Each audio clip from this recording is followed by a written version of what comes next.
We're back, ladies and gentlemen. And it's time to be organized. And talk to that person right there.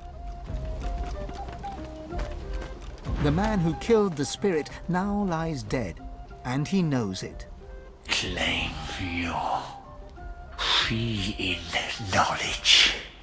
He holds out his hand, index finger forward. A spark crackles between you. Visions flash before your eyes, you using the air to cow your foes, or mastering water to leave them cold and helpless, or watching them fall as the earth moves beneath you. Choose. Water.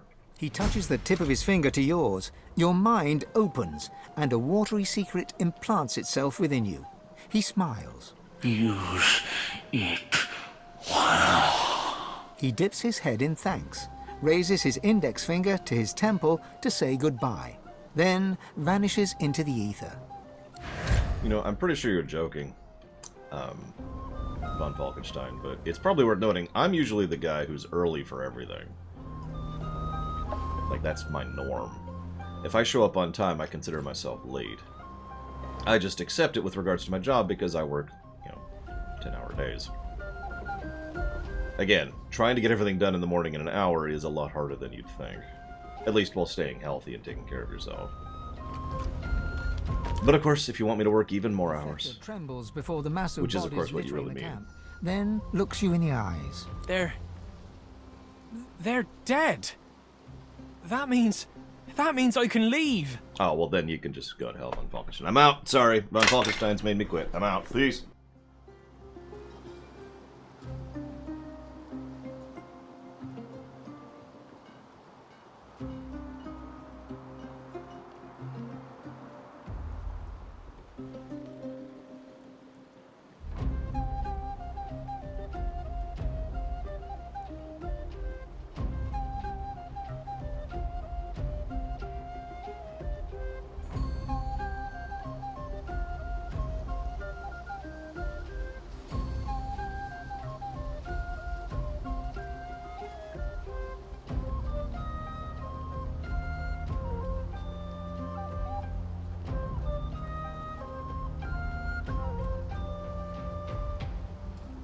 What I do best.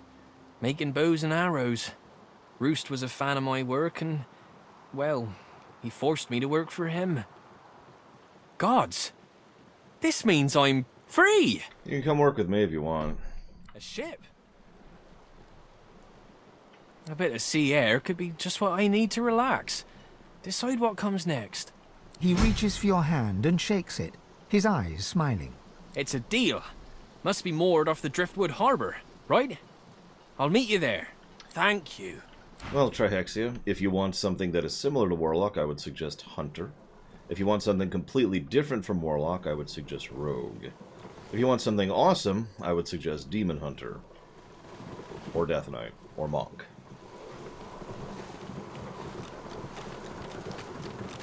You hear the roar of fire, the crack of burnt awnings falling. The spirit stands before you, silent among the wreckage, his skin half melted down his face.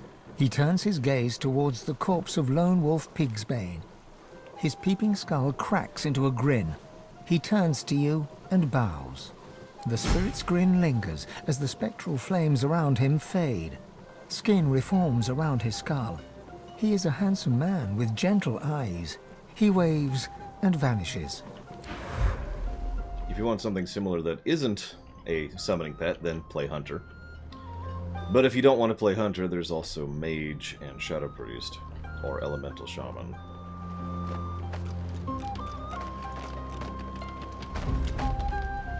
You killed him! Villain's dead. He's gone along with his name. All gone. All gone. All gone. All gone.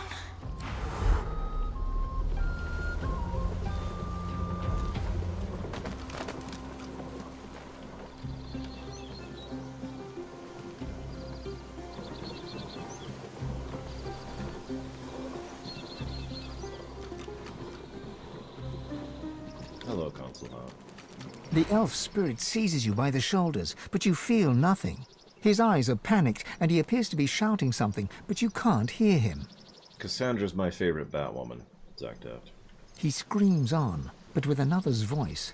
An elven child, in terror and in pain. The fog, the fog, the fog! Those screams will never leave you, even after your death. Death fog. It's what's for breakfast. Why do people hate other human? Why do human beings hate other human beings, even if they're intelligent? Triaxia is my answer to you.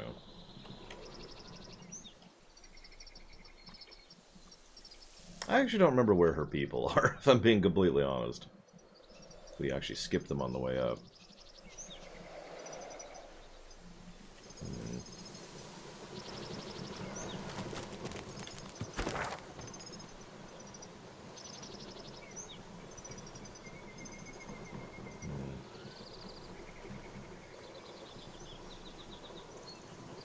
Double.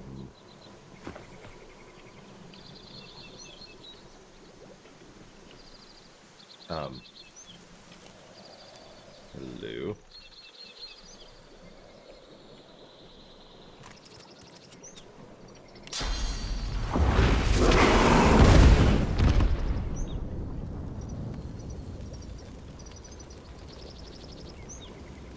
I don't know anything about post 52.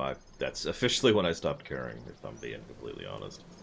So no, I don't know anything about that.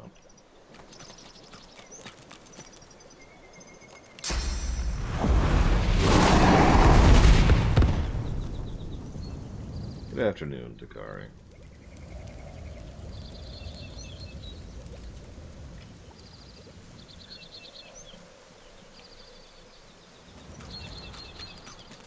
Careful now. That's a trap. Careful. I've spotted a trap. The great tree glows with life, but still radiates penetrating cold. We do not live here anymore. We do not live. You are not one of mine. You are not one of the remaining. Go! I mean, whomever, Takari, I do appreciate it one way or the other. Speaking of which...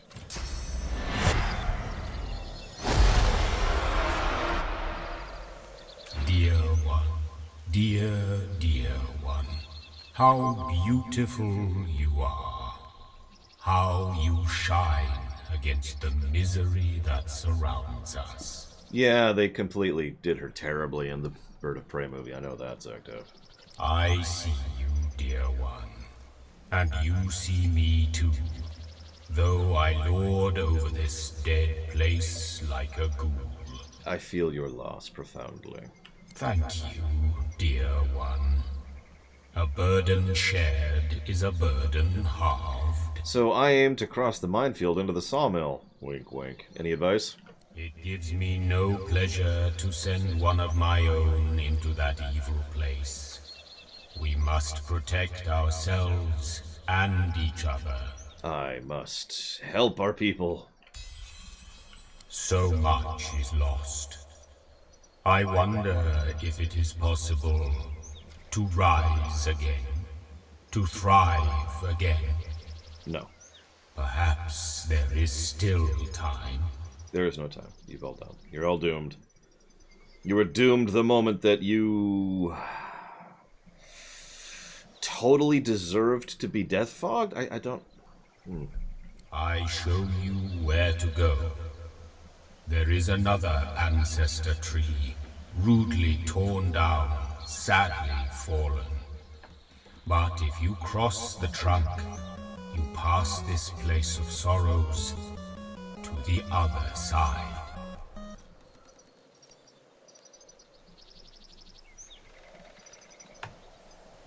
Good luck.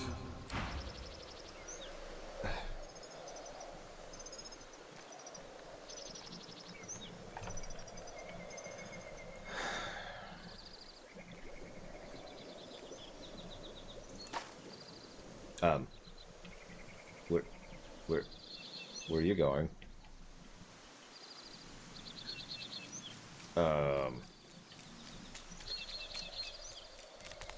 I would say the helmet is more of a...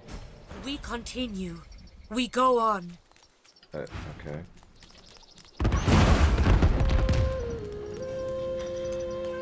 Wait, Sahela... Ah, hey, there we are. Greetings, savior of Sahela. Enter as you will. I will, thanks. Can I... Please? Oh my god. Yeah, I cannot believe she didn't explode anything there. You notice I was holding off on saving after that combo, just because I thought that was going to go very, very badly. Alright, Jason Bauer. Oh my god.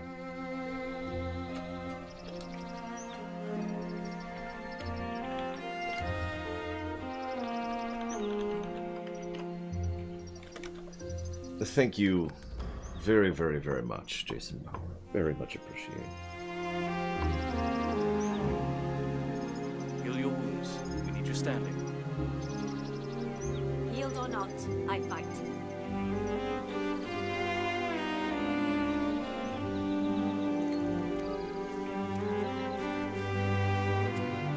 Always appreciate.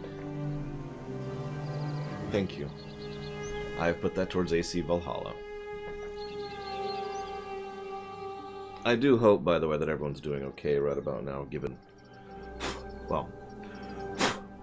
Anyone else who is in the south right now, or in the path of the doom, but especially those within Texas, since there's some issues right now in Texas. And, yeah. I heard some people, possibly jokingly, talking about how weird it is to hear people complain about such relatively moderate temperatures. The problem isn't the fact that it's cold, the problem is that they don't have the infrastructure to deal with it. Because it doesn't get that cold around there. So, pipes bursting, lines freezing, turbines being incapable of keeping up, that kind of thing. No plows to plow the roads. No regular car areas that are specifically set up to help out with chains or antifreeze or anything like that.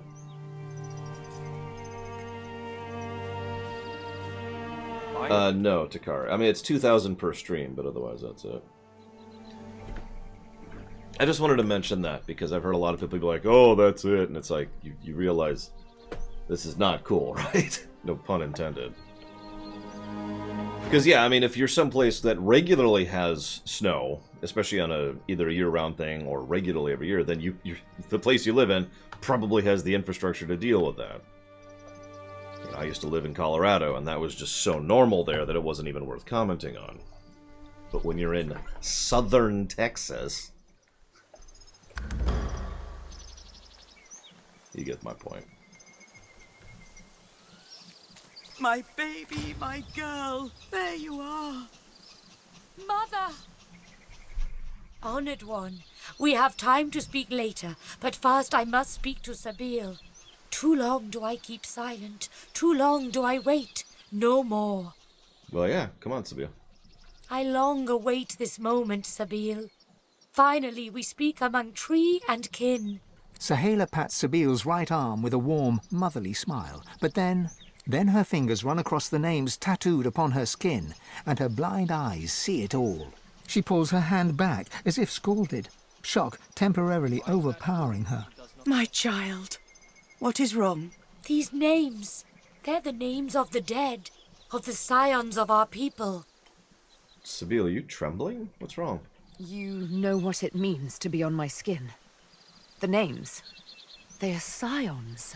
Of course, your servants, your champions, your worshippers. Do you not remember, Sabil? I mean, she was a child assassin, so... You are the prime scion. You're like I am, only far greater. I am but a limb, a branch where once there were many. You are the heart. You are the hope for our new homeland, the promise of our future, the very reason we do not give in to despair. You speak falsehoods. If I were a scion, I'd know it. I'd feel it with every beat of my heart. Your heart's been dulled. You're confused. You're conflicted. And all because... Her darkened eyes scour her body with an uncanny intensity. All because of this. She reaches for Sabile's cheek with a sure hand and softly traces her scar with her thumb. Careful. Such unspeakable horror, this thing. Yeah, by the way, slave brands are terrible. They're kind of like, oh, what are they called in Star Wars? The chips that the devices they clamp onto droids to make them submit. Except worse, because the slave scar can actually fully mind control you and just kind of supplant your personality in the process. Temporarily, but still long-term effects. Restraining bolts, thank you. I see all now. I figure who you are. The one we fear. The needle in the night. The scion that is scion killer. That is who you are, is it not? Sabile's eyes close. You can only imagine the scenes of bloody murder she sees in her very own dark. I was forced to. You cause much grief. Tiliana, Kuma, Silius, Mindaran, all the many others on your long, lean arm. Dead friends. They are dead because you run away. They are dead because you do not want to be the heart. Your fear is how Roost captures you. Your fear is how they scar you. The scar makes you kill scions. Without scions, all elves die. If all elves die, the fault is yours. She grabs her brusquely, forces her face close to Sabile's. You remember. My blind eyes make you see. Sabile is forced to look into Sahela's murky white eyes. It looks like she's about to collapse. I'm going to support her, gently. You can feel her drawing grateful strength from your support. I saw it all. Me, the prime scion, destined to be the heart that pulses at the center of all ancestor trees. But the great mother tree spoke of death and domination. I hated her, fled from her, only to end in a strange land among unkind strangers. First there was Roost, then the Master. And as she says that, Michael shows up in chat. She smiles and strokes your cheek. Thank you. But we understand not. That has got to be... Look at that... Look at that map. Like, that X is crossing off like a good quarter of that map. We demand you be the heart. There should be a timer. I don't actually have access to that, Takara, but I'm told you all can see that. You are the greatest of us all. The prime scion. We need you. You must go to the nameless isle where the mother tree roots. She is sick with fog that undid so many. She is dying. We've need of a new mother. Of you. Yeah, near as I can tell, the boosting happens roughly once a week. Which really makes me question how much it actually does, you know.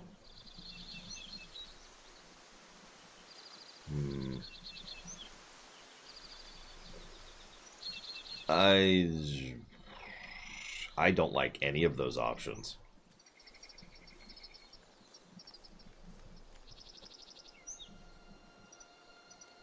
I'm also not really an elf, so I feel like it's cheating to pick that one.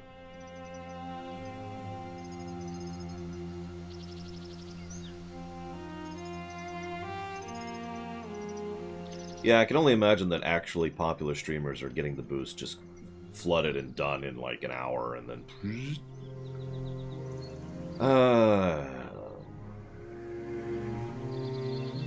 I mean... I don't know if I'd advise siding with a tyrannical tree. Your advice is unwanted. Well, I didn't have an option to stay silent, lady. No, it is not. Sabile is her own calm self again.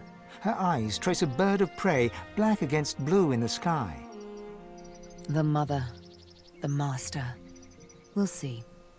It is not a decision for today. But the nameless isle awaits. The great mother calls you with every breath of wind that rustles through her leaves. Heed her call, Sabine. It rustles for you. You are a new mother to us all. The heart that beats in our every chest. To be the heart or to be heartless? Is that it? Wouldn't count your chickens just yet. My dearest friend, the one who saves me. You give us everything. Again, by the way.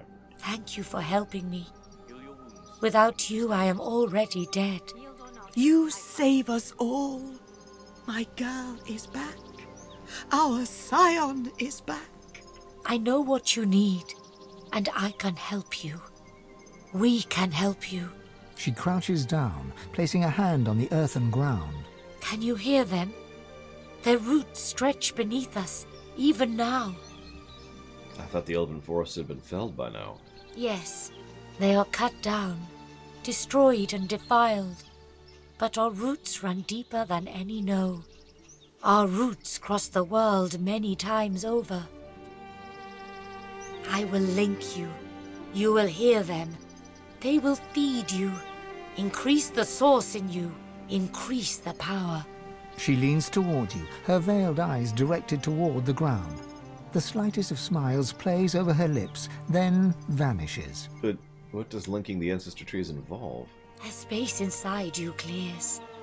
You have room for more source. You have room for more everything. You have room for the whispers of the trees. Hold your hand to the ground. Okay. I hold my hand over yours. We breathe together. We call the spirit of the trees to us. Close your eyes. Inhale and exhale. Inhale and exhale. Inhale. With each in-breath, the voices flutter in, whispers at first, then gentle murmurs like water over rocks.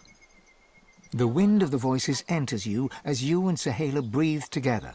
It travels down your throat, into your belly, around your heart. Suddenly, your blood runs icy cold, then warms again. Each breath makes you stronger. The voices fortify you, quicken your pulse, make a space in your heart where, yes, a great power can inhabit you. You exhale, and the voices, all but one, no louder than a whisper, flutter away. The space within you remains. Thank you, Sahala. We are connected now, you and I. You and all our kind. I give you something too. A thanks. Take this spear. It destroys evil. It helps you. That's not bad. But I'm probably just going to sell it. You help us more than you know. What are you going to do now? We make arrangements. We travel soon. I must meet someone who can help us. I say no more than this. But I do wish you good luck. And perhaps we meet again. Someday. It feels like there's fire in my blood. I never imagined such power. Once more, you feel your soul expand with raw source. Deep inside, your god calls for you again. Piss off, Amadi. I'm busy.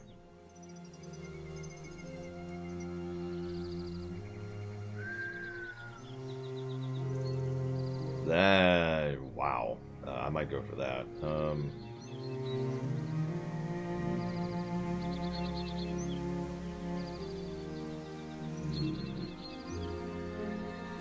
I'm torn between the coat, which is a decent upgrade, or the axe, which I know will be an upgrade over Red's. Hi, French philosopher. I do hope you have a good day at work.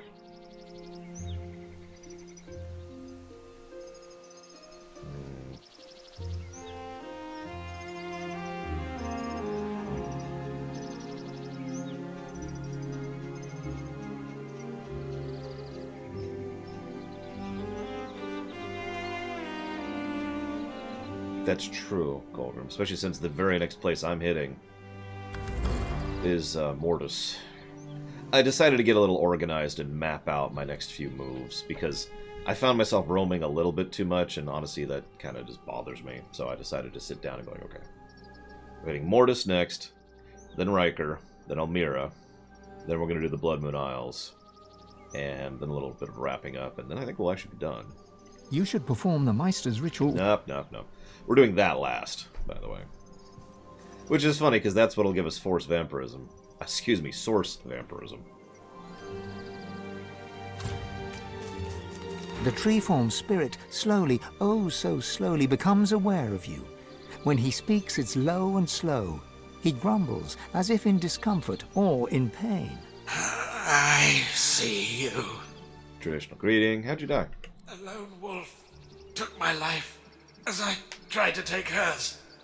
She fought the battle well, at least as well as I. The mill ran red with blood. Much of it was mine. Ah! Does the agony of your death linger on?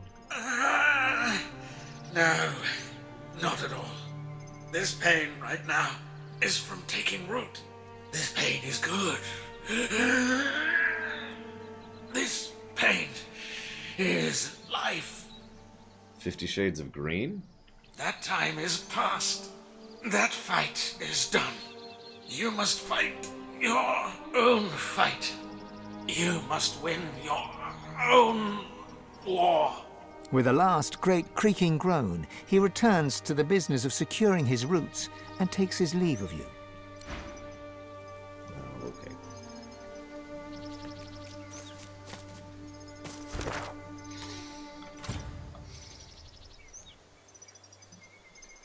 One moment. Pulling up a map. Heal your wounds. We need you standing. Blah, blah, blah, blah, blah. Healed or not, I fight.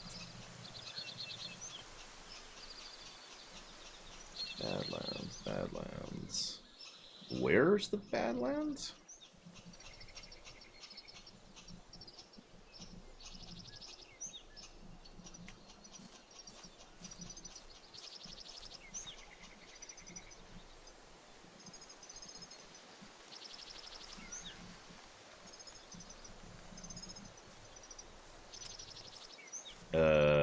Huh.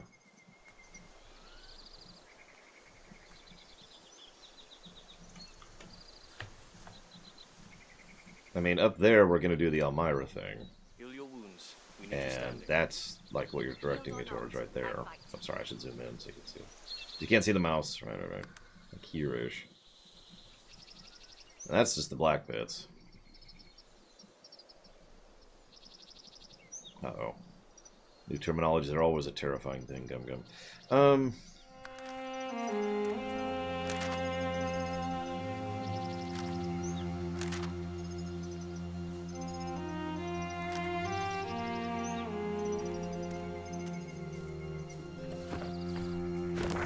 Bind that wound that it doesn't. That rainbow's beautiful. Well, in that case, that would be in the Elmira section, Colbert. Not the...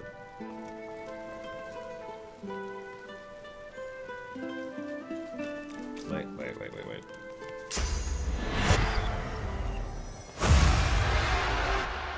Just making sure I didn't miss anything. The spirit mouths the words to a morning song. If you listen carefully, you can hear her whisper. Yeah, that's why I decided to get a little organized, Colbert. I shall not mourn till war is done. I shall not weep while blood still runs. Softly you sing, I'll hold my tears when weeping comes. She registers your presence and gives you the sweetest smile. And I'll avenge my darling one. She turns back to her fallen self once more, her eyes glistening. I mean, it's either going to be nothing or it's going to be the Zelda thing. Those are our two options. So, flip a coin. Which one do you think it's going to be?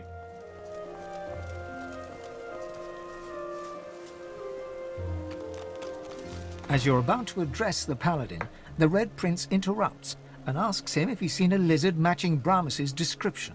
The paladin says that indeed he did, but that Brahmas left in a hurry when a band of rather intimidating-looking lizards showed up. One of the scouts saw him heading south in the direction of the graveyard. That's all he knows. But I've already done that one. Right. I have the information I came for. He's all yours now. A senior paladin sits hunched over a tattered map. He registers your presence, sits back in his chair, taps his fingers on the map.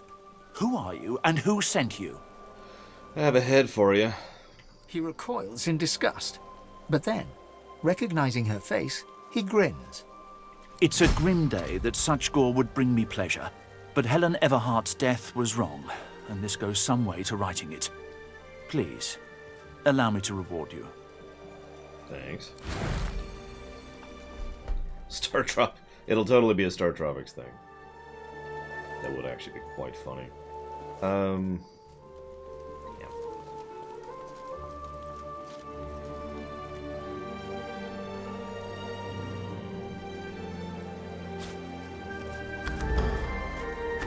I sincerely doubt it'll be Metroid. I doubt we'll have anything for that for over a year, to be completely honest. And, you know, unlike some people, I think that's a totally cool thing. My tears when weeping comes. Who shall avenge you, darling one? Yeah, let's just get this straight up right there. I mean, I'd play it, Zobe.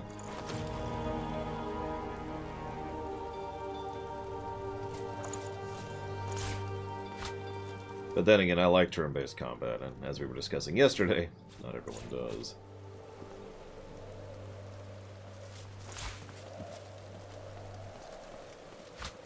Sucks to be them. Oh, sorry, Colgan. I find that the older I get, the less I care about people complaining about video games. Which is funny, considering how much I complain about video games, but I stand by my statement.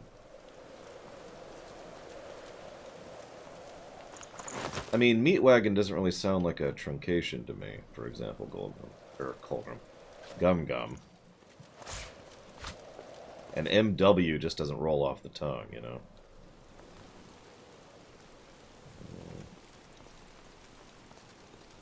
Yeah, I'm okay with that one. Yeah, I tried Elder Scrolls Blades, too. That,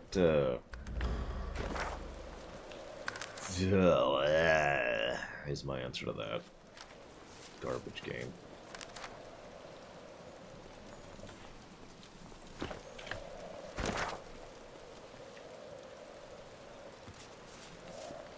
The Meat Wagon is a good siege weapon. It's actually, at certain points in the patch history, it was the best siege weapon, which is hysterical when you think about it. Where was this stupid statue? I never actually finished this.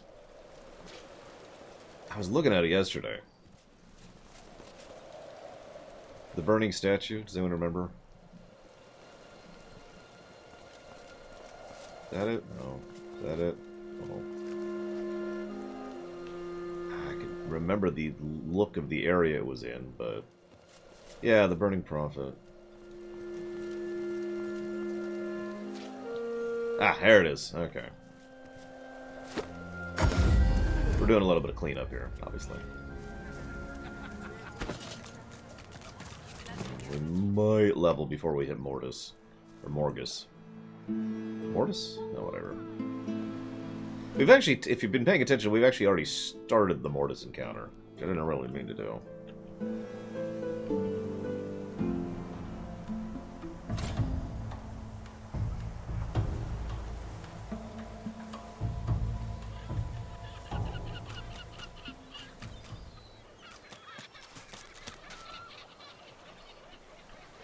I didn't skip nothing. Other than getting the quest properly from Jackass. Which I don't really regret, to be completely blunt.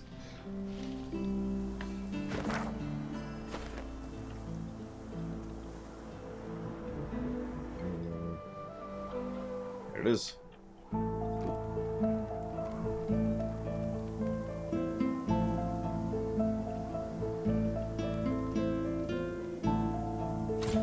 That's true, Diesel Edge. I mean, one of the things I tend to bring up constantly is how EA is not actually all that bad. It's just, you know, they're a nice, big, easy, obvious target that people can universally boo. Which I'm okay with, because screw EA, but they are not that bad compared to other publishers out there.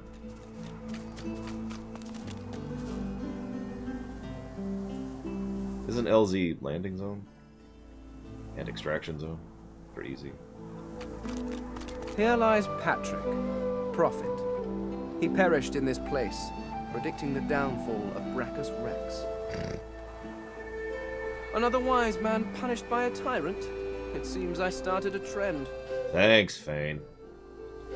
The statue stands before you in silence. It reaches to the heavens, as if praying for release from its chains. But yeah, Colgrim is correct, and EA is just consistently bad. What, Mass Effect 4? Not really. I don't have any faith in it, but then again, I'm also not looking forward to Dragon Age 4, so hell do I know.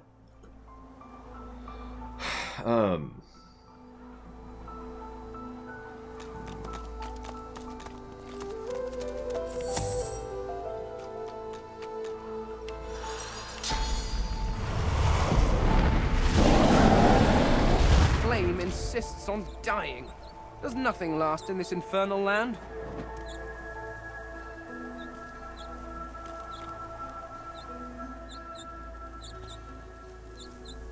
Oh yeah, absolutely, Molicor. Again, don't mistake me for defending EA. They're scum. But they're like middle tier, honestly even low tier scum, compared to, you know, everyone else.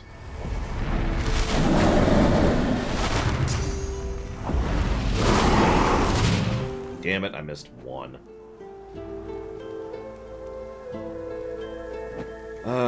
Well, I've been holding on to scrolls for a reason. And I do actually have one, so woo.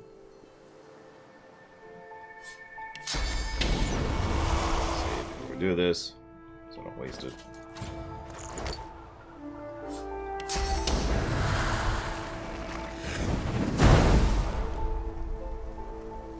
What? What's happening to the shrine? We may never know.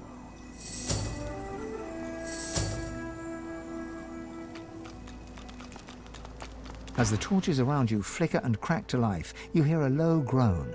It starts soft, then crescendos until your chest rattles and your head buzzes. Brachus Rex! God damn you to this hell in which I suffer! God damn these burning flames! Did lighting the flames hurt you? My blood boils in on death and you ask if it hurts. The indignity fans the flames. Just when the agony subsides, more come to the shrine and put flame to the torches. They think to honor me. Instead, they incinerate me! And that is the kind of troll maneuver that Brachus Rex liked to do on a regular basis. Setting up a shrine to someone, entombing the person in the shrine, and ensuring that anytime someone honors the shrine, they torture the person within. And yeah, no, Cassandra could crush Nightwing like a bug, Zactaf. She's one of the best physical combatants in the entire setting, so yeah, of course she could. You summon me but don't know my name. I am the great prophet Patrick. I knew Brachus. I knew his secrets. I saw his rise and fall as woven into the tapestry of time. He branded my truth as blasphemy, and I burn for it. Wow. Yeah, I've seen Brachus's reign's horrors with my own eyes. I wouldn't wish them on anyone. I live that horror. The truth invites danger. Some would sooner be swallowed by the void than tell it. Wait. You. I see it. You, too, follow a path consumed by fire.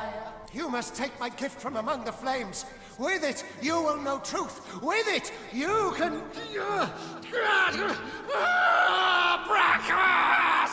The rumble reaches a deafening forte, then dissipates. The voice is gone. Only the whisper of the wind fills your ears. Well, yeah, obviously it stands for Imperial. I don't remember off the top of my head, I'm sorry. I mean, in case I ever decide to go Pyro, sure. The statue is as still as the air that surrounds it.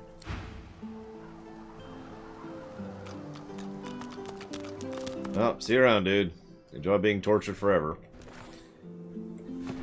I don't mean to be flippant, but I'm pretty sure the game doesn't give me an option to fix him, so... whatever.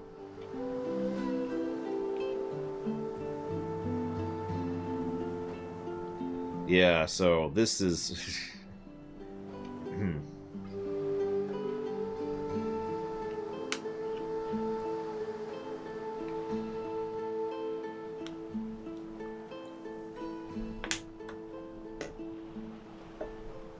Save.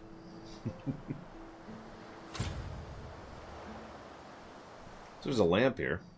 Lying at your feet is a strange lamp of ancient design. Spots of gold shimmer through the thick grime that coats it. As you hunker down for a closer look, the lamp jerks slightly, almost imperceptibly.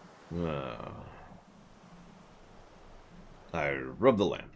The lamp feels strangely hot to your touch.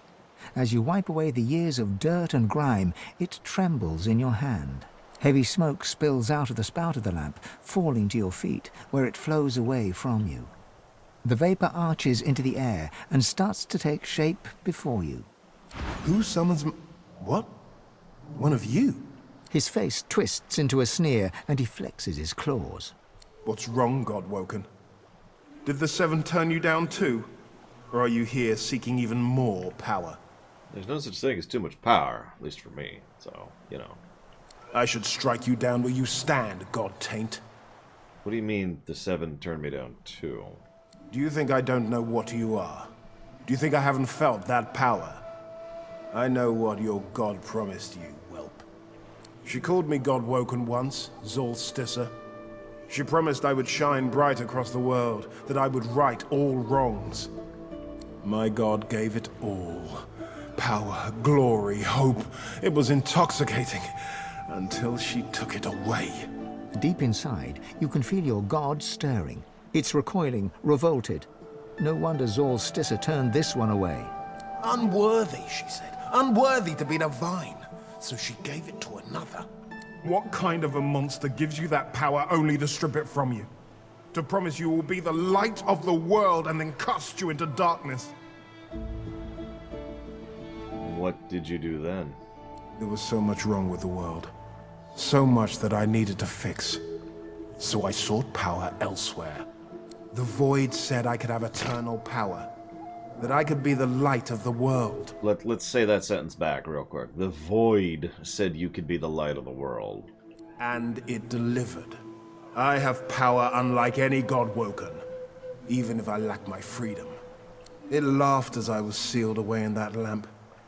Be the light of the world, Godwoken, it said. Even so, it was more honest than your hellish Seven. Yeah, you're an idiot. Power without freedom is pointless. I may be bound to that lamp, but I can still strike you down with the thought. Other fools will find my prison. I will have my freedom someday. To my knowledge, it wasn't Berman specifically, Mr. Reloaded, and it was Season 2 of Enterprise. The continuity thing you're thinking of over on Voyager was another writer. It was a specific writer, and that was just his attitude. And I can't think of his damn name. He wrote Muse. He wrote the Leonardo da Vinci episode. I can't think of his name. I can take a look it up really quick.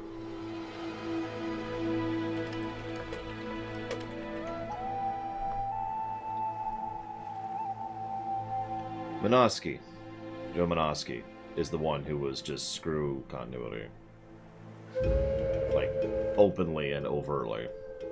The only one I was able to find an interview where he flat out stated that.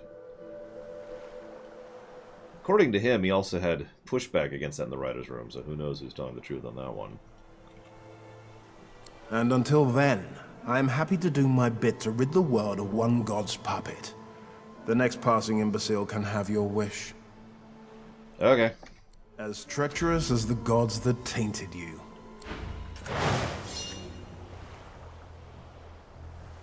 So, aw. No specific writer. No, it was a executive directive, and I don't believe it was Berman. I think it was above Berman. It was a Paramount decision. I talk about it in one of my ruminations, but I didn't... I'm almost positive I didn't track down a name.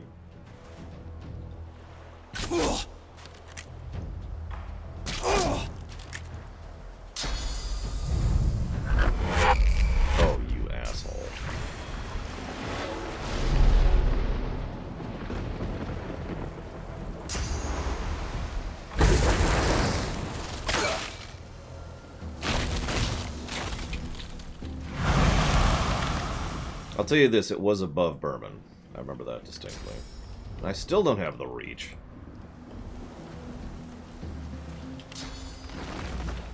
Ugh, fine. Whatever.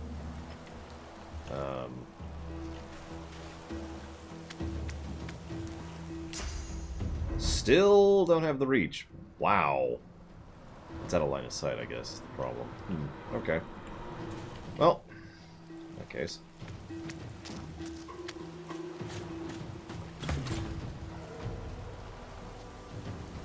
It's okay, deuterium's only one of the most common items in the universe, so clearly they'd be very low on it.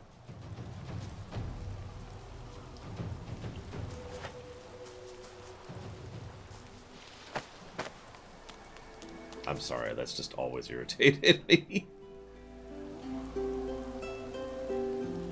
Where's it? Oh, there she is.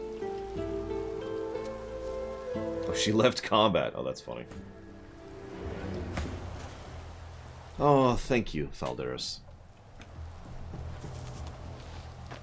Always appreciate those subs. Thank you. I'll put that towards Outer Wilds. That's fine.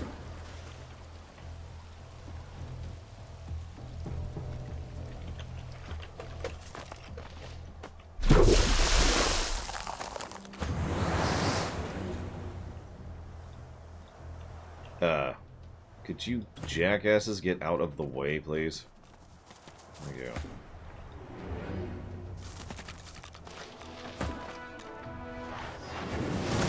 Hey, look who's got the high ground. Hi, buddy.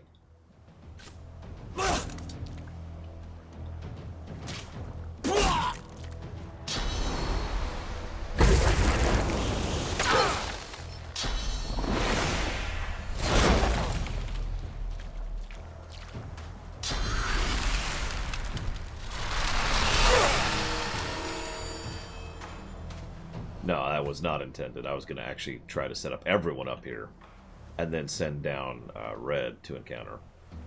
So I guess technically it was intended, but whatever.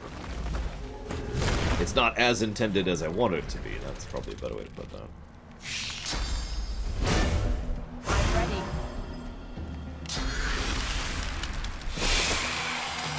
I've been using that Soothing Cold almost every combat for a while now. I think that was a good pick.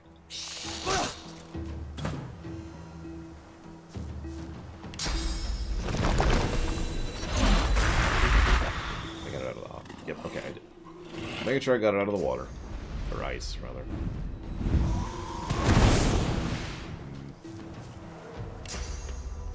Still can't go up. That's hysterical. Pass.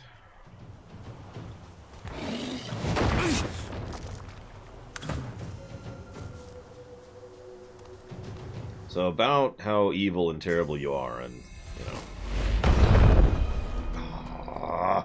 96% chance to hit, and it missed. Whatever. Scooch a little bit, would you?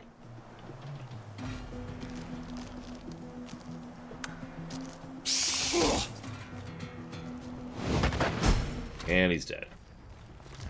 So how'd that void work out for you, buddy?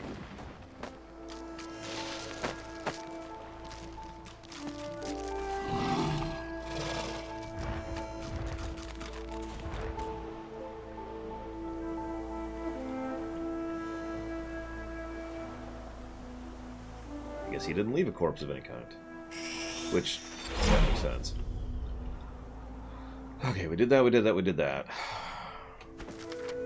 We are, yes, Primal DMV. No. Not that. Ship is actually over here somewhere. It's up there. Let's go finish dealing with Mortis, shall we?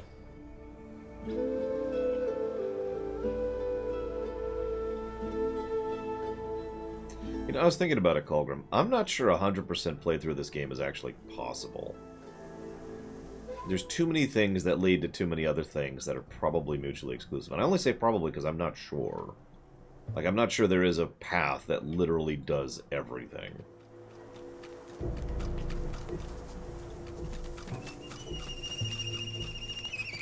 Evil lurks here. You know, by design, obviously.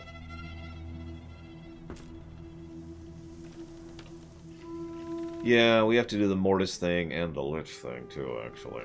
It's going to be related.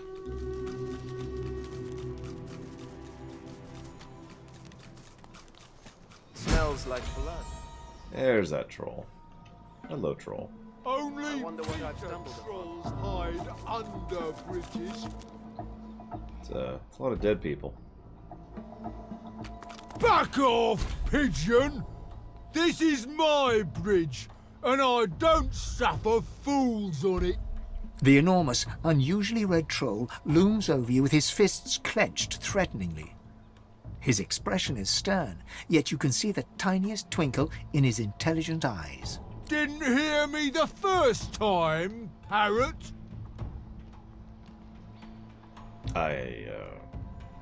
You said you didn't suffer fools, but I'm not a fool. He smiles a jagged and magnanimous grin. Each pitchfork-pointed tooth seems to threaten you individually.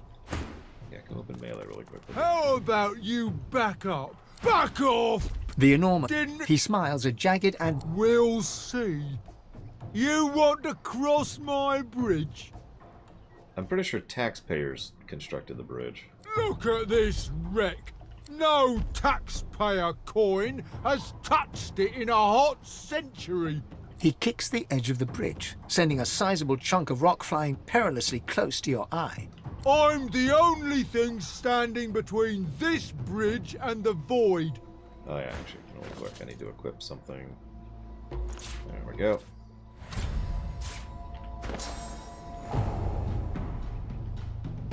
There we go. These days, everything is in decline. That's true. Can I cross the bridge, please? He rubs his leathery hands together with glee. Sure. One regular priced bridge crossing coming right up. Save. Switch.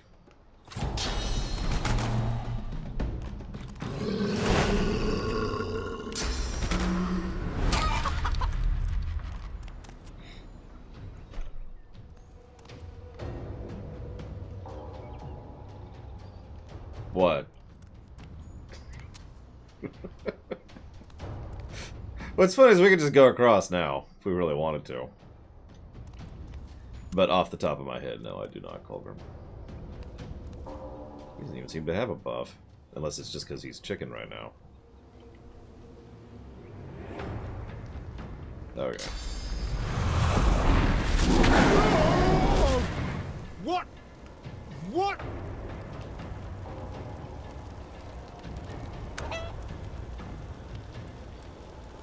Focus!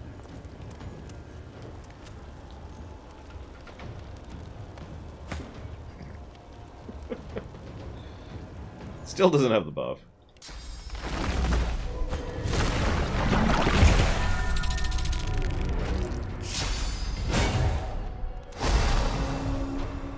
I mean, he did react to the fire debuff, so who knows? Just checking. I don't think so.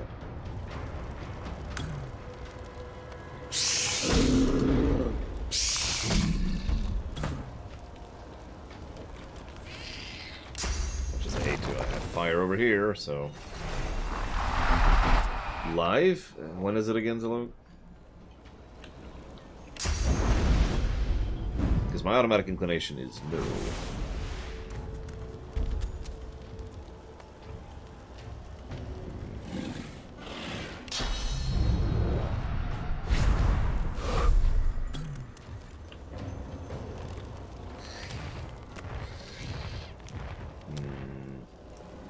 Let's slot that in as a maybe.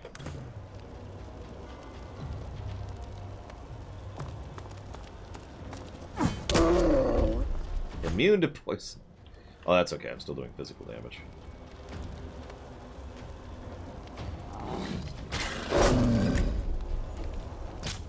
If I knew more about what was in the Nintendo Direct, it'd be nice, because then I can make a more informed decision, but, you know, I understand the need to keep things under wraps.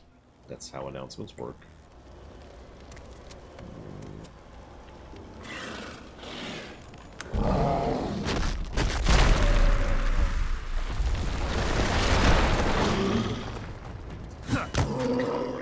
half health.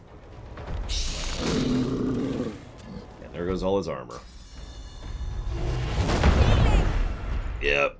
Yep, so he just hit her for 900 if you got that.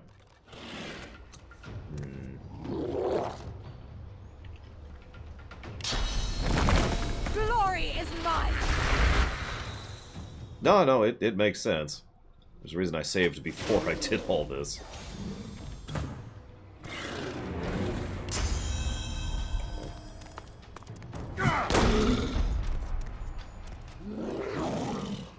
Oh goody, news on Smash Bros. Whoop-de-frickin-do. I'm sorry.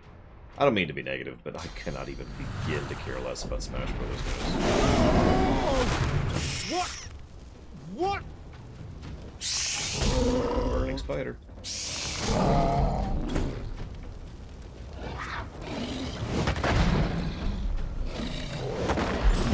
Down you go.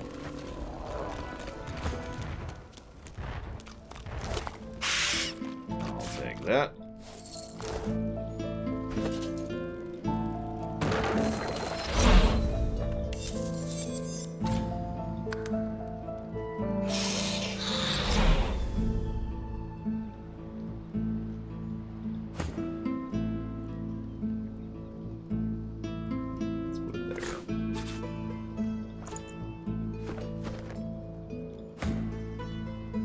I mean, I'm not saying I won't cover it.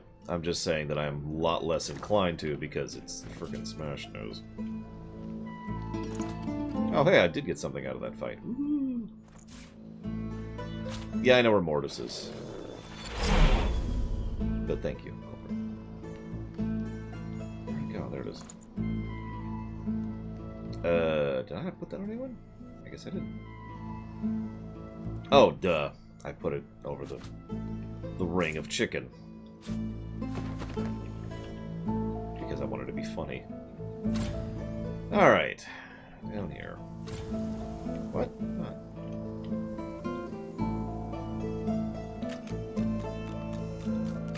The spirit peers up at you intently, an obsessive focus clear in her manic eyes. Oh, I'm never getting rid of that bucket hat. Trolls. Do you know a fascinating thing about trolls? I know all of them. I can tell you anything you need to know about trolls. My life's work has been documenting them. My life's work! Almost every single troll I encountered in my life has one elemental weakness that puts a halt to their uncanny regenerative abilities. Imagine! Oh, fascinating, isn't it? But of course, every specimen has their own quirks, their own petty foibles.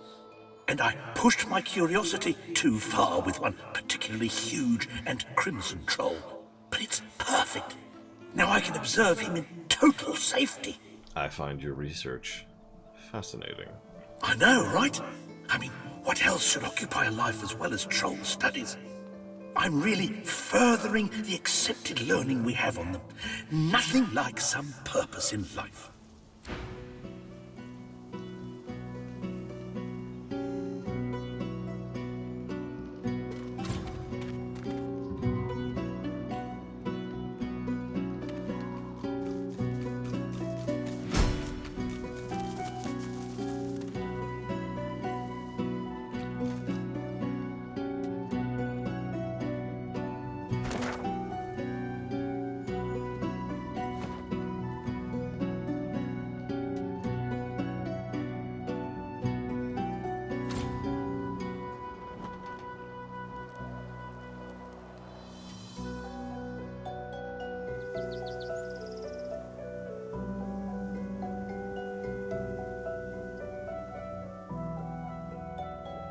So, what you're saying, Mike Romano, is life is hard, but it could be harder.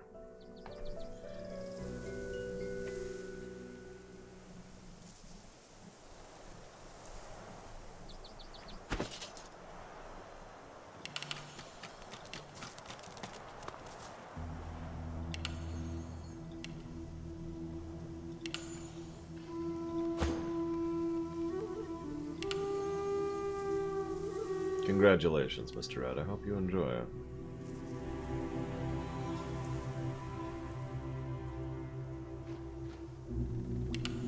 Really. Hey, we finally maxed out strength. I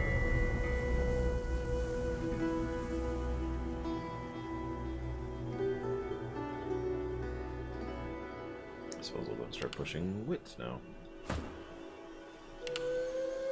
Speaking of which, I suppose we'll start pushing wits now.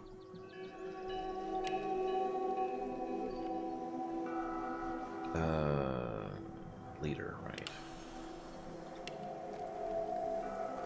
And she's finished Lore Master.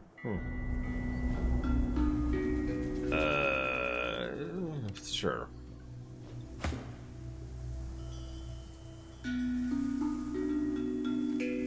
Again, sure.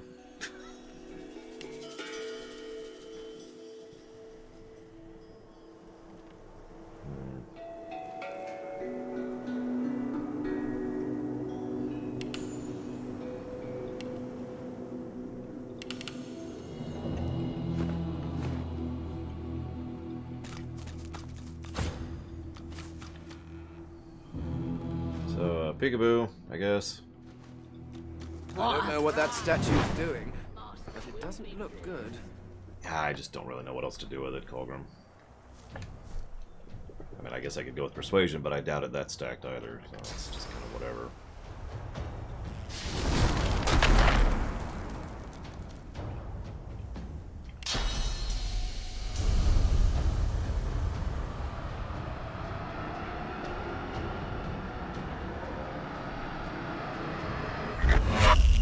Hope you enjoy it, Zalo.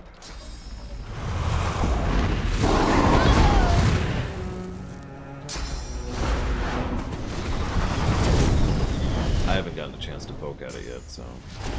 Other than to confirm that it does not have online co-op for some reason.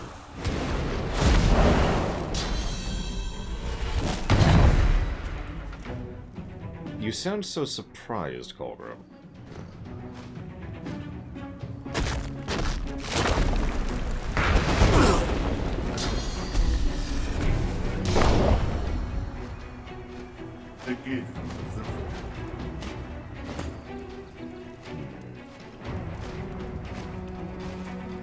No, it doesn't, Zalok? I mean, it has local co-op, but there was no option for any kind of online play.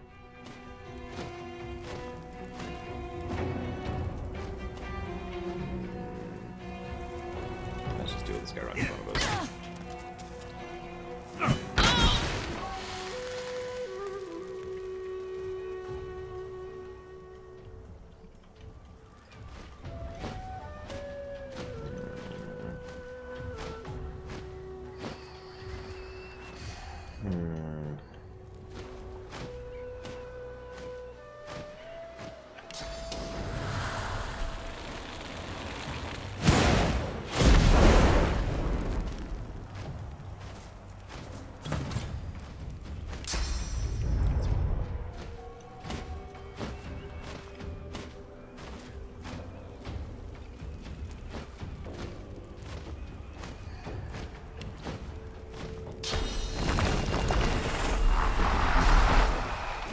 I don't know, Zalok.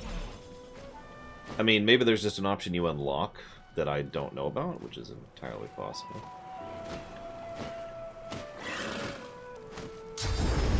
Like, you can play the base game online co-op, no problem. That's easy. You hit menu and you hit online and you're done. But with the Bowser's Fury mode, it's like, would you like to play in two-player mode? And then it pulls up the thing where you have to turn on the other controller locally, you know? And then that's it. Yeah, I probably should.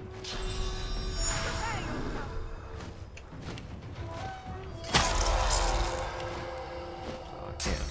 Oh, okay. Get out there.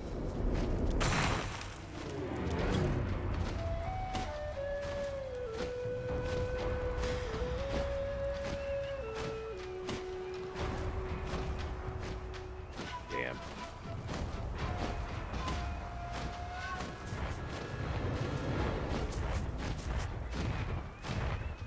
No, the base game you can online co-op easily, which is awesome. But yeah, I specifically meant Bowser's Fury, sorry.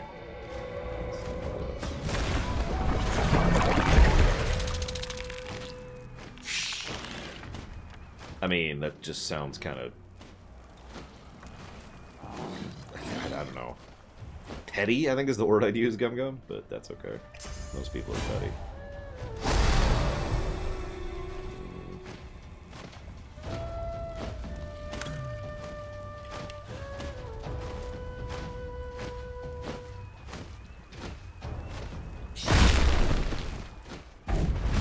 Yeah, as usual, Nintendo has something amazing and then drops the bar, or drops the ball the last second.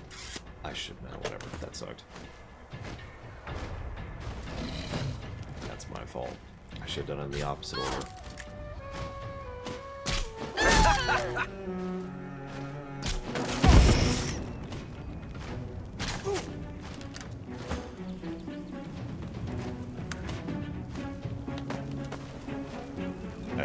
I'm sorry, what?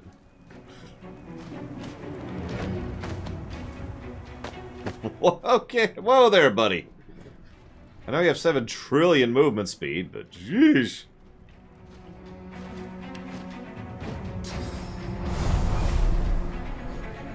Yeah, I know, they've got hasted and floating. I don't remember what floating does exactly, but, I mean...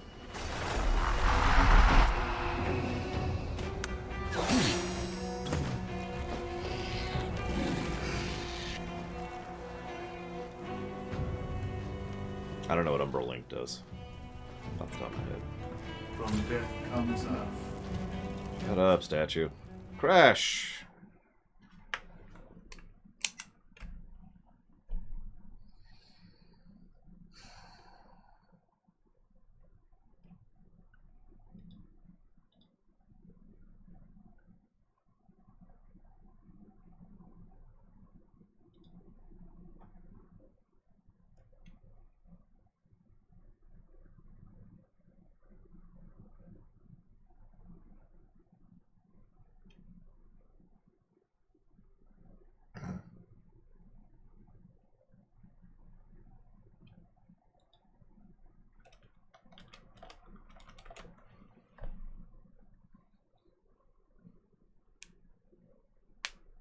Seven, actually, is Octopt.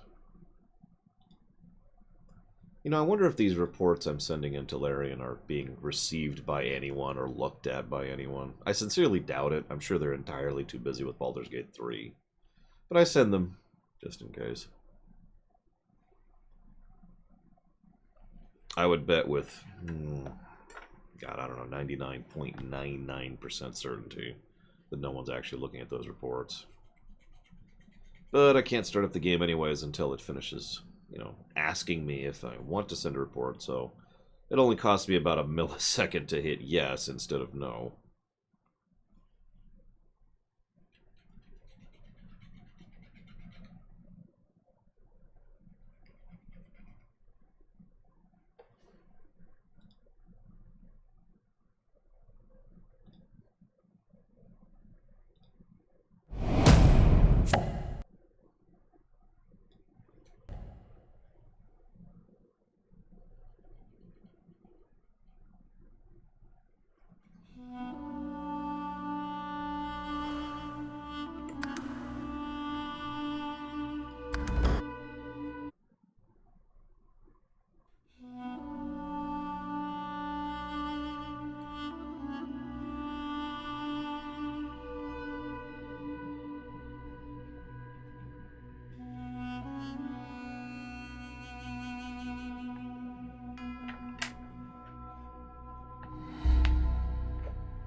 Forgot to add a negative yesterday.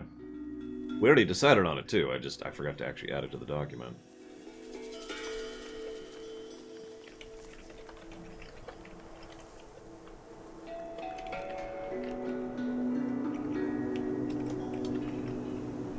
For the journal.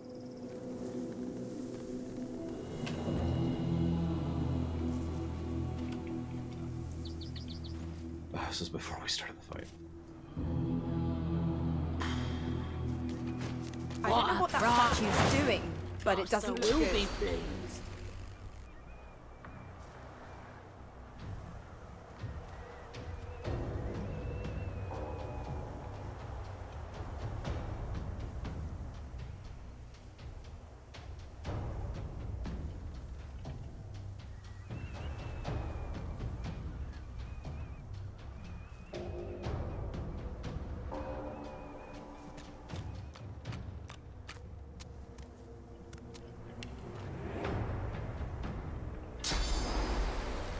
I'm in just a completely different position than last time.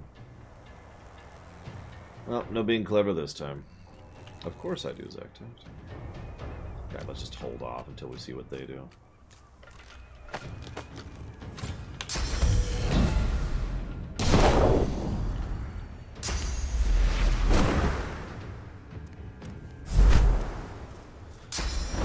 Yeah, I am cautiously optimistic for Baldur's Gate 3.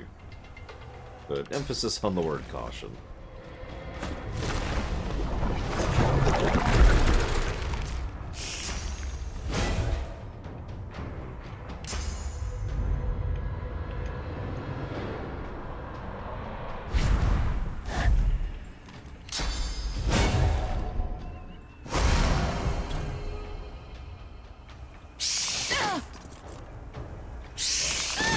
Thanaton was more stubborn than he was stupid. Very stuck in his ways. Don't worry, we'll talk about it a bunch whenever we, eventually review the Inquisitor chain.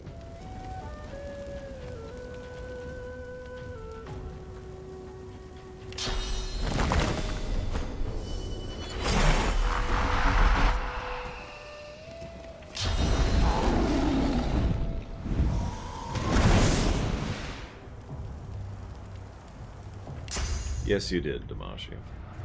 Poor Burning Prophet.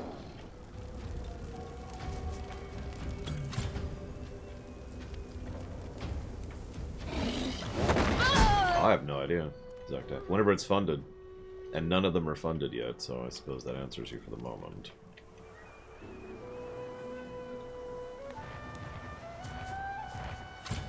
Because we need to get Trooper out of the way, Zactat. Trooper and Jedi Knight both need to be funded first.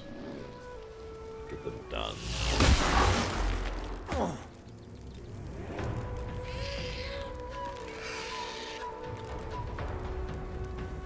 No, Trihexia. I'm 90% certain that Sylvanas will end up being doing all this for good purpose kind of a thing. Redemption story, yada yada yada.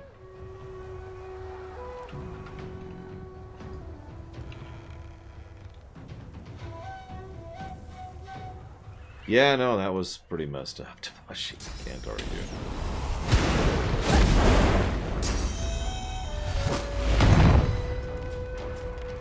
Really?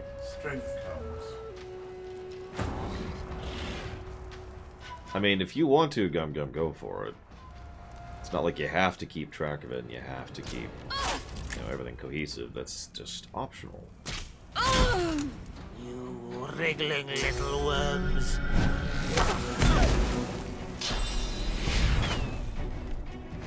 I mean, it's not like X-Men keeps track of everything.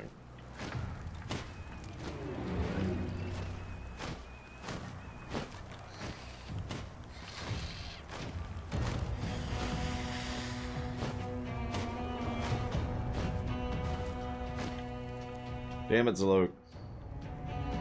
Alright, hang on. I need to go destroy Zalok really quick. Give me just a second here.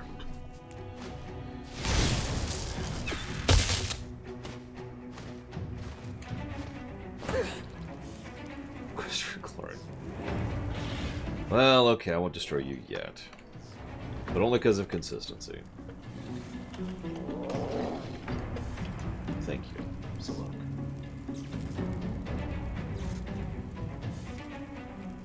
As always.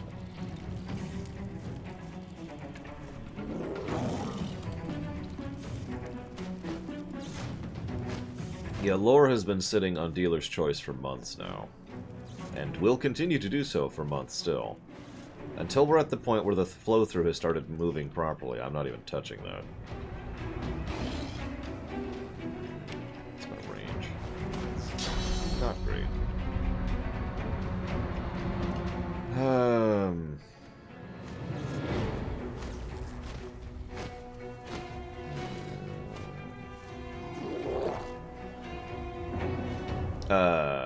Ira Stephen Bear? Gum Gum?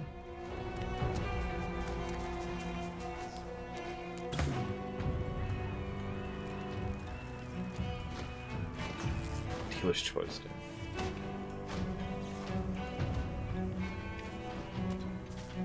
Really? Okay.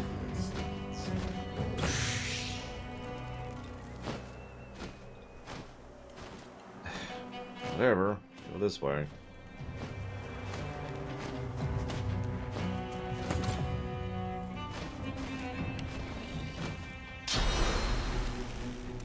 Prepare yourself. Wow. They're actually out of range. I'm legitimately surprised by that.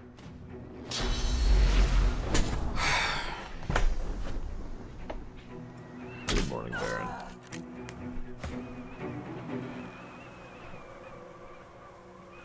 Well, Ira Stephen Bear was pretty good about continuity. You're probably thinking of either Joe Monosky or Rick Berman, who were more anti-continuity.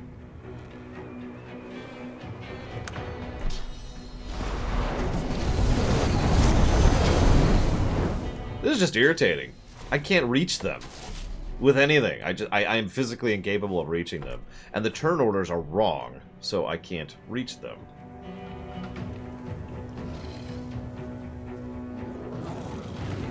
There. Go up the thing, and then move out of the way. God. No, wrong thing.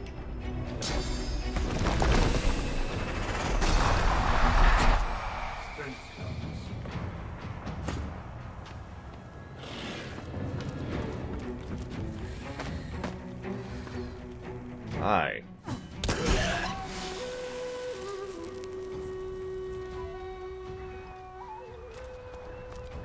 Oh, I was meaning continuity in general, Blue of Alex, not the it was all a dream nonsense, which obviously I know about because I reported about it.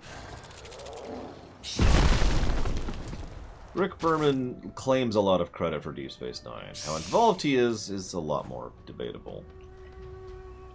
It was, I suppose.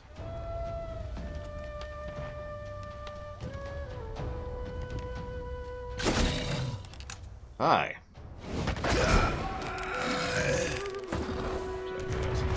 This body is fresh.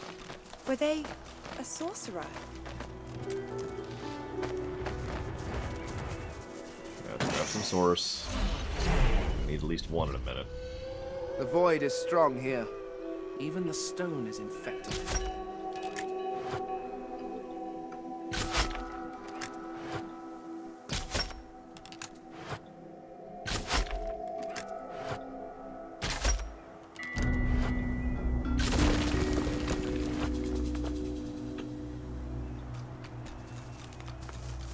The spirit of the dwarven battle mage gazes upon the mutilated body that once housed her. As you approach, she turns confused eyes on you. I'm sorry.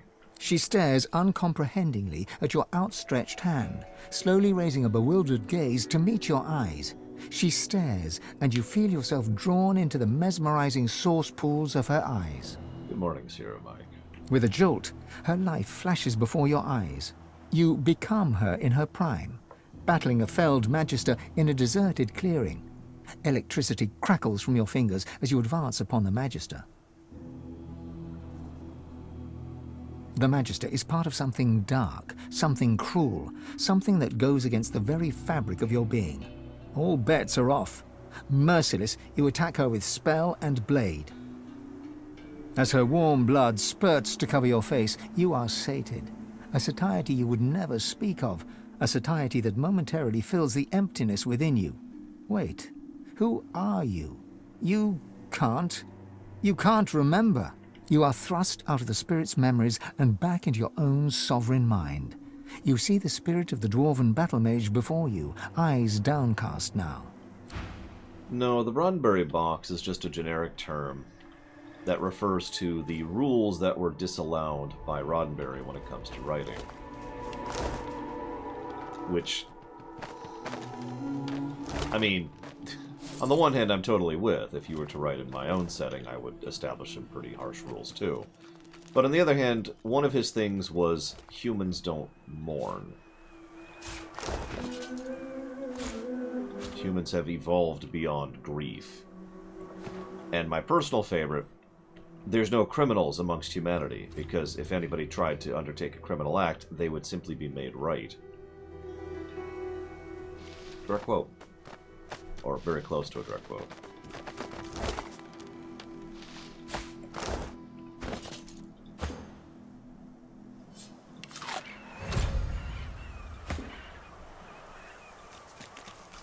The spirit tugs and tugs at the source collar around his neck, though it budges not an inch. We couldn't. I couldn't. Is it really our fault? The Void Woken? No. He gives you a look full of hope, then remembers the collar round his neck and slumps forward, letting his hands hang heavy by his sides. As for yes, I am aware of that trihexia. Unfortunately, I found out the day of, because gathering news info is kind of part of my job, so... Hey, Deckfish.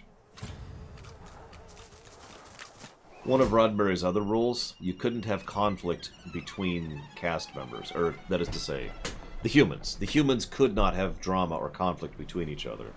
This is actually one of the reasons why there's so many non-humans in Deep Space Nine. It was their way of getting around that rule. A dwarven spirit cowers on the ground, trapped in the fear of her final moments. No, please! Help! Someone! Help! It's okay. No more harm can befall you. With growing horror, she turns her focus on something unseen, looming high above her. And force vampirism. No, I'm kidding. By DS9's time? Yes. Rick Berman actually implemented Roddenberry's rules far more harshly than Roddenberry ever did. Why is something that we still debate to this day, and we don't actually have an answer for. But it is still a true statement. The trembling of the dwarven spirit tells you the halberd in his hands may not be enough to withstand his unseen enemy. He glances behind him, searching for an escape.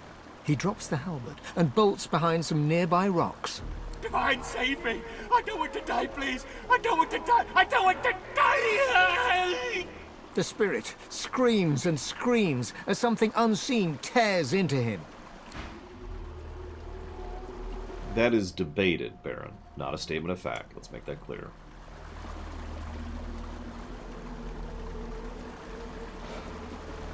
It is probably worth noting that Roddenberry certainly did implement his own rules. In fact, he was trying to block the release of Undiscovered Country. He just failed because he died. There's a Void Woken. A frantic dwarf knocks an arrow to a phantom bow. He lets it fly at some towering, invisible horror, visible only in his mind's eye. He reaches for another arrow. Keep firing, damn you! He has to have a weak spot. He has to. Yes, I did. I don't actually know the actor all that well, Zactap, so I can't speak to it. And I barely remember Sigint in 3. By all accounts, yes, Mike Romano. That is correct. By every piece of information we have, if he had lived, say probably about another month, maybe 2, he probably would have succeeded in blocking the release of Undiscovered Country. The spirit doesn't acknowledge you. He just desperately scans his target, raising his aim higher. He fires. No effect. He drops his bow and yanks his sword from its sheath. Come on, you filth! Let's see what your insides look like! There's nothing there. I should also add, having done a deep dive of and studied TOS at this point in my life, I am much more strongly of the belief that Roddenberry deserves a much smaller fraction of the credit for Star Trek than I used to think. I used to be one of those people who would say, well, he's a terrible human being, but at least he gave us Star Trek. Now it's more like, well, he's a terrible human being, but at least he kind of barely contributed to Star Trek.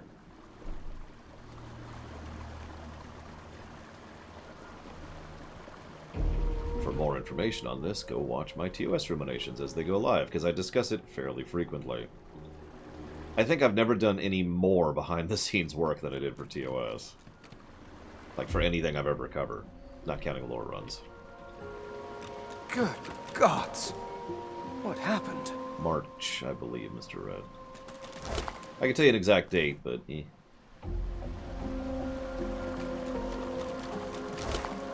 Pretty sure it's March. I've already done the hippie episode, from my perspective. I agree with that blow of Alex.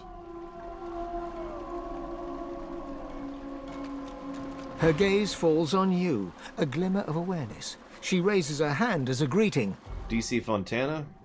I mean, she was certainly involved in several key elements, Spock being the big one. But no, if you asked me to point to one individual who was most responsible for Star Trek's success, I would say Gene Coon. Now, that is just my opinion. But the man basically made Trek in almost, like at various levels. When it comes to casting, when it comes to directing, when it comes to producing, when it comes to what was allowed and what wasn't, when it comes to making judgment calls with regards to episodes, when it comes to which props they should use and which aliens they should use. A huge amount of that was Gene Coon. Gene Coon also was kind of heavily involved by the point at which Roddenberry had completely walked away from Star Trek, which was a mid to late season 2, for those of you wondering.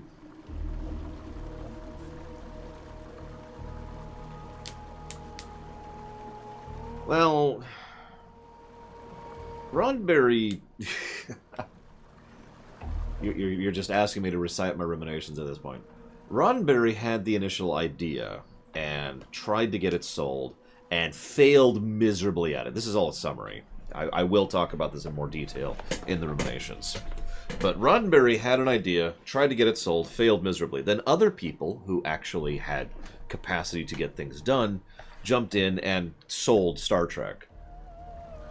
I don't have all their names in front of me. I will talk about them in the ruminations. But there's one producer who's really only involved in one thing, but he's the one who actually ensured that Star Trek got a second pilot.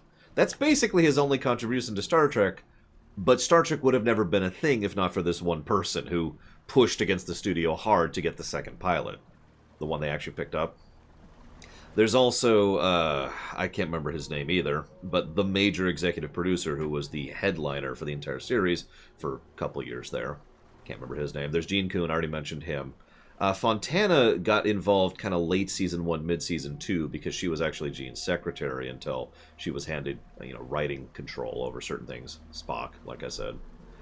Shatner, I wouldn't say he had much influence, but the fact that Shatner and Nimoy had a very interesting relationship, and that's massively summarized. Yeah, Solo, that's it, Herbert Solo. Nimoy and Shatner's relationship probably helped forge Star Trek as well. Yes, I did, Loaf Alex. At least I think I did. You'll find out in a month. And Lucy Bell, that's the other one. I knew there was one other person I was trying to say. The really head of the studio, which is Lucy Bell, or Lucy Ball, whatever her name is. She gets a decent chunk of credit as well, because she went to bat for Trek. In fact, she's pretty much the only reason we got either season 2 or season 3. I forget which. I think it's season 2. No, really, because again, I talk about all this in ruminations.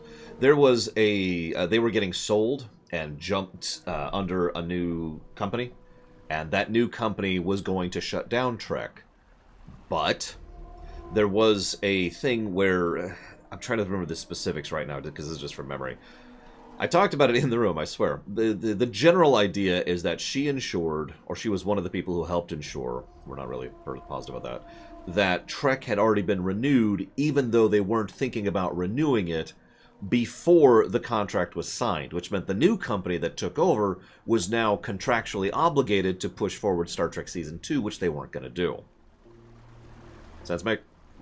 So, if not for her, and whoever else was assisting her in that, we wouldn't have gotten Star Trek Season 2. It would have been a one-season show, and that would have been the end of it. So she gets a pretty big chunk of credit, too. Then there's the Season 3 push. That's a much bigger mess to talk about. You might say, who's responsible for making sure we had Season 3? Nobody. Season 3 was basically guaranteed already. I'm sure you've heard the story of the woman who saved Star Trek, but it didn't. That's not true. Is the nicest way I can put that. While there were demonstrations, there was a walk on the physical studio. You know, college kids coming out there and talking to it. There was a letter writing campaign. By every account I have read, they were already going to renew for Season 3. Nobody's mind was changed. Nothing happened there. They were just, oh yeah, this show's doing well, and it's... Because Star Trek had something unique when it came to television. It didn't have high numbers, but it had consistent numbers. Consistent numbers are very valuable, even for television nowadays, never mind back in the 60s, because it meant they could consistently say, hey, we can guarantee these kind of viewing figures, and they could then sell that to individual stations and sell commercials based on the fact that they can guarantee these kind of numbers for them. Yes, I did Zacked Out. So, because of the fact that Star Trek was a reliable show when it came to financial income, it was pretty much guaranteed to be given its slot, hence why Season 3 was always going to happen. Now, there is a catch to that, and that's the fact that the company also had the standard policy of reducing budget every single season. This wasn't a Star Trek thing. They did this for all of their shows. They had a template, and they applied this template to every show underneath their umbrella. So, you get renewed for a new season, and when I say the budget reduced, it's actually two separate kinds of reduced budget. The first is your overall budget, because you have a season budget, and that's just your seasonal budget. But then you also have an episode-by-episode budget, which is kind of tracked separately. Both of these figures were reduced when it came to Season 2 and when it came to Season 3, because that was the norm. If you ever wondered why Season 3 has basically no special effects and hardly any planetary stuff, almost entirely pre-existing sets, and very few guest stars, that's why. They were running on what is probably the most shoestring budget Trek has ever been on. Even more so than Season 1 of TNG, which had a similar problem. No, I do not, Zacked Out. Sorry, you asked me, and so I had to at least get all the information out there. Apologies. Oh, as a warning. So, hey, what's up? The spirit takes a deep breath and bellows silently. A distant cry echoes along the cavern. Run! Like I said, I'm not sure I've ever done more of a behind-the-scenes dive on anything I've ever covered than TOS, with the possible exception of World of Warcraft. During the WoW lore run. There it is. It is legitimately a miracle that we got Trek. That is not an unfair statement. But all that info dump is me showing my work for why I say Roddenberry gets a very small amount of the credit, in my opinion. Especially since so much of what was wrong with early TNG, and frankly what was wrong with DS9 and Voyager, you know, the issues they were still dealing with, is directly because of the stuff he was pushing in the end of his years that Berman then took up and kept pushing. So, good night, Deckfish. Do have a good one. Sorry for talking about Trek. I think it's actually spelled S-O-L-O. I forget. I don't remember. Do I have the book here? I do, but it's under a bunch of other books, so I can't read it from here. Ah, whatever. Ugh. I mean, kinda, yeah. Roddenberry did have one thing going for him. He did have charisma. And he used it. A lot. If you ever wonder why Roddenberry gets so much damn credit, it's because he was the face man. After Trek, I would actually argue very strongly that Roddenberry was not the idea man. With everything I've researched, I would say he was the face man. You know, Lucas is an idea man. Lucas comes up with concepts and ideas, and other people take them and make them work. Roddenberry was up there in front trying to sell the thing, going to conventions, going out and running the circuit, and trying to reach out to fans, and trying to reach out to the actors and trying to make all that stuff and blah blah blah blah blah blah. These people, excuse me, Roddenberry's job was to reach out to these people, and he was pretty good at that. I will give him that credit.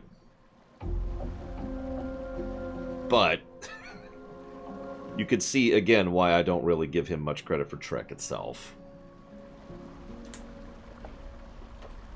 Favreau? Or not Favreau. That's a completely different person. The Fable guy? Can't think of his name. Peter Molyneux? Is that who you're thinking of, Baron? Unless you mean Todd Howard. Because Todd Howard's got kind of a similar thing, but in a different expression.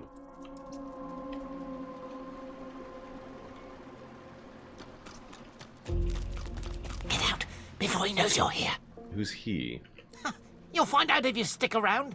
I'm a rat. He leaves me alone. But, gods, the things I've seen. Run. If you know what's good for you, run. See, the difference between Gene Roddenberry and Todd Howard is that Todd Howard's a legitimate geek who, for all of his many flaws, does actually legitimately believe in the works he's working on. He also likes to try things. He fails often, but he does legitimately like to try things, and I will give him that credit. Roddenberry, I don't think, ever really believed in it. He was an executive, and he acted like an executive. A sorcerer? Still wearing the collar, too. I mean, towards the end of Season 2, he tried to get a backdoor pilot into his own show, and during all of Season 3, he walked away from Star Trek entirely and started working a completely different job as a different producer on a different show while still pulling the paycheck from the Star Trek producer slot that he wasn't doing the work for. That's Gene Roddenberry. And you can see why I distinguish him from Todd Howard, because Todd Howard wouldn't pull that kind of a bullcrap corporate move. Anyways, I have no idea if Jenner Hale's a good pick. And do I think Abrams would have been a better mess than Discovery? I haven't seen Discovery, sorry, so I have no idea. Not a clue.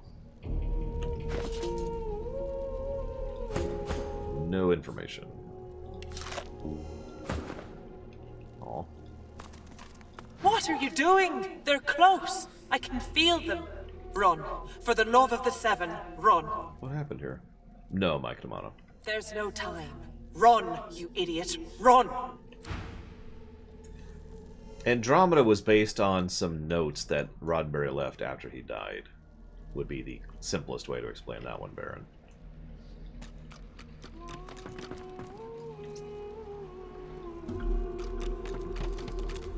Who's more of a geek, Todd Howard or Seth MacFarlane? Seth MacFarlane. Seth MacFarlane is a massive geek. Seth MacFarlane dropped a ton of money to make sure that Cosmos got made just because he was that much of a geek for the concept.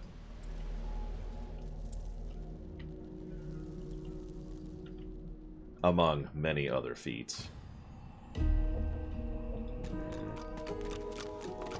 That's the one, Kay.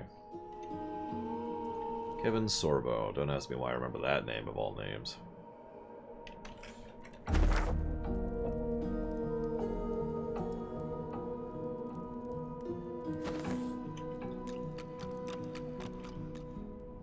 Yeah, Colgrim. Sorry. Apparently I'm really turned around. I guess that's what I get for talking about Star Trek for like 20 minutes. Yeah, Seth MacFarlane is one of those people who I don't like most of the things he's worked on. And I can't stand his sense of humor, but I actually have a lot of respect for the person. Oh, I can actually make that jump. That is hysterical.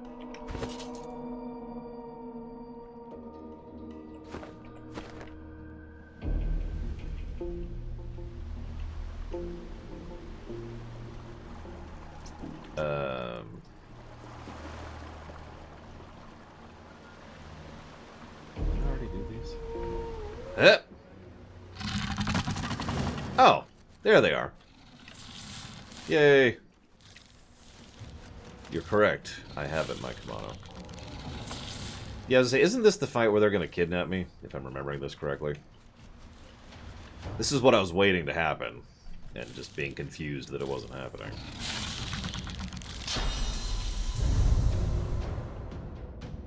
Aw. That was funny.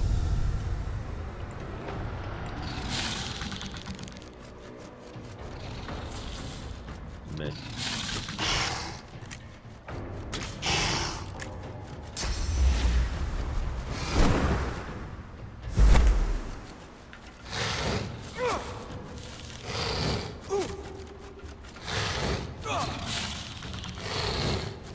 How many turns do you get? Jesus Christ. Chill out there, man.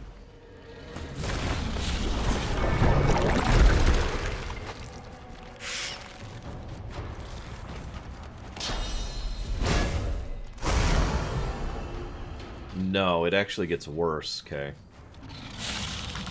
One of the main enemies of the entire series is a spaceship filled with bagrillions of people that is made of planets that have been bound together.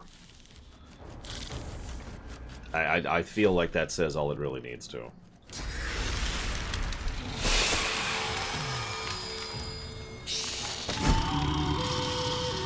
I mean, I could keep going,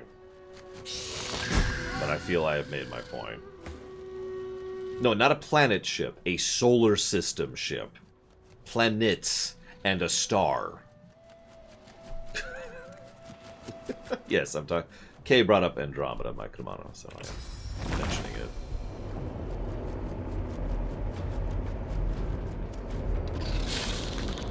I'm ready. It sounds. No judgment. No judgment.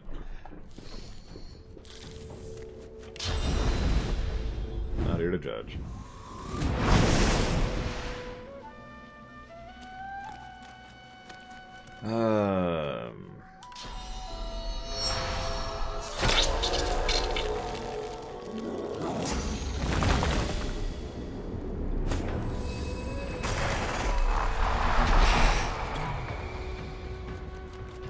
No, the real nonsense doesn't start until Kevin Sorbo. Spoilers, spoilers, spoilers, spoilers. I mean, everything's broken in this game, awful human. So, yes, I suppose is the answer to your question.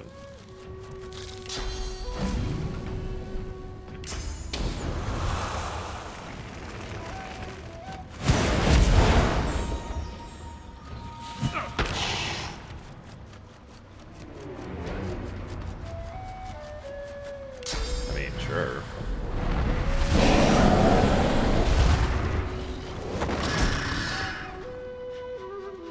I don't think I've ever won this fight before.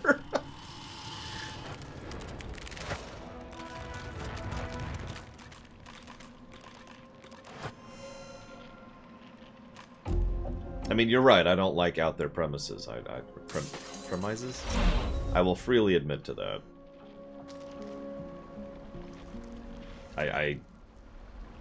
Yeah.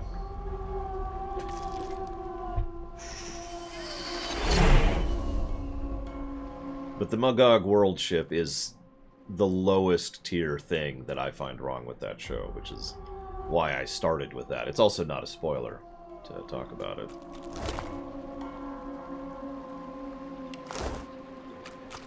As opposed to the spoilers, which I am obviously not talking about.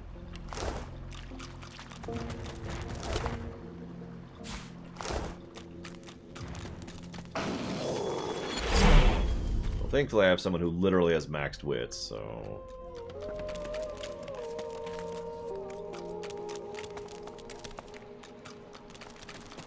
Oh, it's right here. I'm staring at it.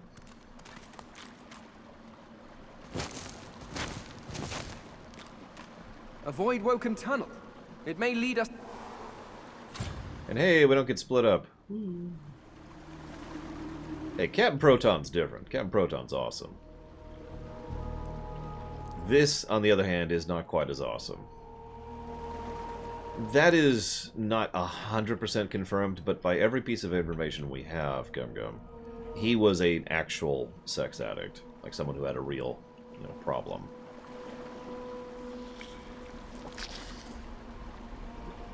So, yeah.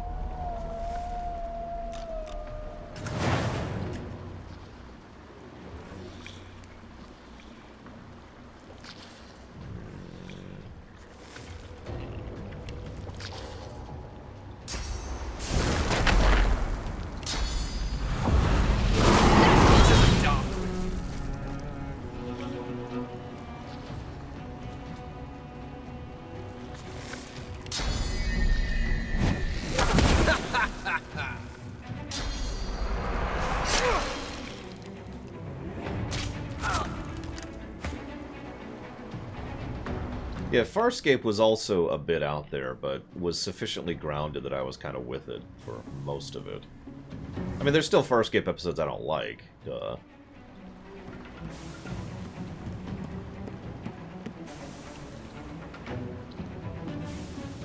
Let's go pop this round.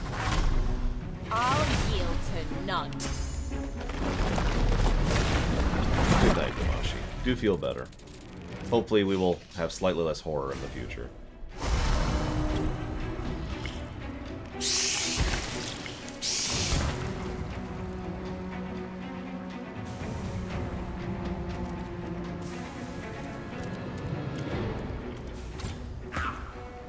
I mean, that might not be a joke, von Falkenstein, which just kind of makes it even sadder.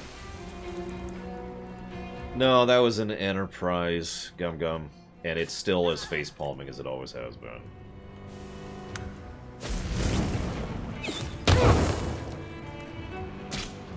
Thankfully, that's kind of stopped being a thing after Season 1, and effectively stopped being a thing after Season 2.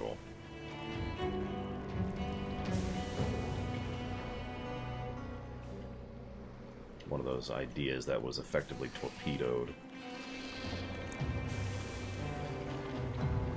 Well, it depends on what you're using for FTL tracks, yeah.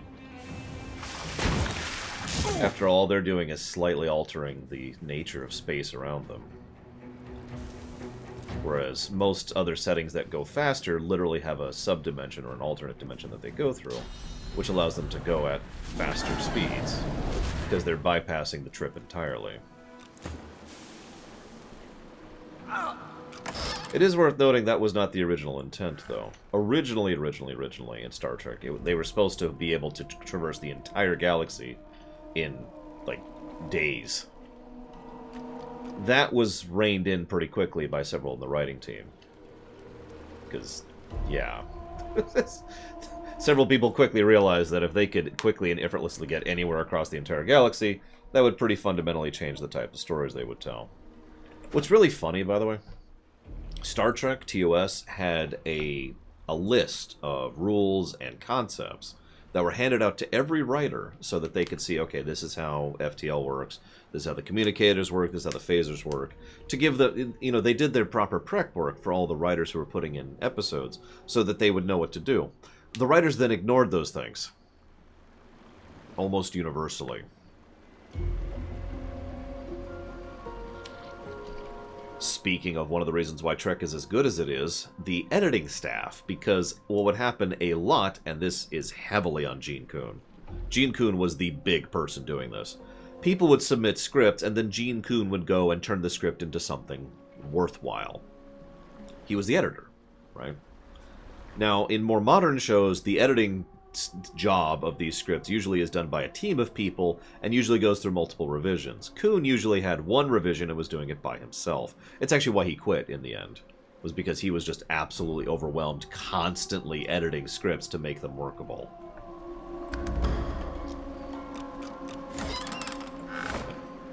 The spirit's hands are clamped firmly over her ears. Her mouth is firmly closed and her eyes are squeezed shut.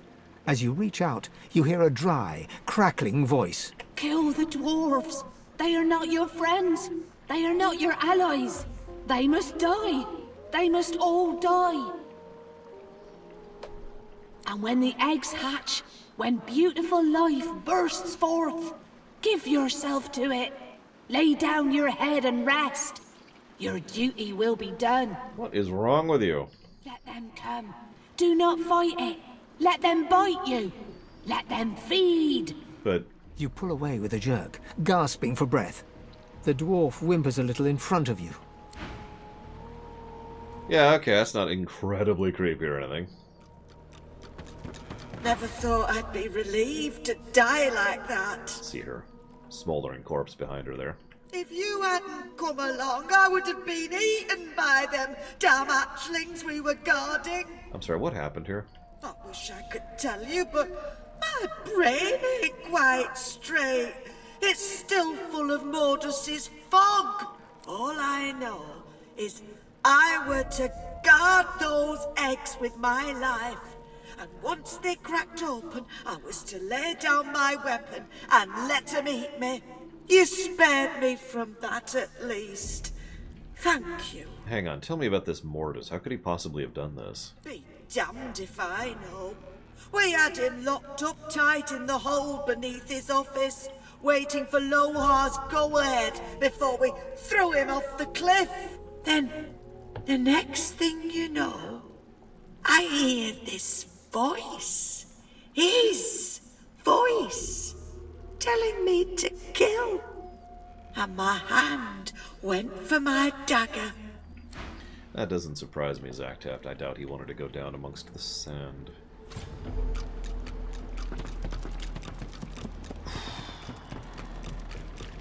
Yeah, we're not going to source eat her, by the way. She's not the problem here, Saffron. Mortis, on the other hand, I could be convinced. They ate me alive. The little ones. Once they burst out of their eggs, they ate me screaming. I don't understand. Why did this happen? Why wasn't the Divine here to save me? No good answer to that one, so we're just going to move on.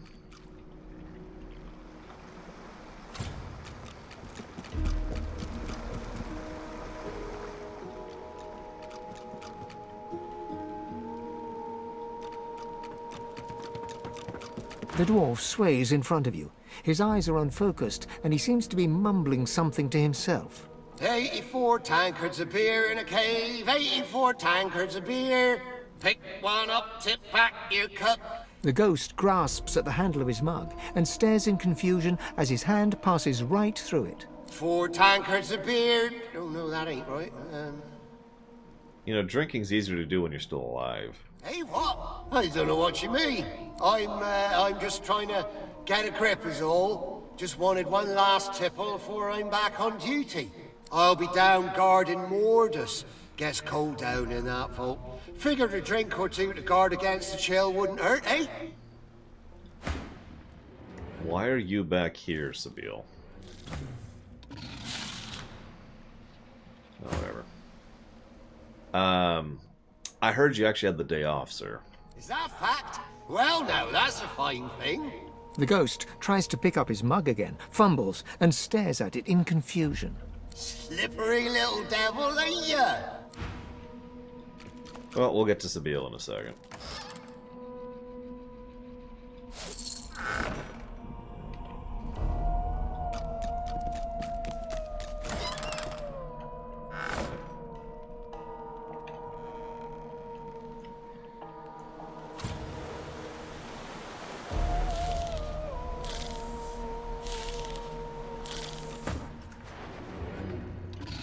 So, hi.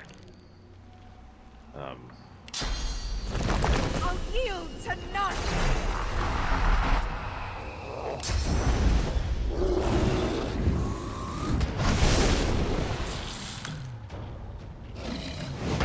Now imagine if all of them had inhabitable planets, Kira, what noise? Oh, sorry. But yeah, summoning is useful, as previously shown.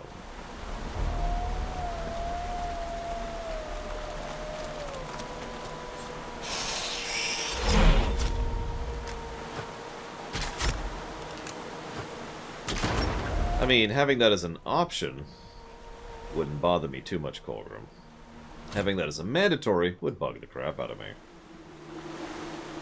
Especially depending on how it counted. Like, what if I was in a conversation, like I just was, and whoops, you started a fight, except you're not sure how or when or why.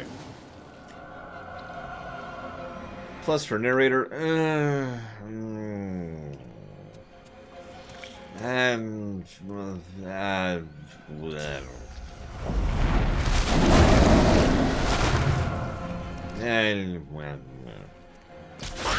does that answer you?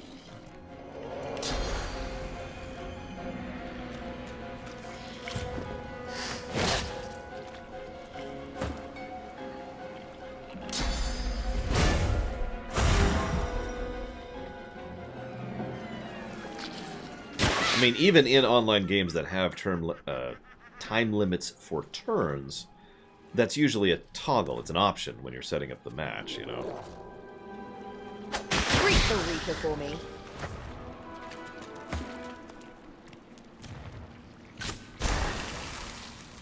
So I stick by my original statement, really. I don't know, it's not like the narrator is a bad voice actor, and the narration is certainly a stylistic choice. I'm not sure I would call it a full positive. I don't know.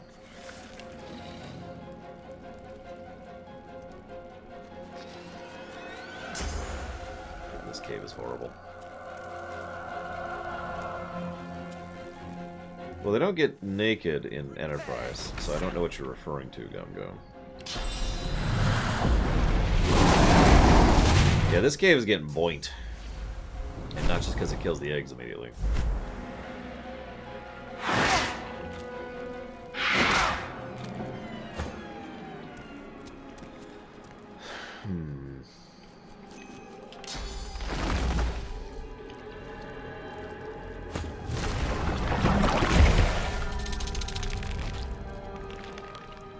So yes, the answer is because sexy. That is the correct statement there.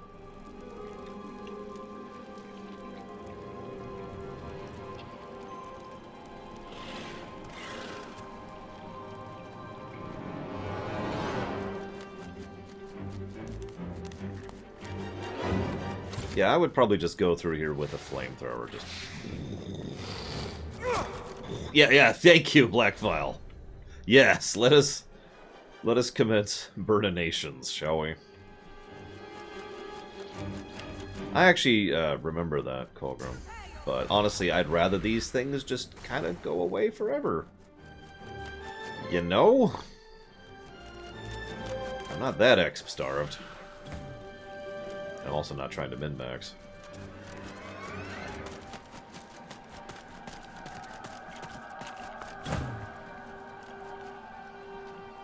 I'm pretty sure it was Rick Berman's idea, Gum Gum, but I'm not 100% sure of that. Where's the...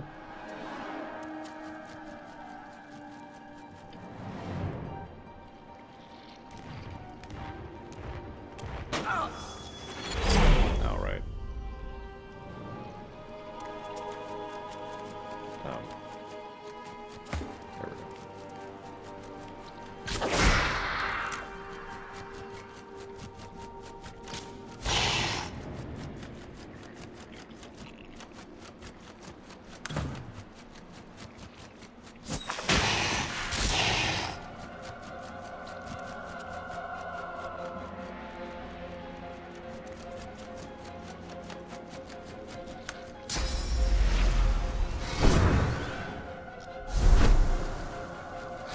It is nice to have pyromancers periodically. Hello, Jimatool.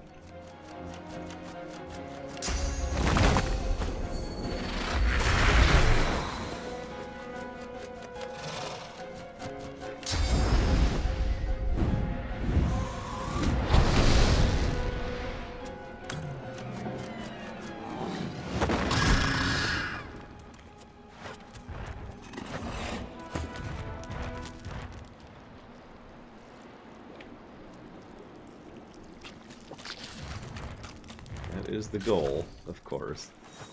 I don't... Come on. Shoot.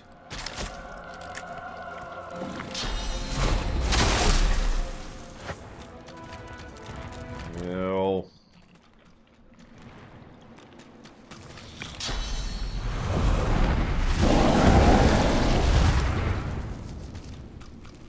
Damn it, Mortis. Do you have to be so gross? Is it mandatory?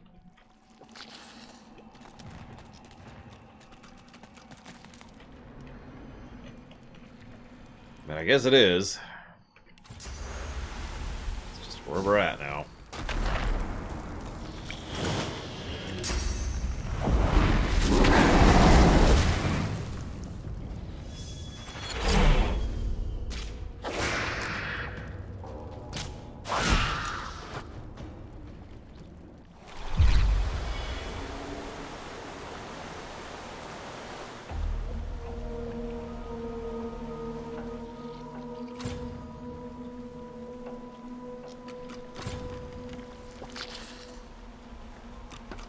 Hi, TSB.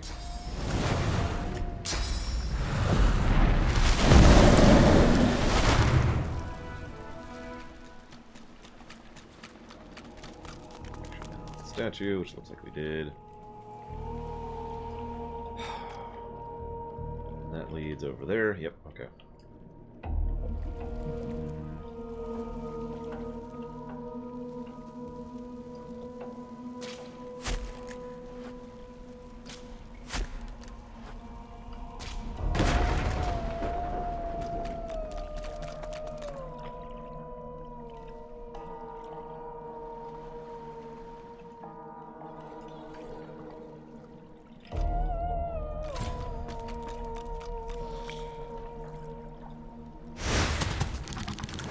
Because of course.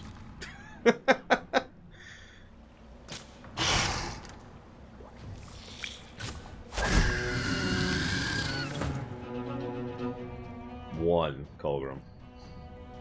Give him a nice flamer. And then they just hold down the fire button as they're going through.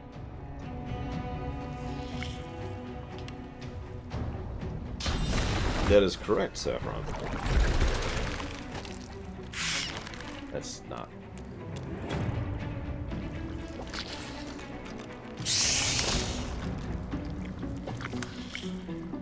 Plus for higher difficulty? I'm thinking we should give a negative for higher, or proper difficulty.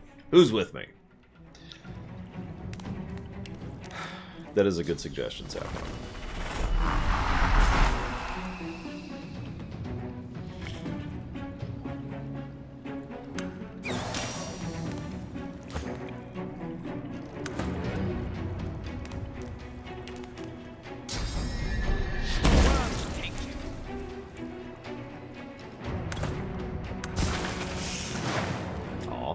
Hatched. Ooh, well.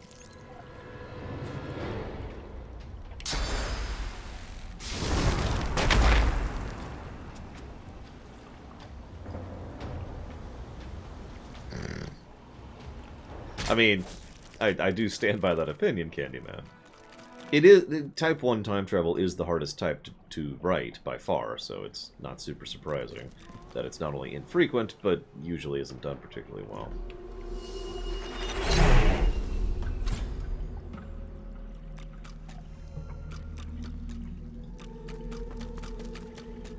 Speaking of which, in the Star Trek rewrite, Type 1 time travel.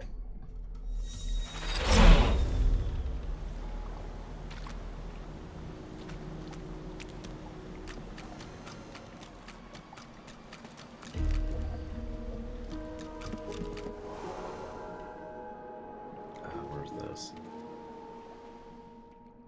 A cave of bodies, and still not enough source to complete them. I think this is actually where I want to go. Were you not required, I would feast on you, slave. Save.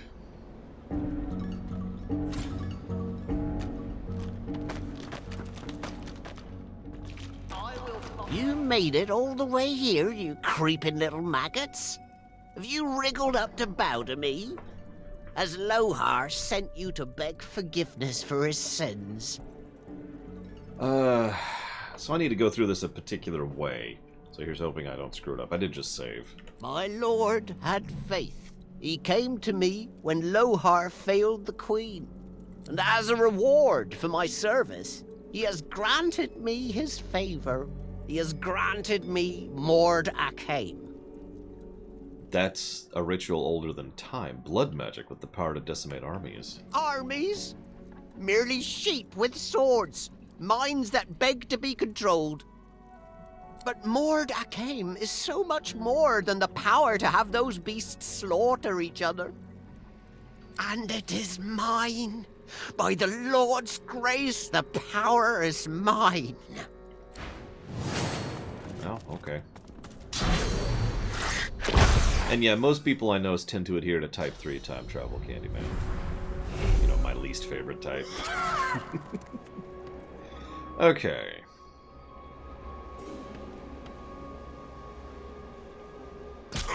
As I say, I feel like I screwed up, but I'm gonna trust you on this one. Jesus.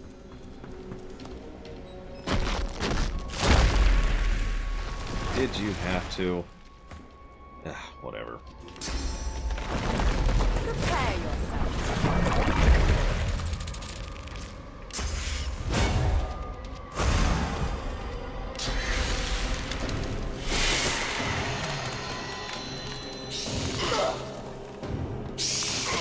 Please! No! Mercy! Mercy! Save. The Master Sorcerer throws up his pocked, cracked arms to defend himself as you step forward. So, what exactly would you give me if, mercy was offered? The undead dwarf looks quickly over its shoulder, his gaze darting from shadow to shadow. Of course! Anything! Just name it! So, you're one of the Source Masters. What? Source? The skeleton slowly lowers his arms, staring at you in disbelief. Of course! You're God-woken! You seek power! Ultimate power! And I worried we could not find common ground. Yes, God-woken, I can teach you. If you swear you won't banish me to the afterlife. Yeah, sure. Praise be. Very well, God-woken. Listen carefully. Source and void, day and night, love and hate. One is meaningless without the other. I really disagree with that. To grow your source, to achieve your potential, you must embrace the void. And that. And it seems that you have. Squeezed it tight, I see. There isn't much more for me to teach you. But I can still help. Here, this is a sign of my goodwill. And a sign that I want to get the hell out of here. The skeleton pulls a book from his robes and drops it into your hands as he wanders past. And then we kill him. Mordus looks at you in shock. His skull twists into a mask of rage as comprehension dawns and oblivion opens before him. Liar! Traitor! I hope he rips your guts out your ears! The frail skeleton is still screaming obscenities when you bring your weapon down, caving in his skull. The jaw falls silent, dropping to the floor with a crack, and the pile of bones lies silent.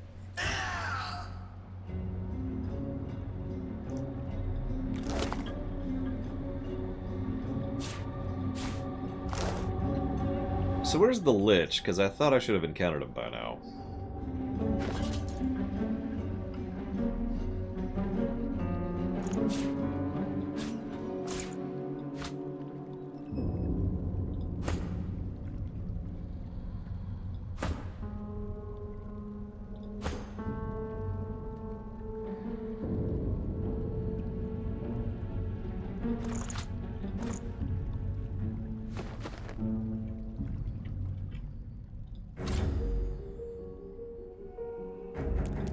The ghost stares down at his broken, twisted body, a look of glum resignation on his face. It ain't a pretty way to go, mind you. Could be a damn sight better than whatever Lohar would have done if he'd got his hands on us. Mind control or no, he'll be livid when he finds out what we did. Sure, Gorgon.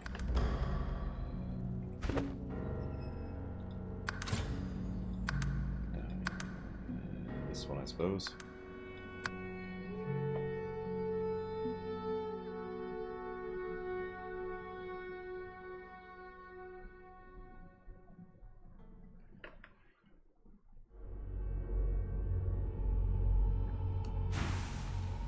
The Master Sorcerer throws up his paw. The undead... Of course! Anything! Just... What? The skeleton... If you swear you won't freeze, soar to grow, and it's... But I can... The skeleton pulls a book from his... Mordus looks at... God's graves! Please be quick! Why did you try to kill Lohar? He wanted the Death Folk destroyed! Once he knew his rats had found it in the Peacemaker's wreck, he wanted it destroyed! The greatest weapon Rivalon has ever seen lands in his lap, and he ordered the barrels thrown into the ocean. We couldn't let it happen. We needed it. So I took control. But how did you control the dwarves? The power gifted to me. The power of Mordecai. The power to bend the feeble-minded to my will. And so much more. It was a gift from... It was a gift. Right. What's got you so spooked, buddy? I can't. He'll hear. He'll know. He'll find me. He'll come. I'm already here. Tell me. If I tell you, I die. Or worse. Mordus takes a step back, looking about in half-crazed panic. I can't. I can't. Not now. It's too late. It's all too late. Demand. The dwarf sets his jaw and firmly refuses to speak until you ask him something else. I'll force this out of you. What? No, I can't. You grab the dwarf's old brittle arm and follow through with your knee. There's a dry snapping sound as the crumbling bone cracks and gives way. Ah! No! Stop! Stop! I beg you! I'll tell you! You relent, and the dwarf stumbles back, cradling his fractured arm and whimpering. It's him! The one the seven rejected. The god. The dwarf is interrupted by another crack. You see his femur has developed a break. The fracture spreads, shearing the bone in two. Mordus stumbles to the ground, oddly silent. He looks up, and you see that his jaw is cracked, broken, and falling to pieces. Fissures are starting to run across his skull, and his ribs start to snap and fall one by one. Mordus tries to raise his remaining arm to his head, splaying his fingers wide, but the digits are viciously snapped off by some unseen force. You hear the tiniest whimper from the skeleton before his face caves in, as if smashed with an invisible mace, and the body lies still and silent. You stare down at the pile of cracked and broken bones. Then we have a conversation. The thought of death fog gives you pause. A weapon like that should give everyone pause. Ah, death fog. Instant victory. I always applauded Lucian for using it. Ah, nuclear weapons. Instant victory. This scourge, this destroyer of my people should be wiped from the face of the earth. Who wakes up in the morning and thinks, today I'll invent something that'll be able to murder people by the hundreds? Hojo.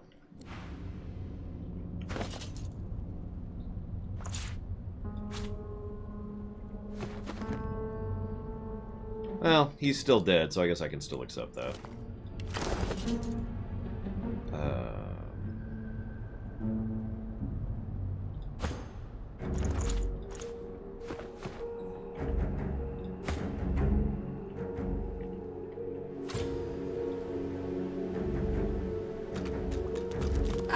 I'm so sorry. I didn't want to hurt you. I didn't want to hurt anyone. But he made me. That voice, he made me. I let him out of the vault. I killed anyone that got in the way. And then I sat here as he gibbered about needing to complete his bloody Mordecai. His what? Damned if I know. Some ancient ritual, he said. It gave him the power to twist our minds, to turn us into his puppets. And when he was strong enough, it turned him into... that. He thought it was a reward. Kept saying how blessed he was. What madness.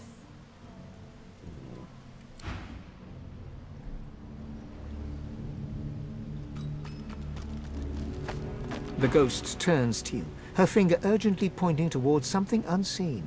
Silent lips move, issuing an urgent, unheard plea. Your hands merge together, your world twisting. Looking down, you see you're holding a barrel marked with a fatal warning. Death fog.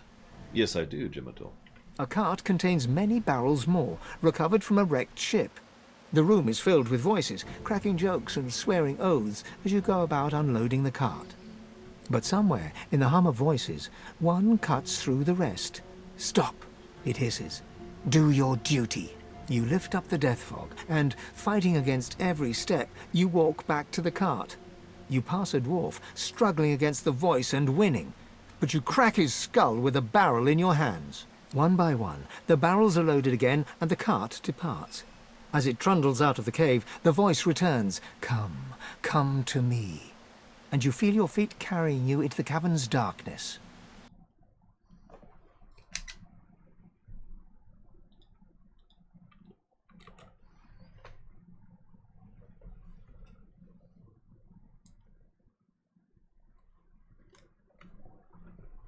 good time for a stretch.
I don't know if I'd have a question for Mr. Ronberry. Mr. Red? Why are you such a scumbag? I don't know. What's wrong with you? Maybe just give him a nice slug. Like that.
Yes, I did, Pika.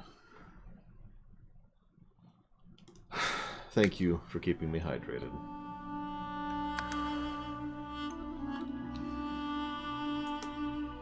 Well, the original is cheesy and ridiculous, Trihexia. And believe it or not, I tend to not be into most older television. The new one is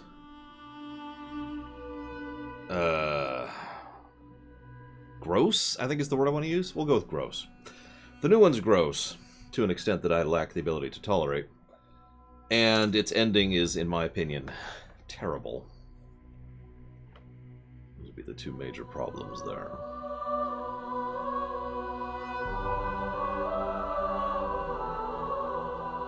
Flash Gordon isn't a TV show, first of all, Gumgum.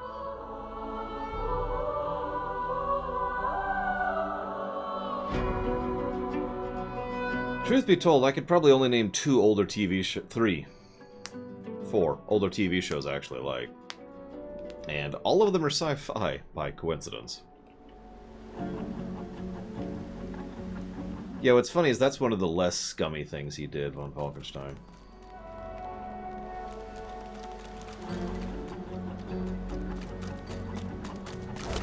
Well, older movies are different than older shows by a pretty big margin.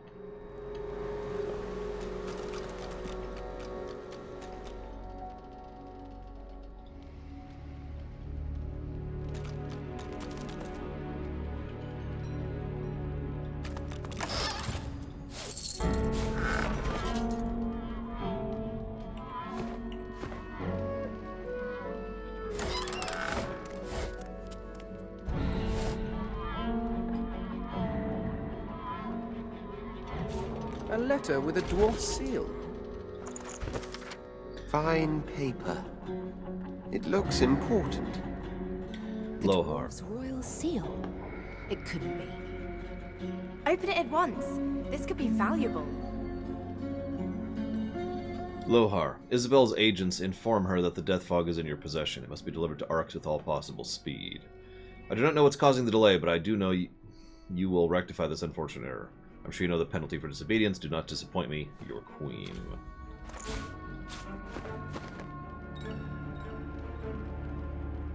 Yeah, Mr. Ed. The runway box didn't exist until TNG.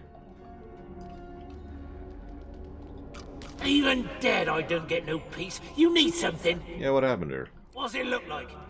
Either there were a void-woken attack, or this is the most unfortunate dinner party you ever did see. No, shove off. I've got an afterlife to enjoy, and your jabbering ain't making it easy. Walk on, Bones, I got nothing to say to you. The dwarf pulls a dagger with shocking dexterity and reflexively swings at your gut. Thankfully, the ephemeral blade passes right through you. With a rancid look, the dwarf pockets the knife. As he does so, you spot the royal seal of the Dwarven Queen on the handle. Through gritted teeth, the dwarf growls. We're done here. Yes, that's one of the other major plot threads. Thank you, as always, Ginger Overseer. Even though you're donating towards Bloodborne, I don't hold that against you. Thank you.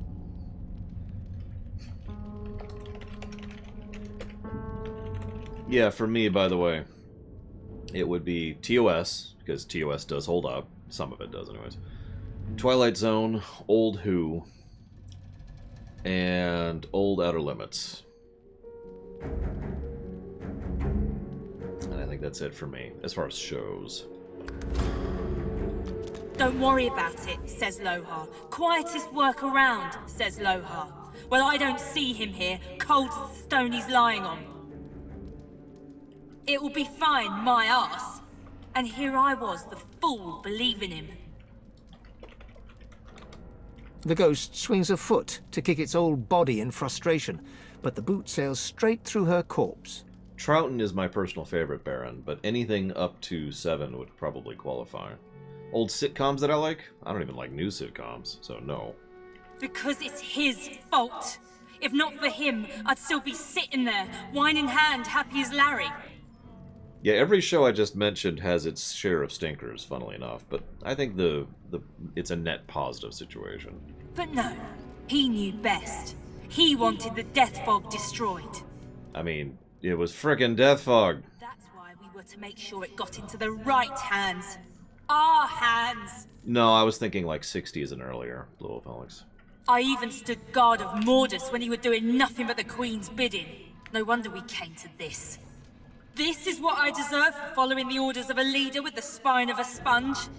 Thank Duna Her Majesty has more steel in her belly than that coward. Why would that make you a bad person, Trihexia? There's plenty of good works by bad writers and bad producers and bad creators and bad actors. We can keep going. I like Harry Potter. Does that make me a horrible person? So what's the Queen have to do with any of those? You're a little tool to be asking questions like that. Her Majesty is trying to do what's best for the dwarf people. And there's not a thing more you need to know. No. Gum gum.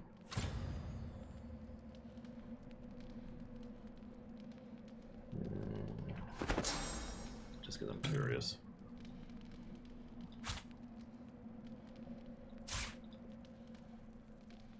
I know what you meant. I could even think of examples of what you mean. I still say no.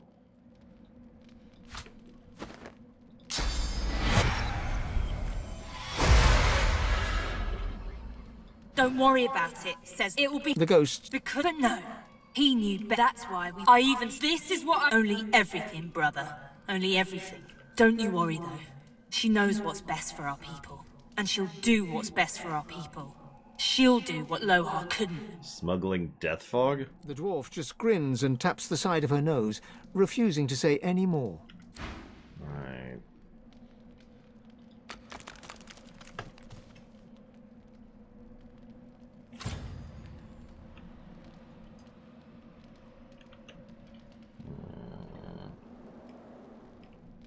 You mean, how did I? Past tense, of course. The lock's melting away. Mordus turned the key into an amulet. Cunning. Oh, there goes my amulet. Probably not, Pika, but I might. Undecided, but leaning towards no would be the answer. Oh, there we go.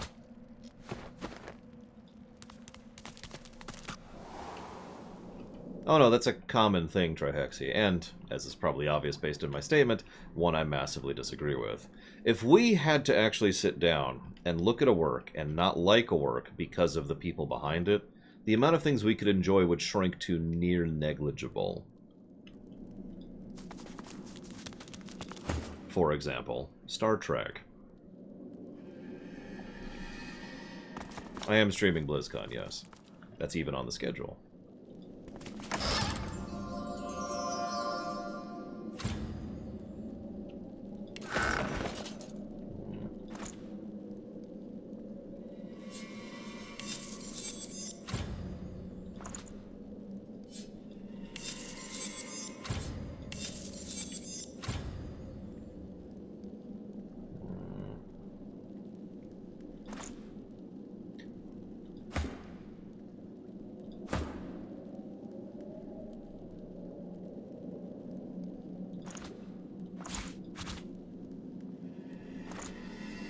Yeah, exactly. Blue of Alex.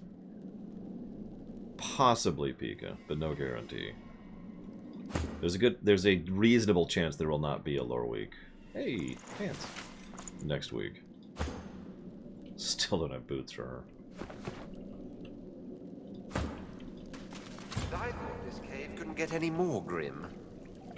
I do not want to know what that smell is. Death, most likely. Watch your step.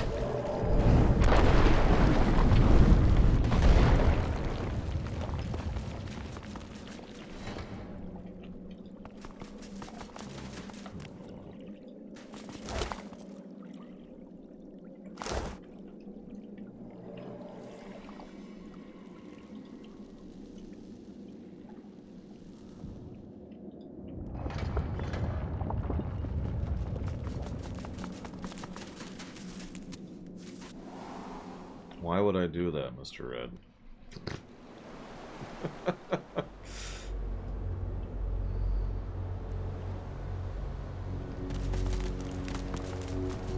I mean, I didn't see anything else there, so, you know.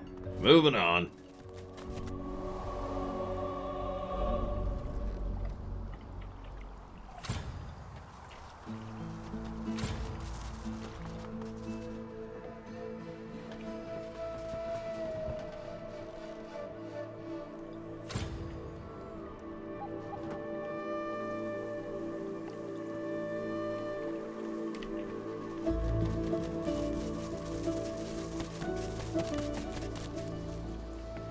I'm sure quite a few people are, Blackfile. I'm not, obviously. I've got work to do.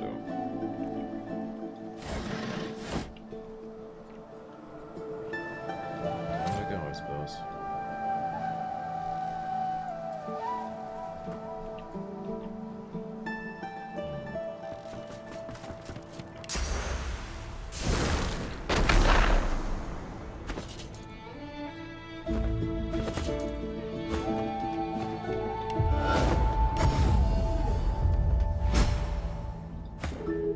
This must be The spirit hovers before you. It looks into your eyes and reaches out a hand of smoke and gossamer, silently begging you to take it. You feel the boards creak under your boots. The smell of salt and pitch fills your nose. You check the knots securing your cargo, hands moving over rough rope in the darkness. There's a shout from above decks, and then the world turns upside down. You're pitched violently sideways as the planks around you rip apart and black water floods in. You kick and thrash, desperately trying to reach the door to the deck above, but the current hurls you back, dashing you against boxes and broken planks. As your vision fades to black, you see the walls shudder as the peacemaker snaps in two. You awake to the flicker of torchlight and the sound of voices. Here, crack this and open. With locks like these, there'll be something good inside. You hear the snap of a latch being broken and a long, low whistle. Get word to Lohar. The Reds are shipping death fog. Send your fastest runner. Go! You lie still for a minute until you feel a rough kick to the ribs. Thought I saw a twitch, says the dwarf, looming over you. Well now, ain't you an unfortunate little flounder, she growls before clamping her hand across your mouth and nose. Sorry, hun, no witnesses allowed. You kick and struggle weakly, desperately trying to catch a breath, but the dwarf's grip is iron. As your vision starts to swim, you see other dwarves moving in the torchlight, hauling your cargo off the ship. You give one last kick and then darkness. Stepping back from the spirit, the feeling of her panic starts to slowly fade from your mind.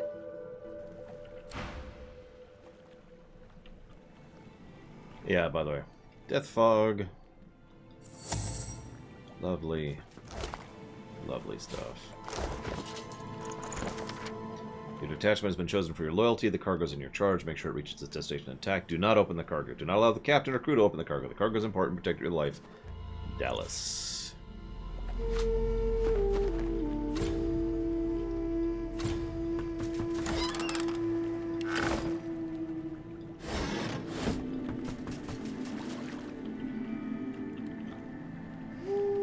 There's the amulet. Oh, what? I can't.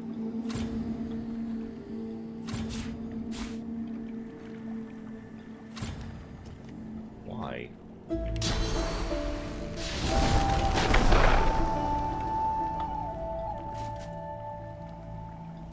Good fight.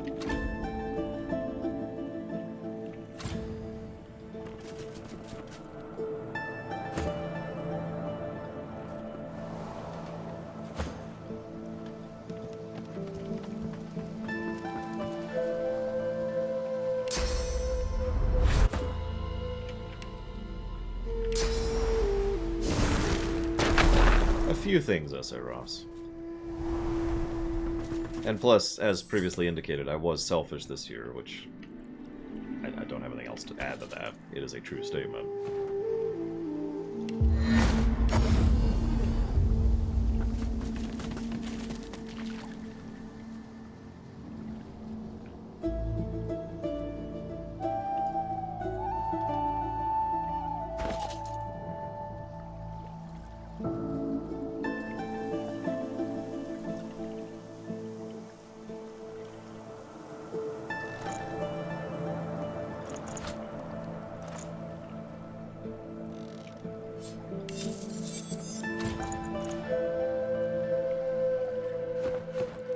Sweep the town soon.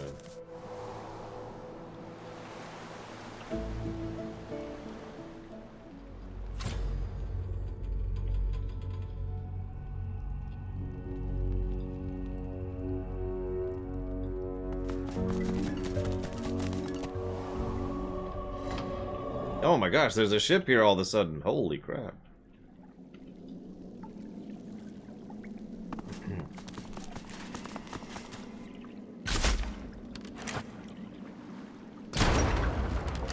It's Laura, apparently. And a crab.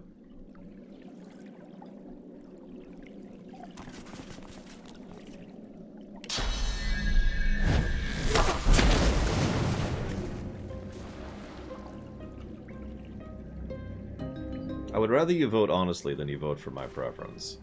In fact, I would rather you vote honestly than you vote strategically in any format.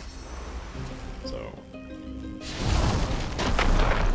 that what you will. Is it 5? It's 5. Hurts, doesn't it? So you're on Drax, yeah.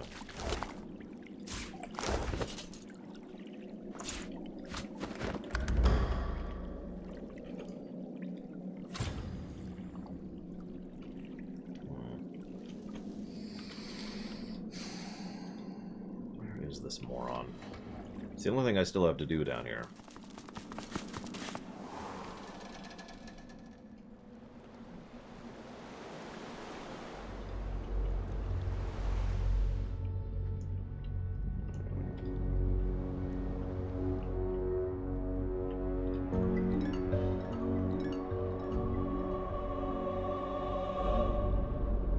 Nah, it's fine, Culver. Fine.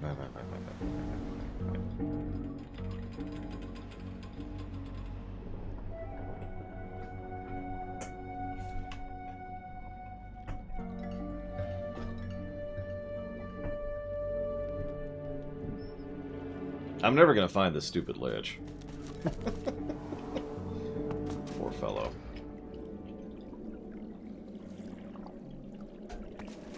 No, it's a load. Time, as usual.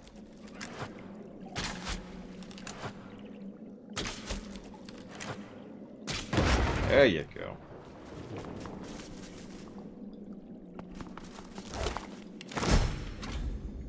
The Lich is in town? Question mark? I swore the Lich was part of this quest.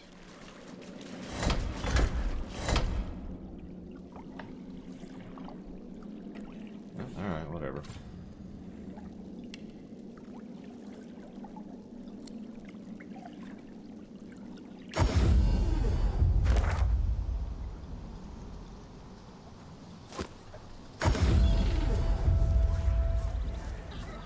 I guess we're done down there for now. Let's see if we can rip some money out of people. Hey, this new! War's a brewing, my special prices for you. Well, war is hell, my friend, but it's very good for business. Good luck to you.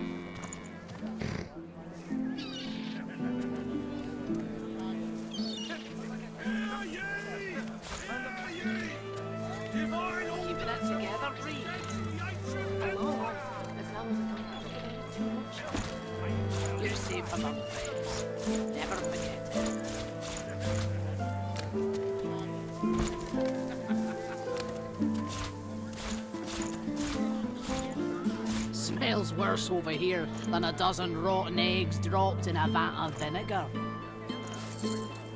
Then don't come over. Here, I bought you some boots. So you have some boots.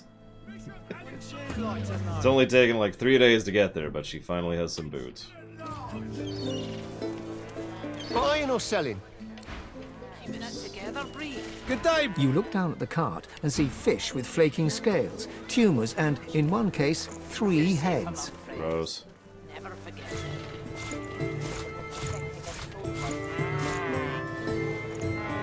Take all that money, thank you. As you will. My word, but you do look exhausted. I bet you could use a touch of magic. Yep. Okay. Now we've got 28 grand lying around, so that should help out later.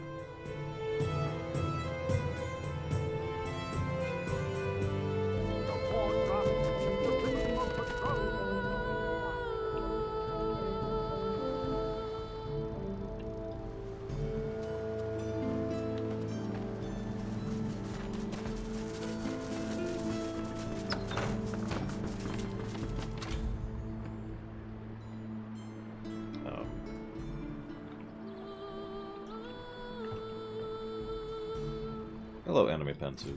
The dwarf is unnaturally still. You might mistake her for a corpse, were it not for a slight twitch of her eyelids. Something's wrong here. She calmly opens her left eye, then her right. What do you want? What's down there? Cobwebs, I reckon. Maybe some spiders and silverfish, rats. Nothing you want. Unless you collect cobwebs, I guess. Listen, the Queen herself has ordered my entry. Oh, Success squeezing my impossible. behind. You ain't much of a trickster, fatty. Bet if you played cards with a stacked deck, I'd still win. Before you can ask more, the dwarf holds up her hands and closes her eyes. She's done talking. Okay. Do. Close the door. Close the door.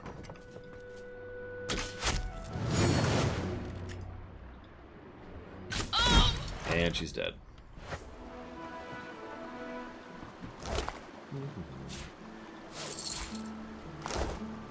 It won't budge. God's sakes. We had a crowbar. You think a crowbar would open this thing? Huh? You got rocks knocking around that noggin of yours. We'd have more luck asking Duna to open it for us than for it to budge by our own hands. Yeah, no, I remember that woman. The only thing that'll work there is saying you're from Lohar. But it's okay, Lohar is dead, so it's a fair trade, I think. You think a crowbar would open this thing? Huh? You got rocks knocking around that noggin of yours. We'd have more luck asking Duna to open it for us than for it to budge by our own hands.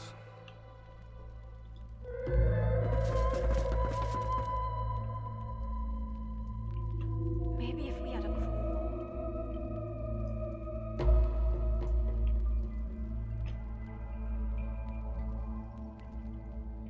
Yeah, I know, but I'm not seeing it, which is why I'm whatevering here.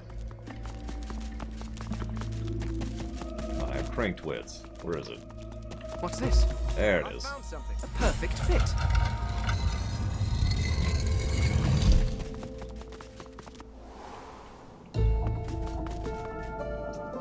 That is a very large rat. The rat's spirit shakes its head This vigorously. puzzle. Pretty colours. So nice. Until that ugly dwarf dropped an urn on my head.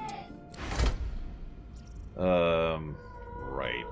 Before we do this puzzle, let's just, wander over here.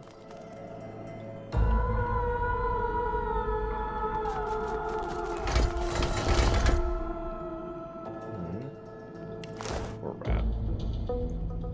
I'm actually curious if I could just straight up unlock this. I doubt I can, but I'm curious. Yep, that's a plot door. Well, actually, it's a quest door, more accurately. Hey, look, horrible death mushrooms and eggs. It's always horrible death mushrooms and eggs.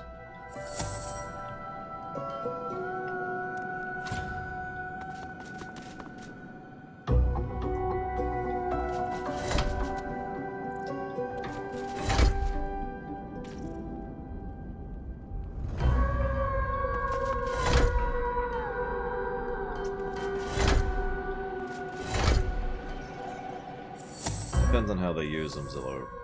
In something like Neverwinter Nights, that'd be a more definitive negative.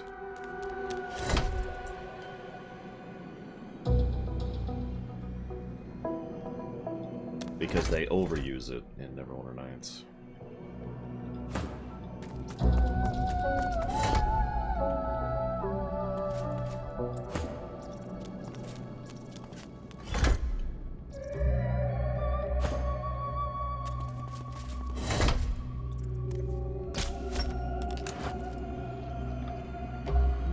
Nope. Looks like it is a quest door. I do have to do the quest to get through. Oh, that's because he's there, so I'm gonna you.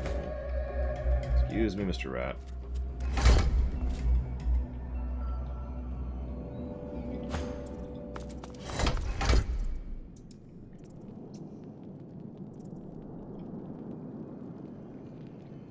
How is it not a... Yeah, that's exactly what a quest door means, Saffron. A quest door is something that you have to do the quest to progress through. That's what a quest door means. I can't lockpick that, and I can't damage it. That's a quest door. A plot door is one step worse than that. A plot door is a no, really, screw you. We've actually encountered one of those before.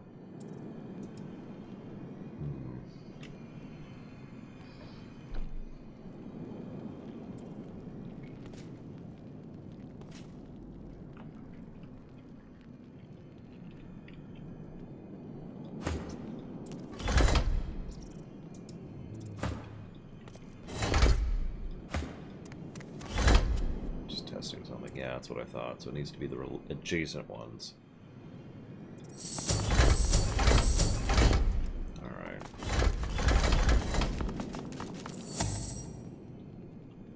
So that means it needs to be that one.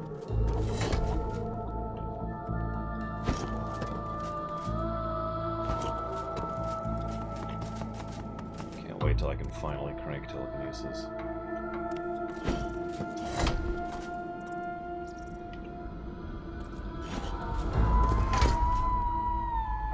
it's not gonna work though. How do I do that without doing that? Maybe this?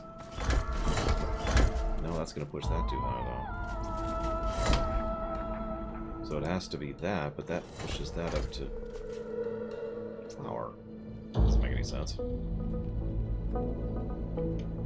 It could be that. Here, let's move that entirely. But that leaves that without a thing. If I push it there, it's going to turn into fire, which is wrong. I'm just going to look it up. Let's see here.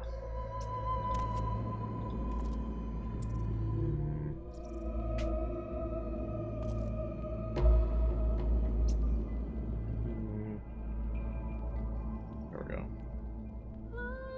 Takes less time, Saffron. It's not lazy, that's in a hurry.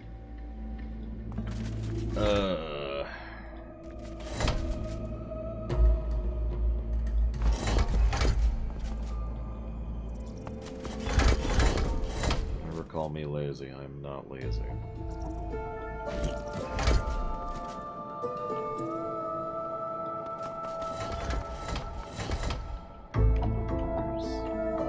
I guess that's it. That's fine. Thank goodness the rat doesn't screw with it. Could you imagine if the rat was messing with this puzzle as you go?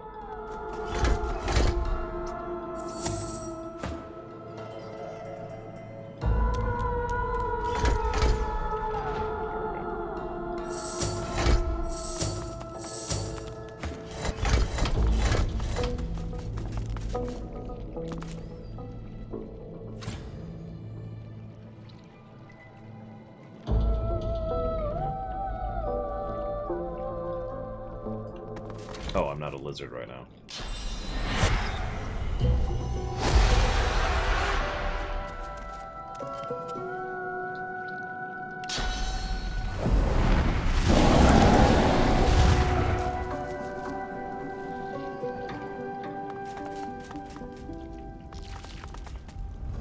So there's the Lich.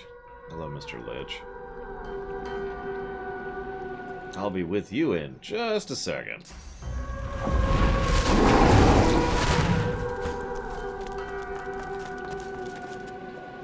Let's just do that. I'm doing that anyways. This is important to me, alright?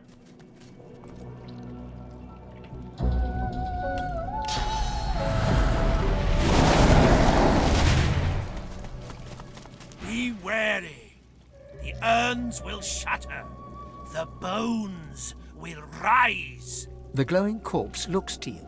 The erratic rising and falling of its sternum is accompanied by melodramatic gurgles. Come to me. So what's the panel do? The creature murmurs a quiet poem.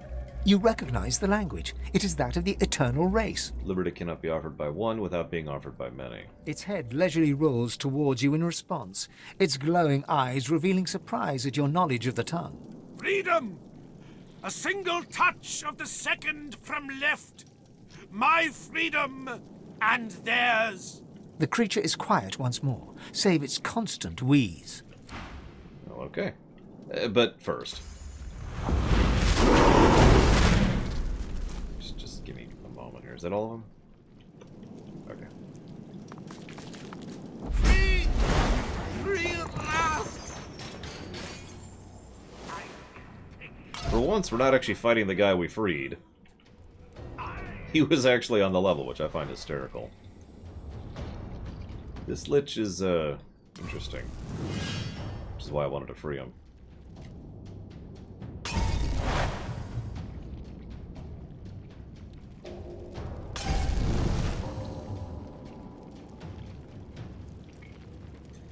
Okay. So, first and foremost,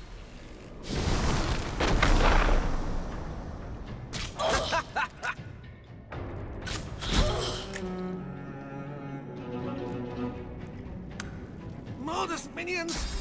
Leave me be, parasites!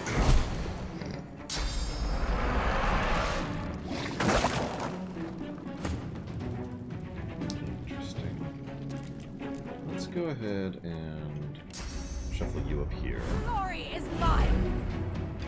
Tap this. This on his face, actually. I'm ready.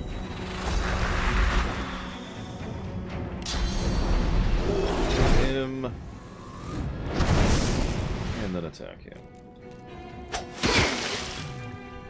You beat face. That's what you're good at. Yes, thank you. Get that up there. For Mr. Ranged Mage Dude. It's actually his formal name. His parents really wanted to make sure he was a mage who was very focused on range when they were young. And you know how parents kind of push kids towards things? Yeah, it's one of those situations.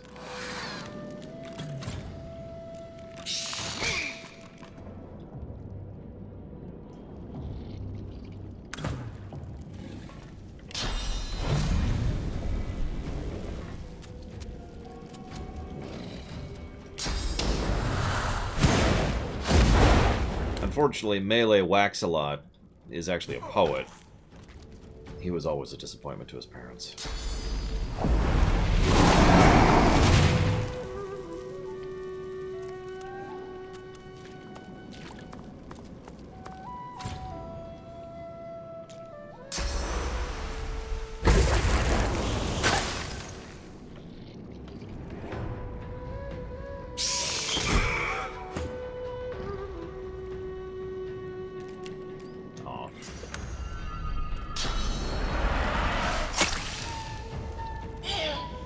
Why would you use poison on an undead?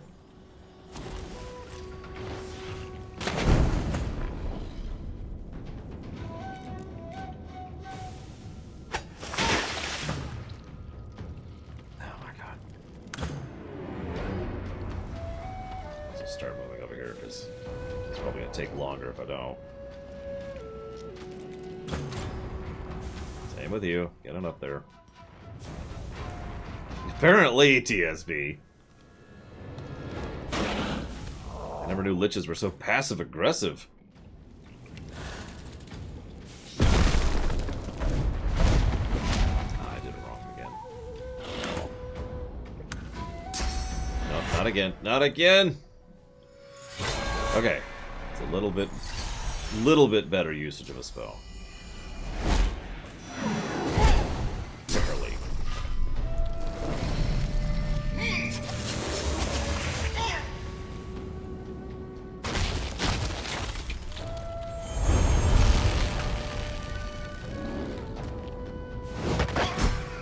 Okay. Freedom!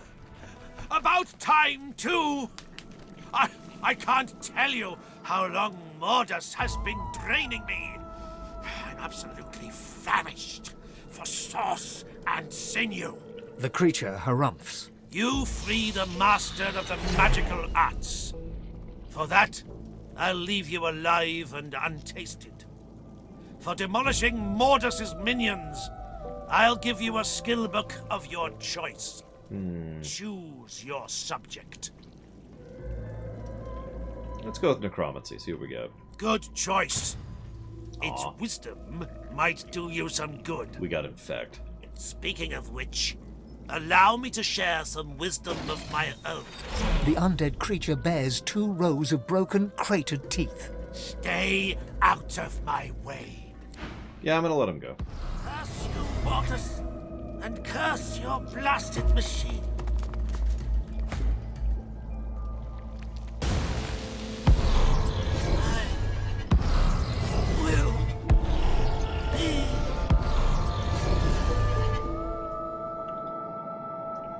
And he's gone. I'm not going to do the trick, if that's what you mean.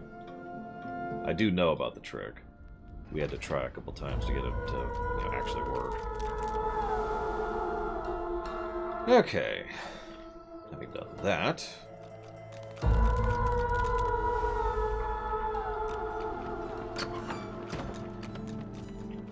I'll saucy you, Dallas. Hey, look! All those magisters in the west end of town are mysteriously dead. The spirit looks at its own corpse, then at you. Its horrified eyes plead with you for answers. Sorry. My bad. All goes black the moment your hand reaches the ghostly magister. You see nothing, hear nothing, for your senses are overwhelmed by the pain of razors slicing through your flesh. One chunk of meat after another is ripped from you until there's only organ and entrail remaining. Yet you still feel tooth and claw as they skate across your bones, and the pain is released. You touch your arms, your belly, your head, relieved that you are still intact.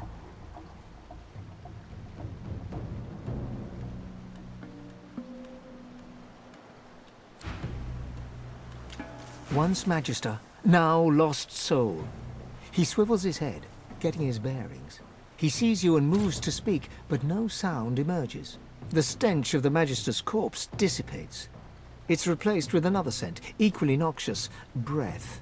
The stink fills you, then pauses, then fills you again.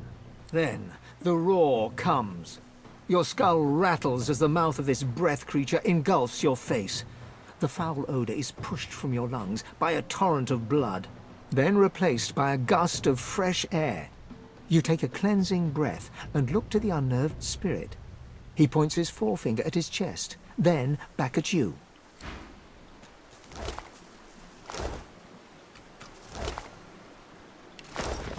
I feel a little bad about the death of these two. Only a little. But I do feel bad about it. Thankfully, that's the end of the Lich killing people. Whew.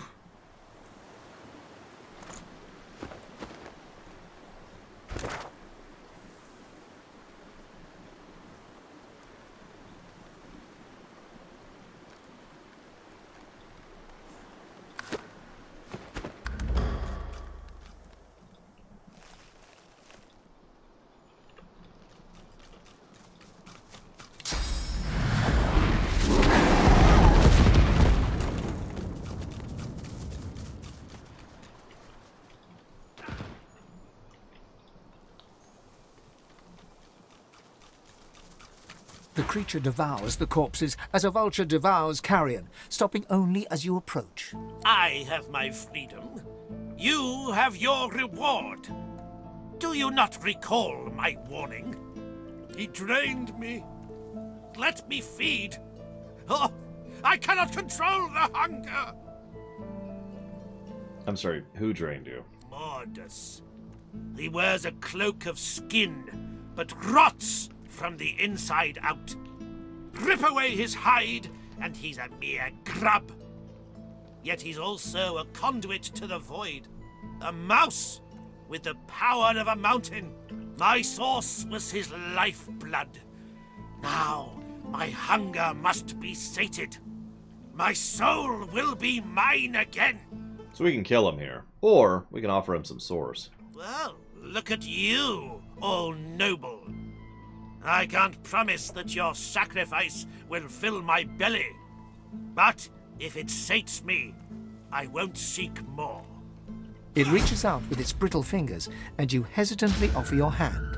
In an instant that feels like an eon, your source flows into the famished creature. Oh, refreshed and refilled. Oh, you won't need to worry about your precious innocence anymore. Join me at my reliquary. I will take my soul. You will take what remains. I like his teleport, by the way. The effect of it, I mean.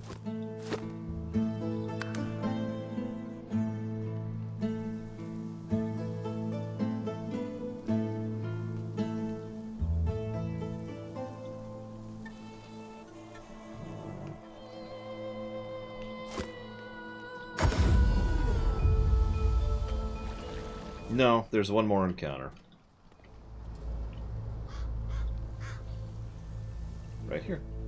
Alright, so I mentioned a trick. The trick is, he's about to give us some free loot, and then he's going to vanish.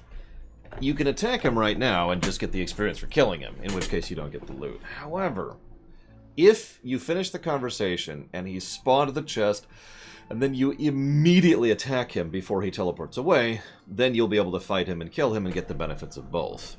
It's a reasonably hard fight, but you have to get him after the conversation is finished. The creature rubs its clattering hands together. It's about time. My soul rests inside the reliquary. I need but a drop of your blood to open it. So, I'm undead. Then find someone who... Okay. Hey, Red Prince. The creature rubs it... It's about time. Here you go. Yeah, that is correct, Colton. Gross. I am me. I am whole. I am Zash! That's when you could have killed him. Right there. Black Shroud. Not what I was hoping for, but whatever.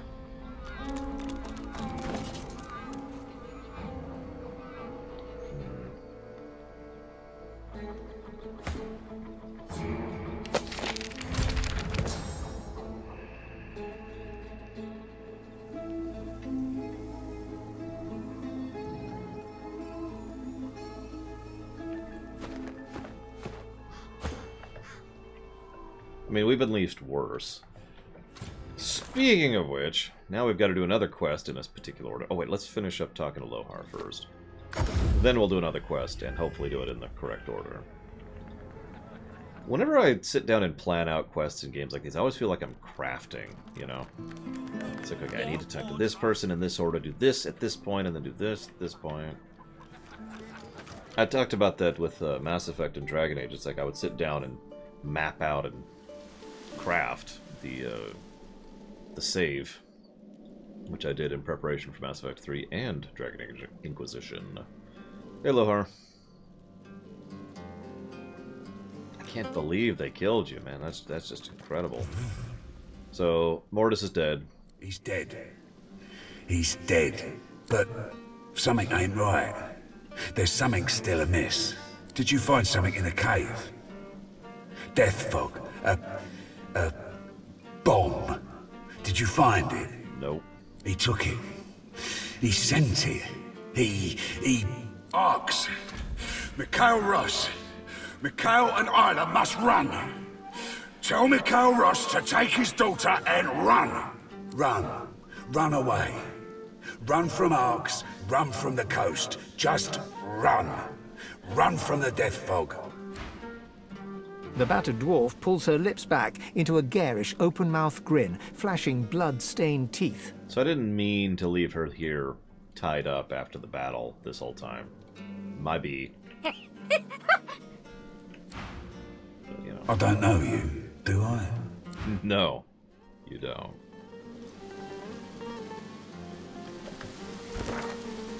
Whatever you do, don't run towards the death fog.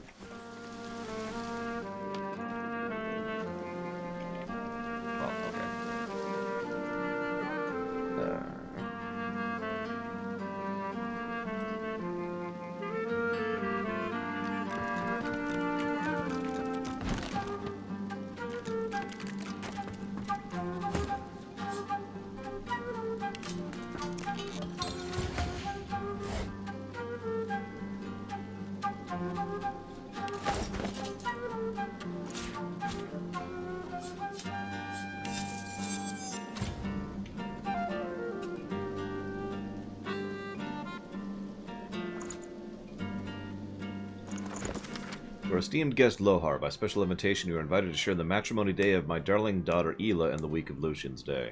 The wedding will be held in our estate in Arx with all provisions. Looking forward to your gracious presence, Michael Ross. As I say, that crossbow is way out of date at this point, but yeah, it would have been nice at one point. Alas.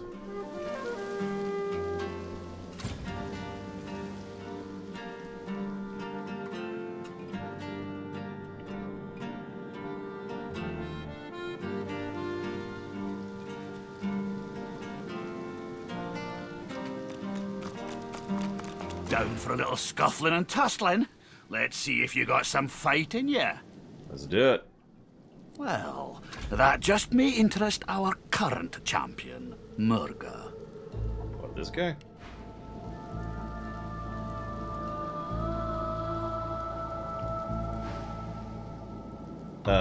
Which Blizzard? For there are at least 3 at this point, Mr. Red. She'll want to talk with you herself before she'll assent to any challenge. Watch your words, mind. She takes against you, there'll be no talking yourself into her good graces again. I just want to fight. Well, you better start caring. Okay, fine. Murga.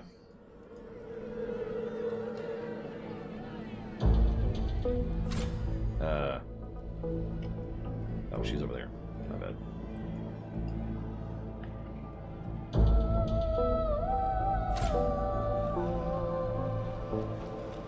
If I had to describe Blizzard's biggest talent in one word, I would say the word epic. A dwarven woman spits obscenities down upon a caged void-woken.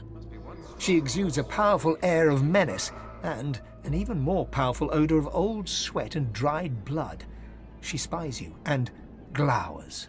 More fodder for the arena. Let Murga the champion test how good your reflexes are. Curling her torn lip back over broken teeth, she grabs your hand and pulls you down to the ale-soaked table. Never losing eye contact, she begins arm wrestling you. Scholar? Ha! Your science won't help you here. In the arena, you must be willing to suffer if you want to achieve greatness. She glimmers in and out of view, merging with the shadows. Crowing, she slams your hand down into the table, hard enough to draw blood. I bested that void-woken below us, you know. Dragged that scaly lump down there with my own 2 hands. So, since you can't hope to beat me, what is it you want down here? Oh, days, Salok, easily. And that's with all the lines in front of them, the director right there in the booth, and recording nonstop. Ah, based on your performance so far, that's cute. But I shouldn't judge your baby steps. The lion judges not the pussycat, eh? I mean, I'm already a champion. You owe me a fight. The look she shoots you is withering enough to ruin a harvest. I don't owe you squat, but if you've got enough heart, I'll bite. Ah, go talk to the raucous one. Tell him I sent you, and he'll set you up for a challenge. Prove yourself worthy fighting my acolytes blindfolded, then I'll knock your teeth out. Well, that sounds like total bullcrap, so sure.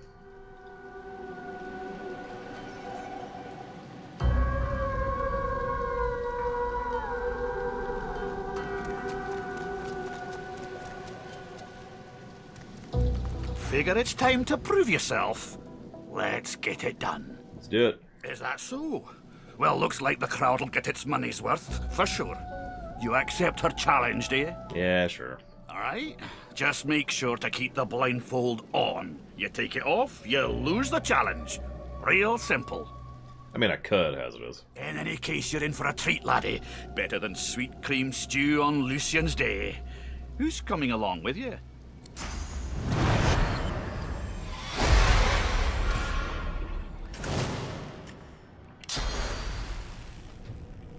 Oh.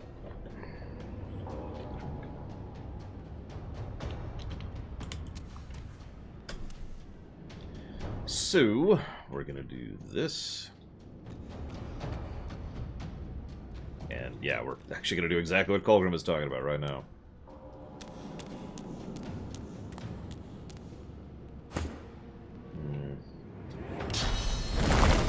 With one notable exception.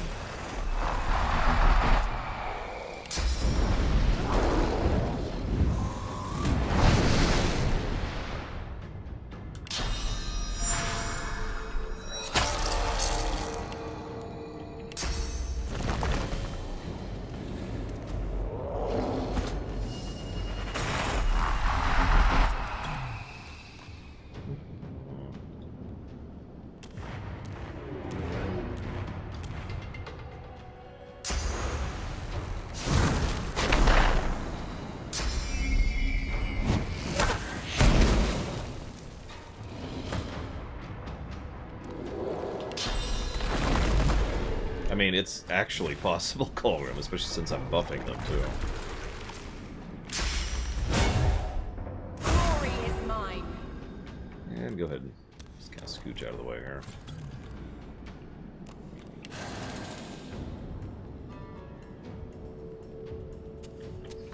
Nah, let's have you hit this one.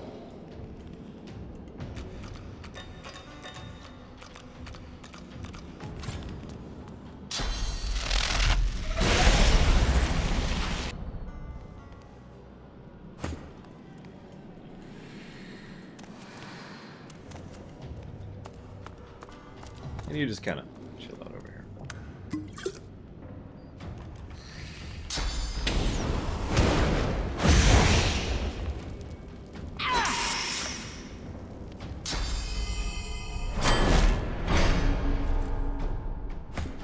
As usual, giant flaming death spider.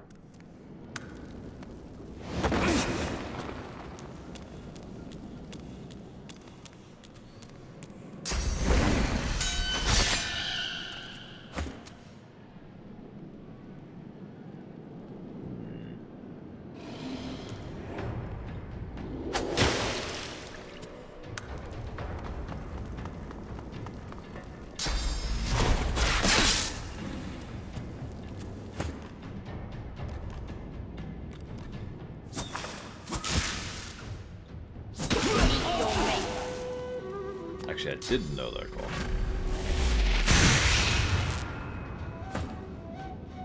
Or if I did, I've long since forgotten it.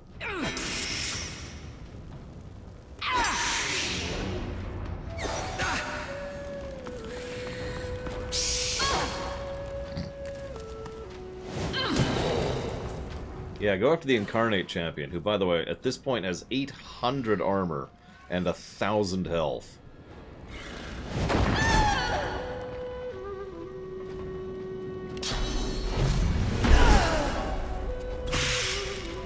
Just to emphasize how stupid the Incarnate is at this point.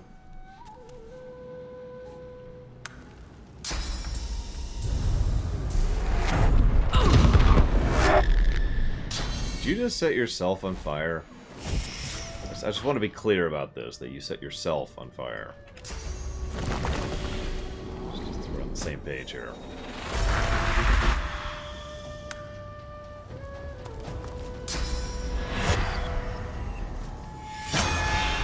Oh no!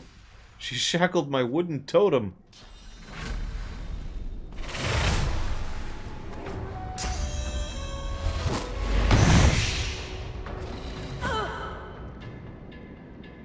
What's the best counter against Zerg rushing? Oh, I don't know.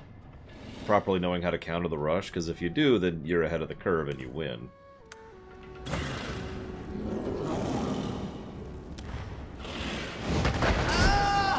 12, Colgrim? Jesus.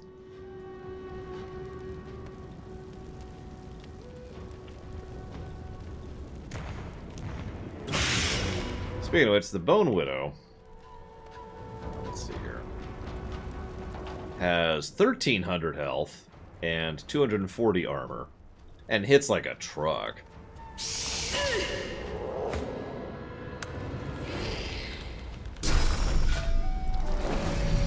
Hey, Arm Devil. What's up?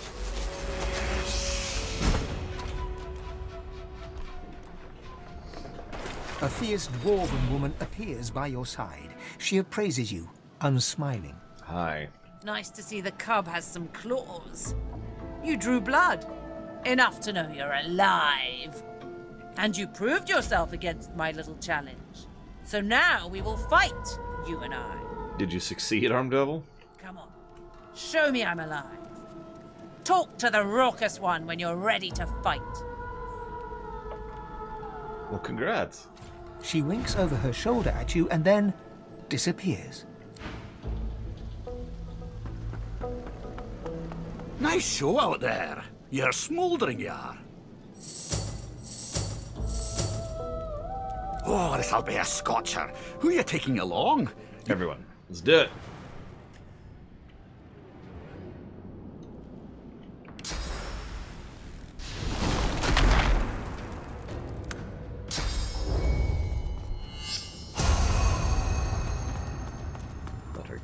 closer. Better get a lot closer. Jesus Christ. Okay, she is now in melee.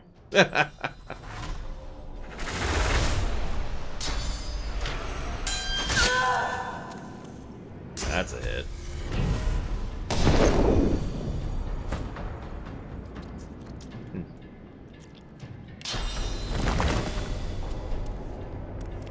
I'll yield to none!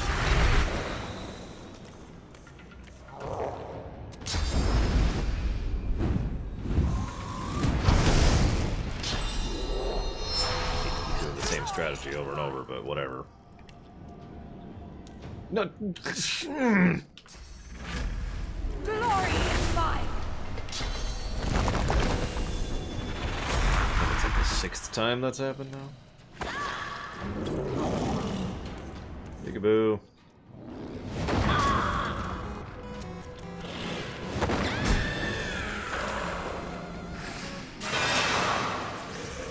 Oh, right, you said don't bow, sorry.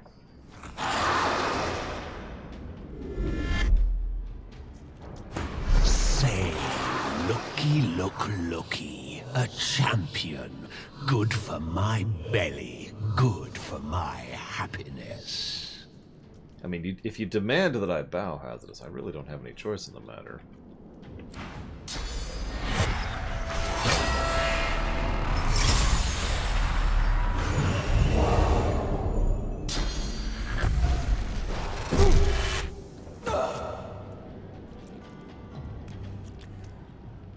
Listen.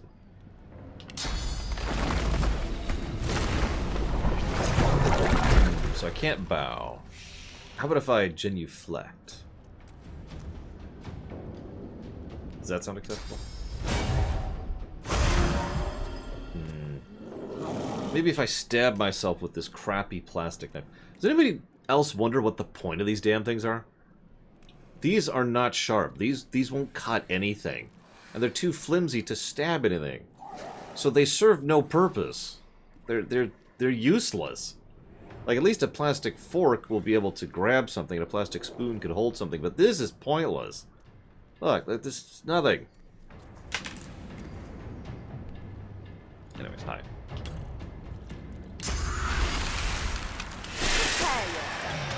Alright, I can do a dab, but if I have to put some oomph into it, you're gonna have to give me a second.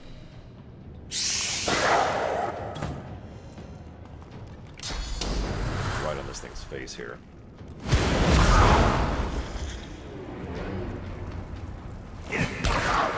I mean, this is worse than a butter knife, I would argue, but that's just me.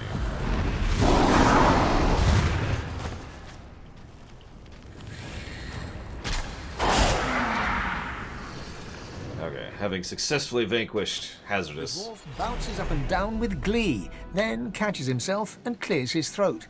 He bows before you. There we go. Accidentally exhaled in the middle of that. For real, though, thank you, Hazardous, as always. You can still put that towards something, if you'd like to. So why do I have one? They have like this, and then a really cheap plastic fork, and then a really cheap plastic spoon, and it comes with, like, it comes in wrapped in a thing with, like, 1/2 of a napkin. You know what I'm talking about. It's like the default plastic utensils package. It came with some Mexican food I got some days ago at this point. And I've just, this has just been bothering me because it's so pointless. Here, enjoy your steak, sir.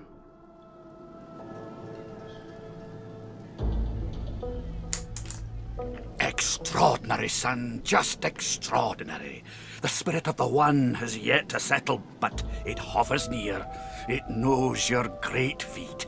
I feel the glow. Ain't just praise you're earning, though. Giving you this key, too. It's an arena champ tradition. Takes you to treasure, it does. And only a champ can survive that journey. The dwarf bellows out to all within earshot. I proclaim thee the champion of the Driftwood Arena. Get your gloat on and take a swig of ale. Hell, take a dozen. We'll be singing for years to come of the great human Void Slayer. Thanks, I think.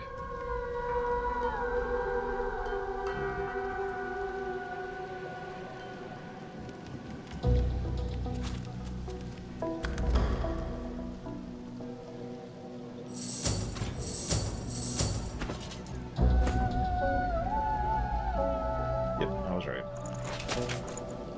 Weird random thought of the day. The music in this game makes me want to play Diablo 2.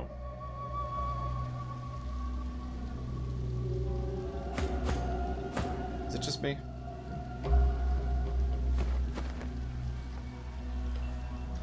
Hershey Kisses has a cereal? Yes, it is, Colgrim. I know that because it just got funded last week. It's one of the first runs to be funded in a while. Whatever. Let's just walk out. Where's the vault? I don't actually remember, Colgrim. Do you remember?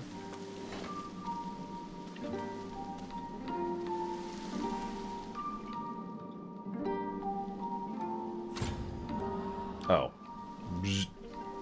Damn it. Turn around, turn around, turn around.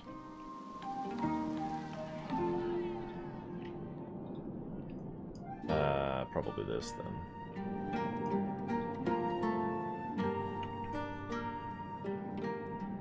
Yeah, Cocoa Puffs has never been something I've been a fan of. Something D2 but does better than D3. Ooh.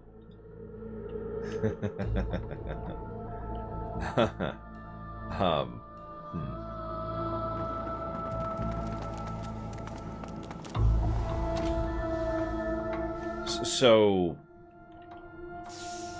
some people out there would say darkness, tone, atmosphere. I obviously would disagree, No go. as I Not now, always have. at least.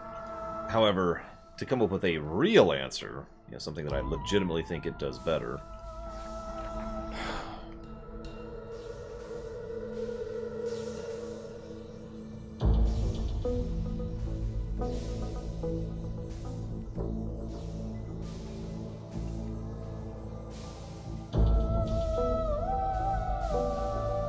the easy answer would be PvP. That feels like cheating, though, if I'm being real.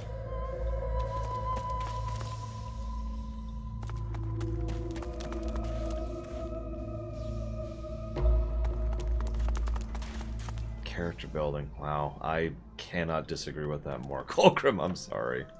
I guess we'll just teleport over? Sure. For certain definitions of the word, yes. Von Falkenstein.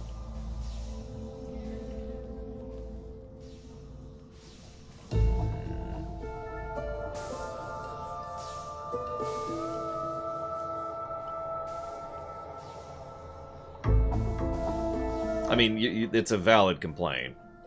Because... You know what? I have a bunch of these. Oh, nice, S.A. Ross. I haven't had a chance yet, because I haven't had a chance to get out yet.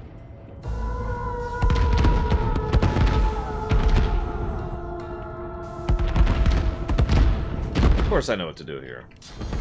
First, we teleport through the bars.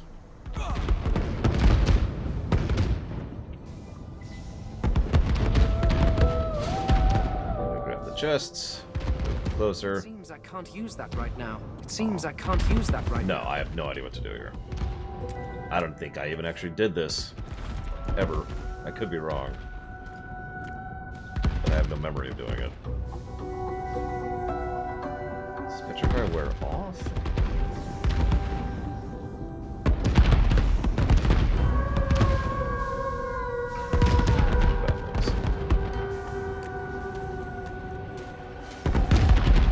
No go. Not now, at least. Oh, because they're petrified. Yeah, because the non-stop petrify crap.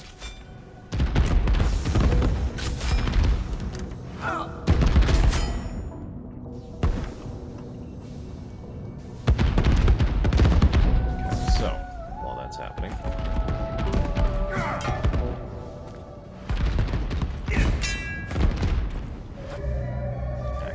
Petrified. Yeah, he's gonna die. That's okay. We can make this work. It seems I can't use that right now. I'm not asking you to use it, I'm asking you to attack it. By the way, another method of teleporting my friends and I have used in the past.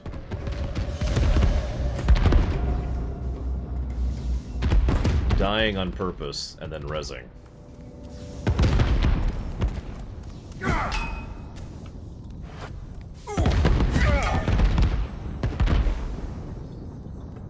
That was more a thing in 1 than in 2. Hello? Oh, he's petrified. Alright. Let's just walk this back a little bit here.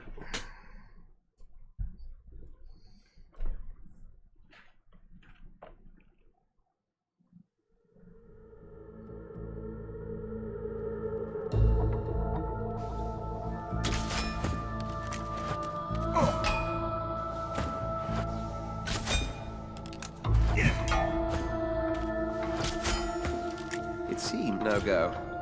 Not now, at least.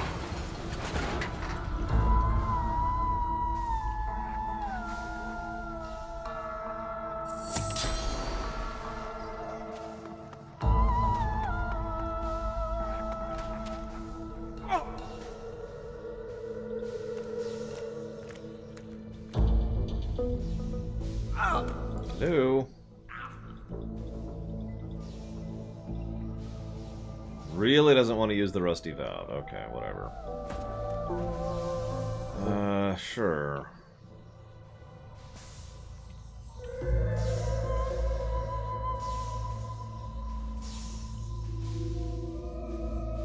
I need aid! Yeah.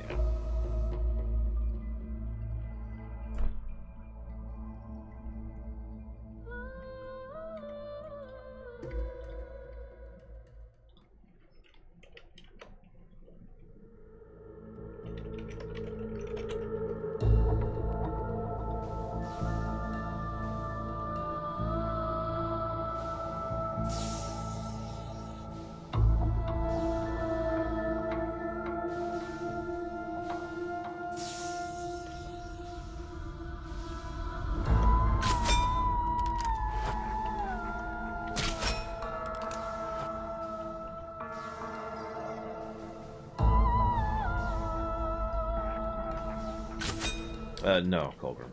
I mean, I have the vault key, but otherwise, no. I believe is that one. Or that one. No, that's it. The Driftwood Champion key.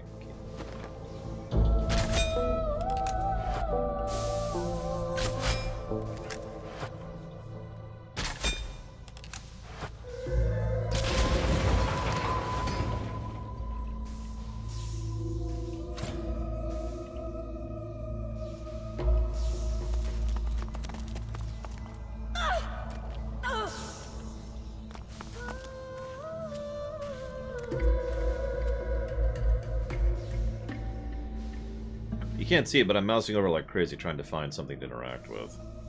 Since it obviously wasn't the valve, so... There's nothing else that I'm finding, though, to interact with. Yeah, that valve didn't do anything. So...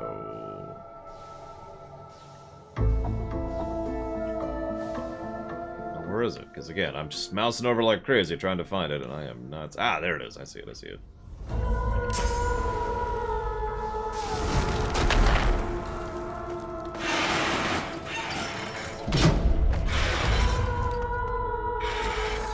Like I said, I was just mousing around like crazy trying to find the stupid thing.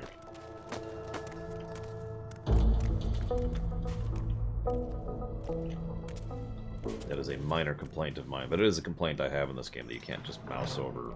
There's no button you can hold down to show interactables. Like, you can hold down Alt, but look at how many things are not highlighting right now.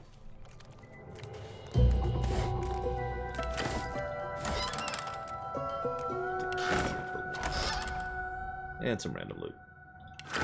Including another, in fact. Jeez.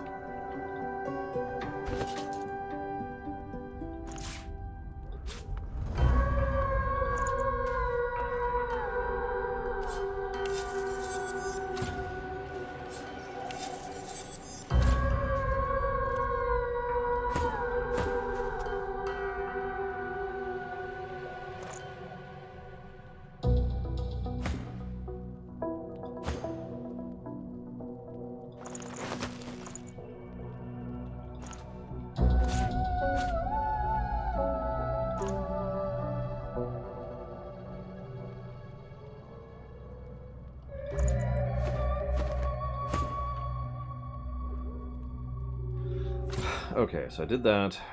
I was actually in the... Right. I know what I'm doing.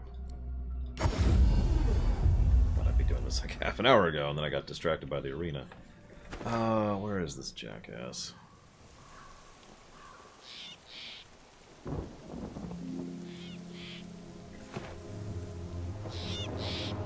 Is that him? There he is.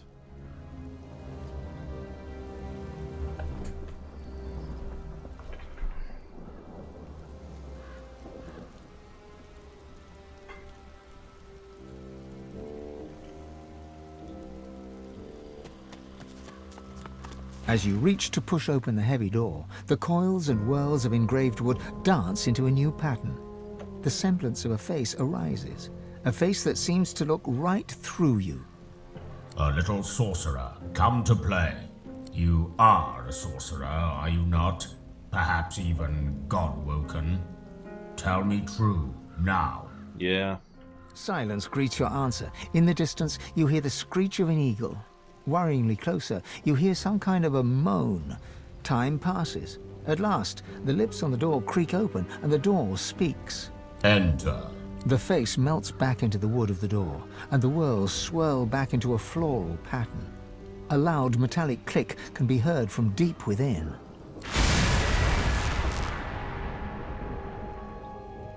Who builds a mansion on the edge of a graveyard? Yeah, I wouldn't do that either, and I'm the frickin' Lich King. Just saying.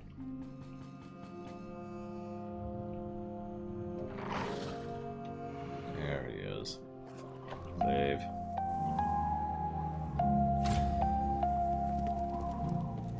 Such indecency.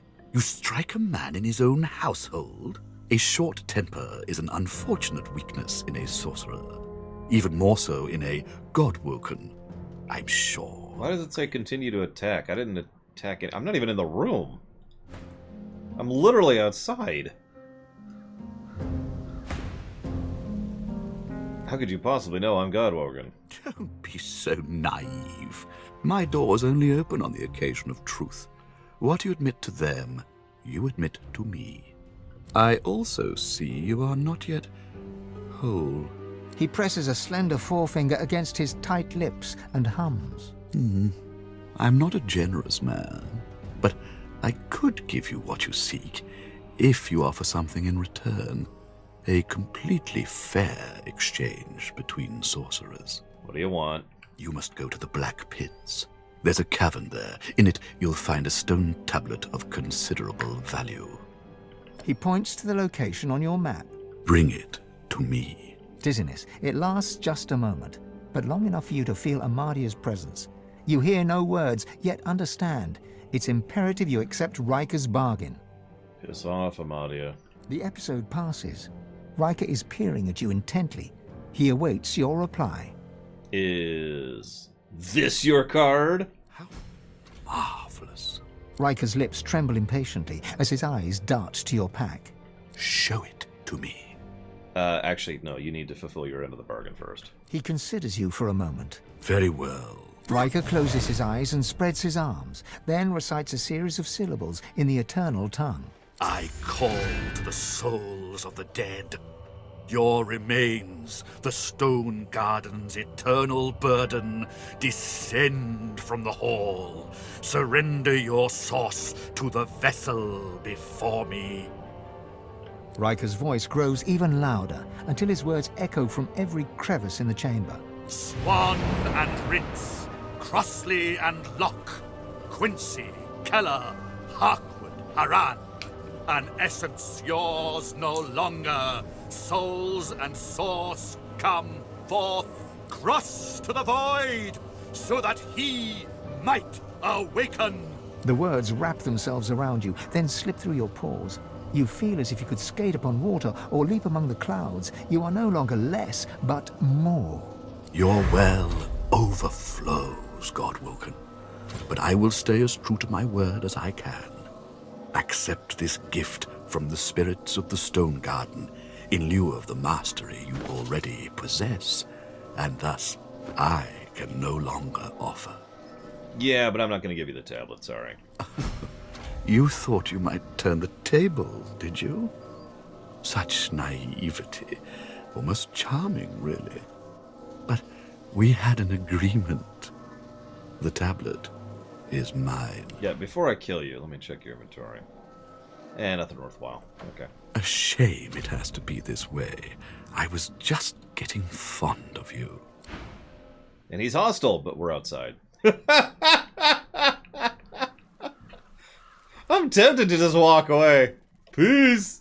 Ah. We aggroed something. I'm not actually sure what.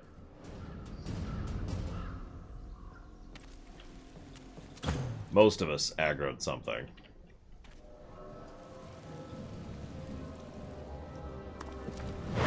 There we go. Oh my god, he's in a separate combat. He's in a separate combat. I don't think I've seen that before.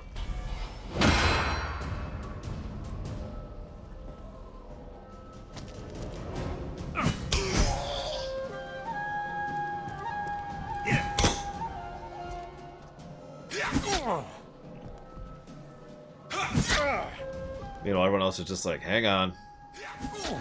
Hang on. Hang on.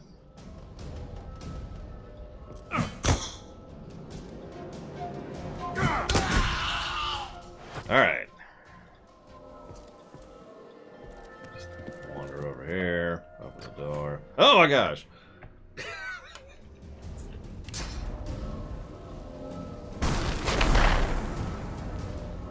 Howdy-ho, neighborino.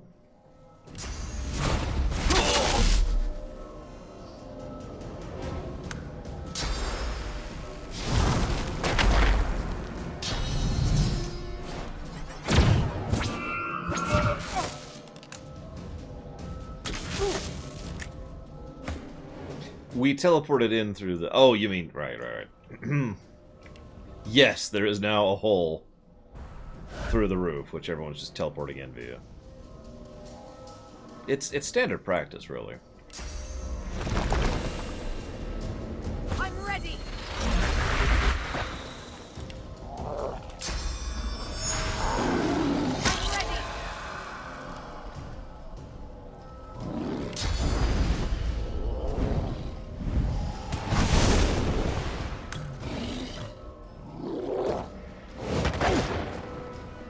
It's fine, Savacom.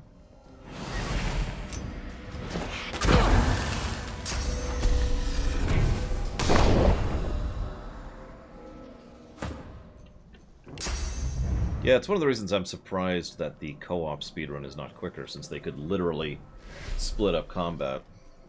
I'll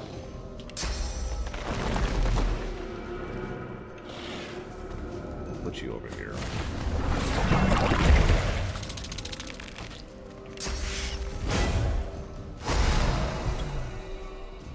What? That's the wrong button.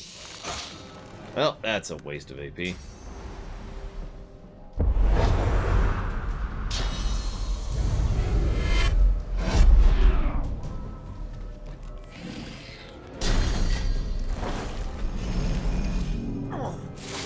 Why are you hitting the red prince? Oh, I see why. Never mind. That makes sense.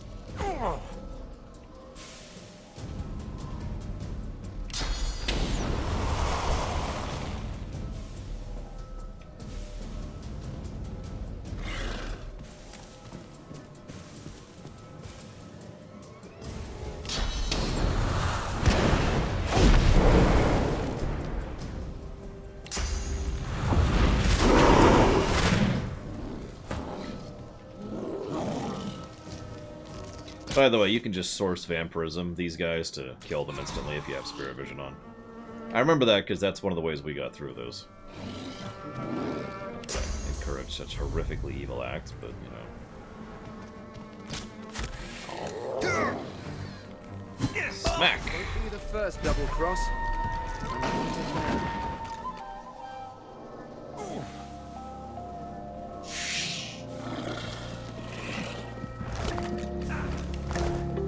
I've spotted something. I'll use that in a second.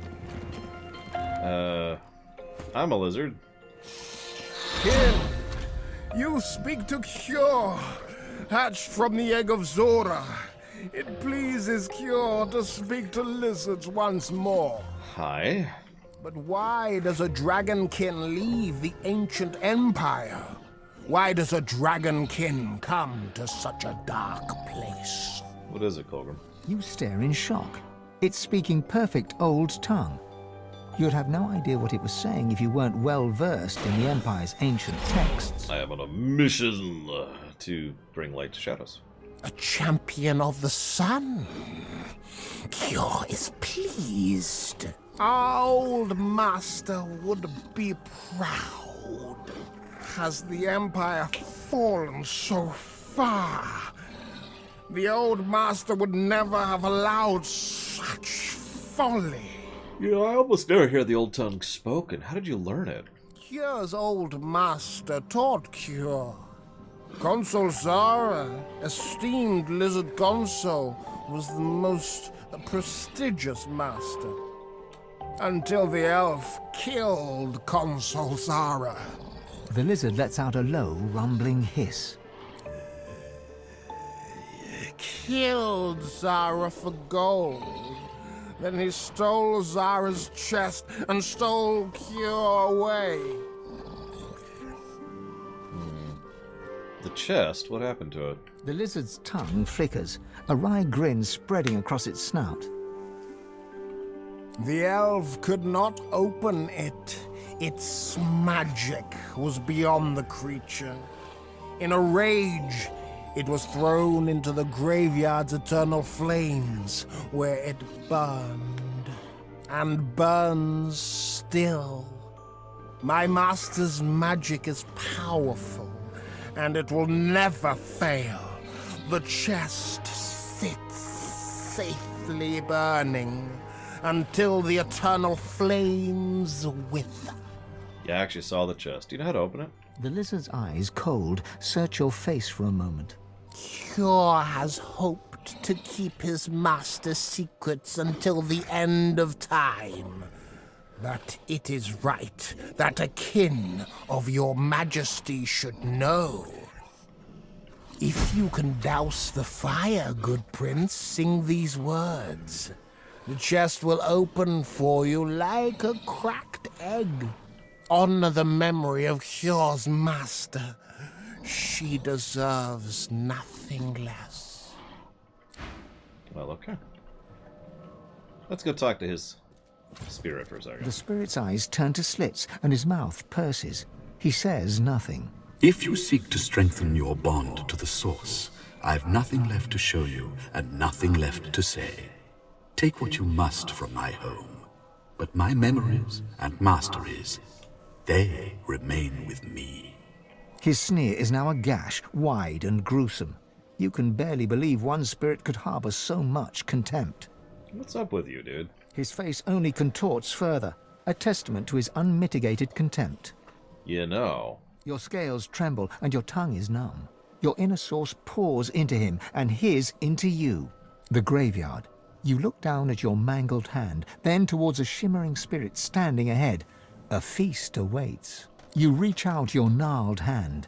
The victimized spirit writhes in agony as you siphon its source into your failing body. Your hand straightens before your very eyes. The wrinkles smooth and the age spots fade. The pulsing blue veins that once crisscrossed are now unseen, hidden under newly taut skin. Your efforts are useless. Your hold on Riker's spirit has weakened, and a final vision crashes into view.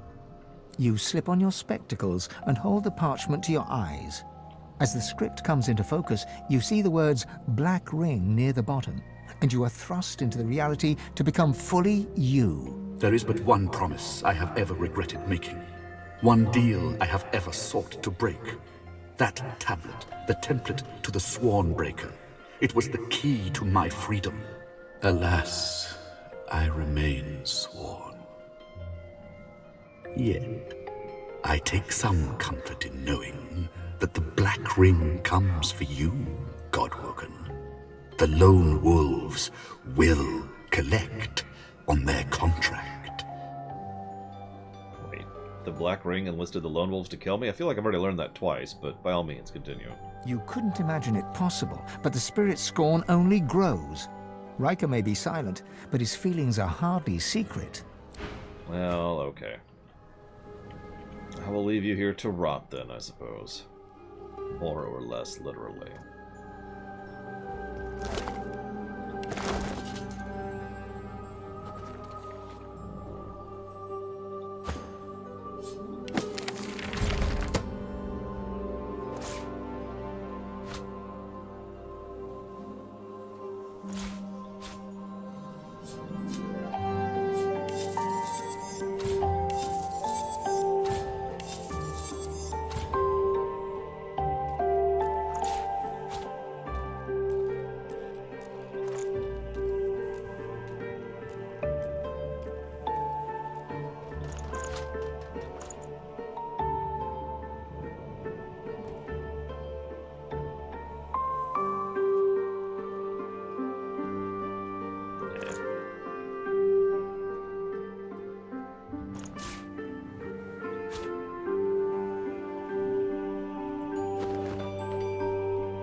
I smell sauce in the air. And something else, too. Something rancid. Yeah, of course, Brika. It's just better with co-op. But it's still acceptable single. Flesh and bone severed and stitched. A rather sordid brand of necromancy. You can even call it that.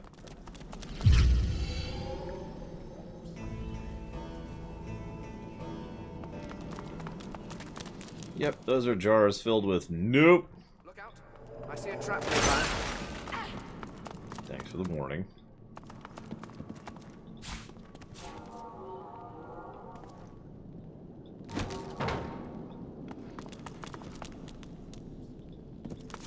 Nice.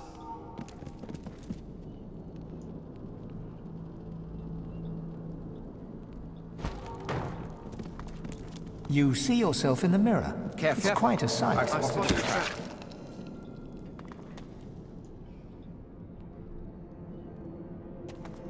A game that is better co-op than this, that isn't an MMO. No handle. There must be a hidden mechanism. This won't be of any use. I suppose there's the Borderlands games, which at least come close. Yeah, I'm leaning towards games that allow you to... see, it's kind of hard to compare directly. Because, yeah, there's like Trine, there's 3D World, there's 20XDX, Dragon Marked for Dead, or Dragon Marked for Death, or whatever it's called.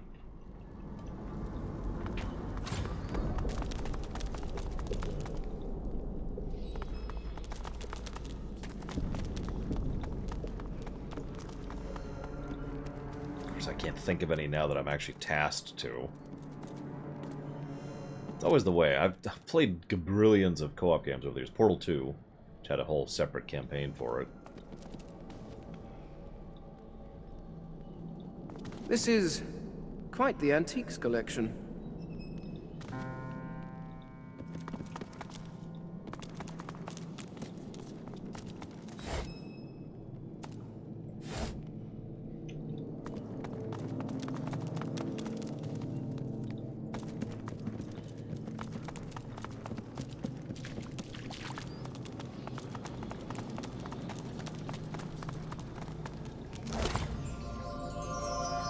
I'm just not gonna loot that.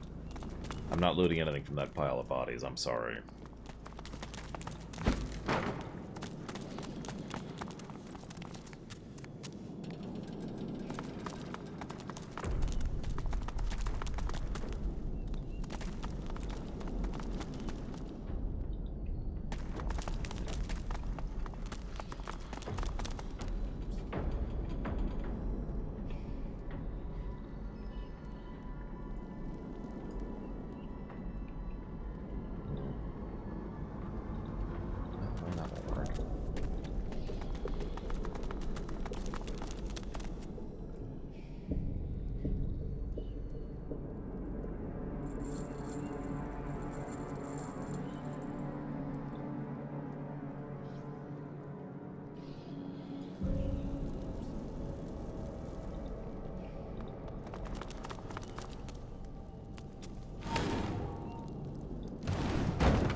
Alright, I give up. Where is it?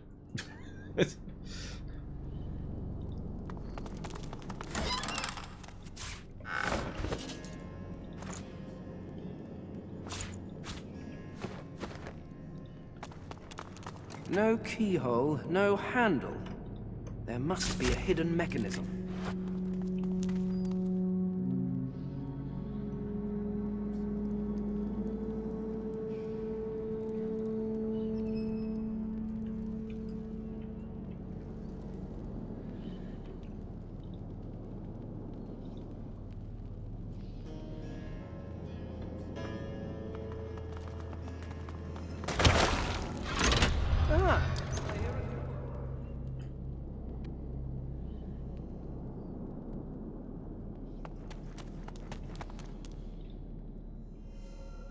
This knowledge hidden from inquisitive minds.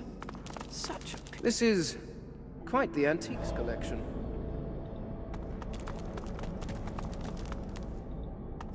This is quite... I can feel my source powers drape. My lucky day. A third pyramid. Which we will immediately give to the Red Prince. And another face ripper. Woohoo!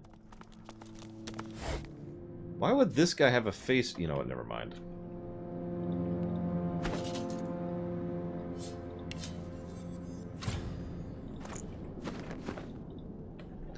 I withdraw the question. Alright, where's this stupid turtle? Because I thought he was down there, and obviously I'm wrong.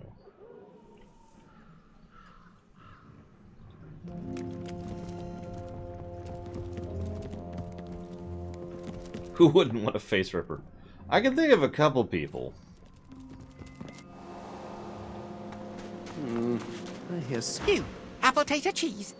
Yeah, sure. The rat's tail twists and untwists. His ears cock and uncock. Food. I don't think I actually have any food on me. Yeah, I don't. Sorry, kiddo. No food for you.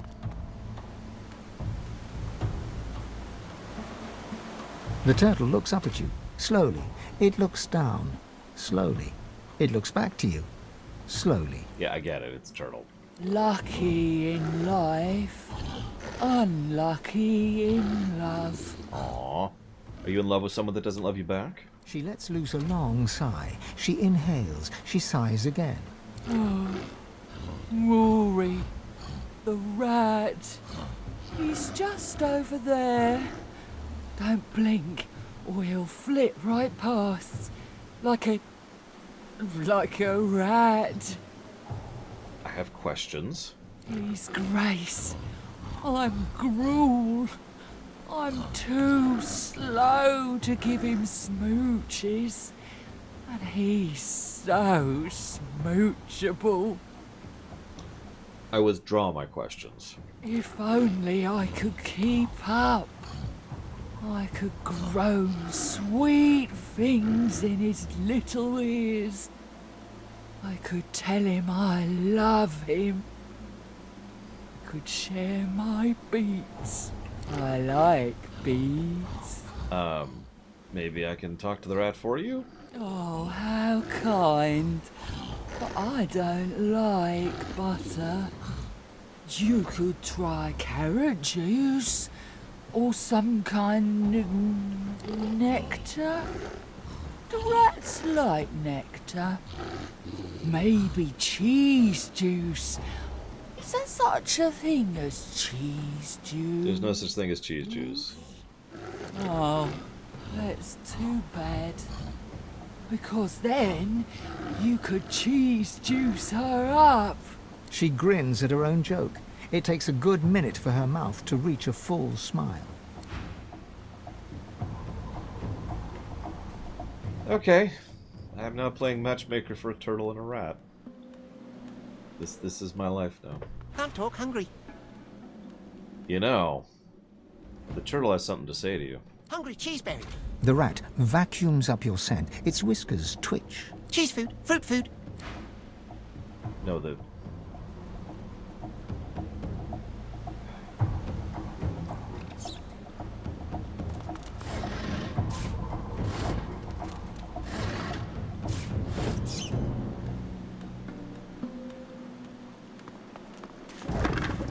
Actually, I did, Black Bow, and I killed them all.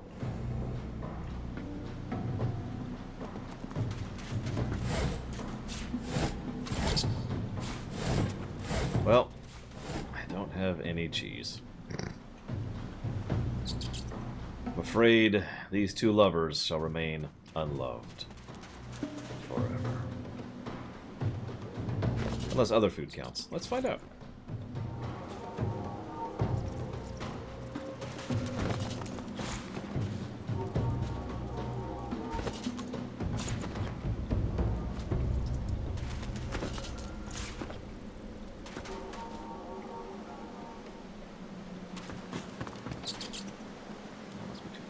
No, wait, come back.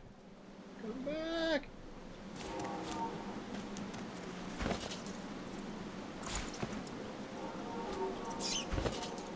I don't have that much food because I haven't been using it.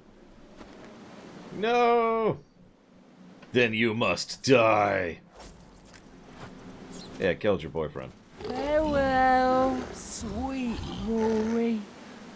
I only had eyes for you. The turtle blinks out a few slow tears. Fear not.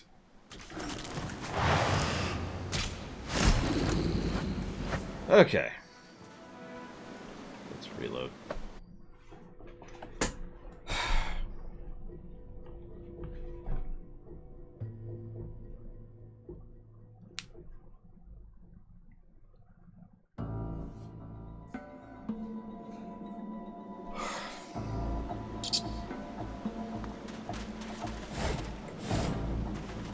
This is after I've gotten the food, which is what I thought.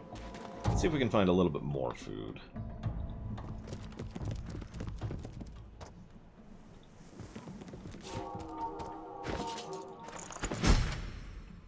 Lizard Dreamer, Shady Traveler, Ragtag Adventurers, Shady Traveler.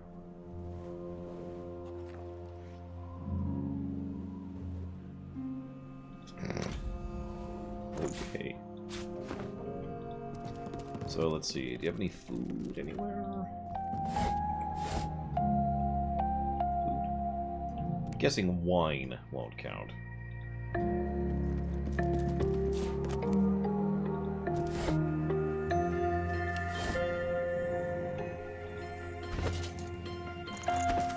Riker, the contract is mine. I will pay you an execution fee of 24% if you take out any marks, but do not presume to go over my head. Roost.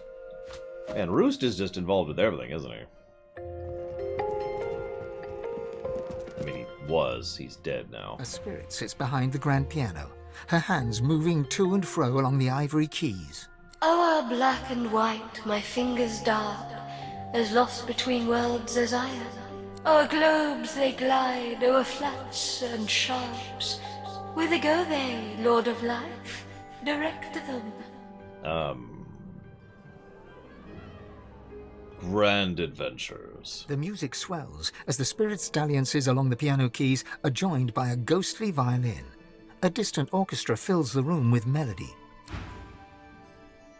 Who's that?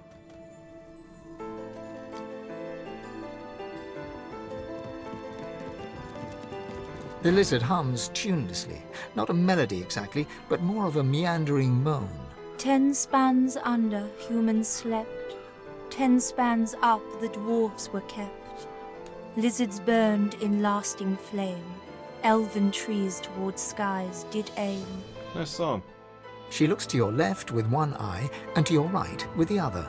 It helps me remember where the dead go. Sometimes they don't stay where I put them. That's okay. She smiles at you with the innocence of a newborn. The hum still throbs in her throat. You okay? She flinches as you move closer. No touching. Her humming fades. The eerie silence lasts for several seconds. Riker might get mad. He doesn't like it when someone touches his things.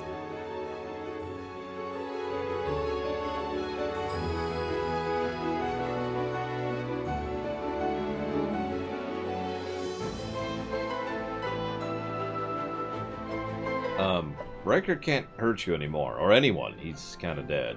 The lizard pauses, and a smile crosses her face. Me belongs to me. Servants belong to the hall. That's the way I like it. Her hum returns, soft at first, then blossoming into a full-fledged hymn. 10 spans under, humans slept. Okay. Well, anyways. Let's go see if we can make true love happen.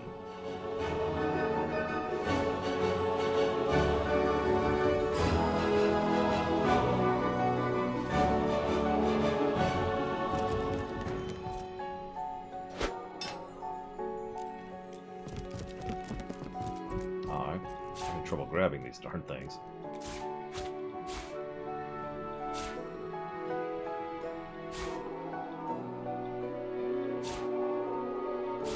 Lucky find.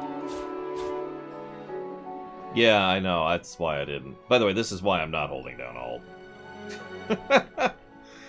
That should probably be enough, though. If not, well, we'll save right here. Alright. You ever heard of For Hate's Sake? This is For Love's Sake. For love's sake! I will ensure that this rat finds his way to his one true love.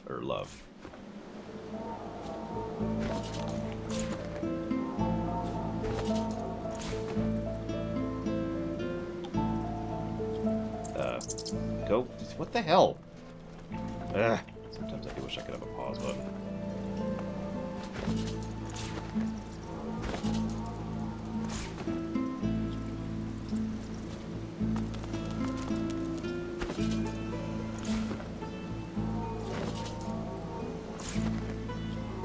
Hey, Dream Whisperer.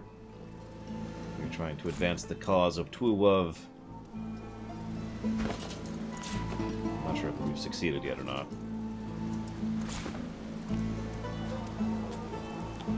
There. Be with each other. A dream come true. May the soil under your feet stay ever soft.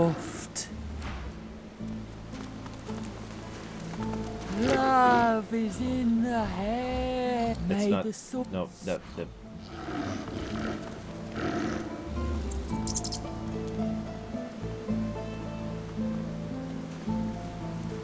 We make a cute couple. There we go. Okay. Well, this way he's also properly fed, Coco. We don't want the rat to go hungry.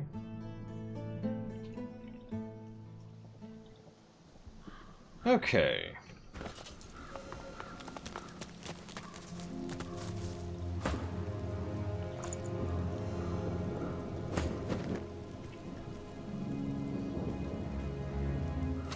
Yep, I think it's time to talk to someone up here. No, I think I'm all full on horribleness, to be completely honest. Unless, okay, fine, I'll go upstairs. Fine, whatever. Come here.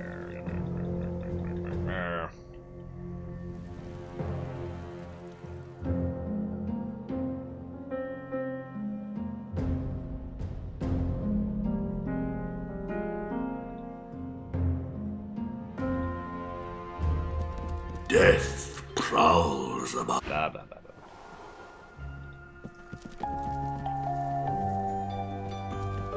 This door is locked tight, but there's a sliding hatch at ankle height. Grains of sand drift from beneath the door and form the tiniest dunes.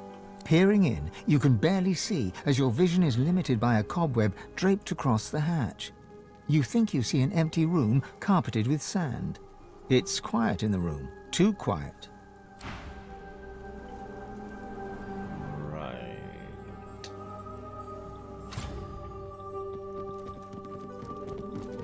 Fasten tight.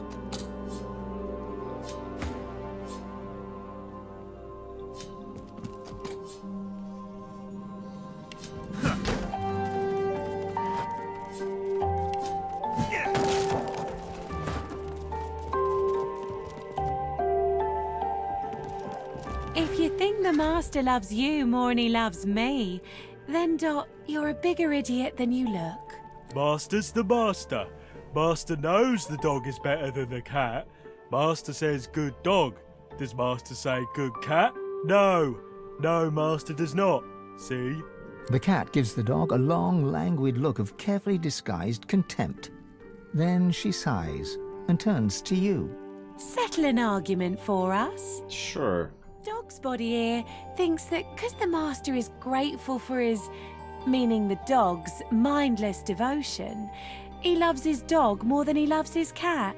I, on the other hand, know full well that it's the master's admiration for my general bearing, demeanour and intrinsic greatness what is most indicative of a state of actual love. He near worships me, he does. Master loves his dog. Master thinks his cat is cool, not the same thing. You're a moron. No, I'm not. I'm black-brown. See what I'm dealing with? Come on, settle the argument. Tell him he's wrong.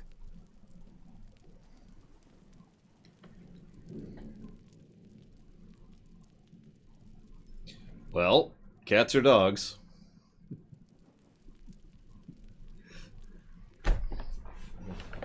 Which is it?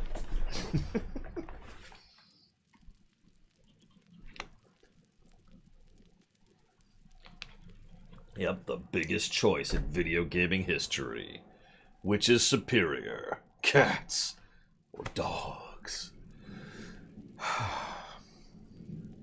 You all know my answer. Whale sharks.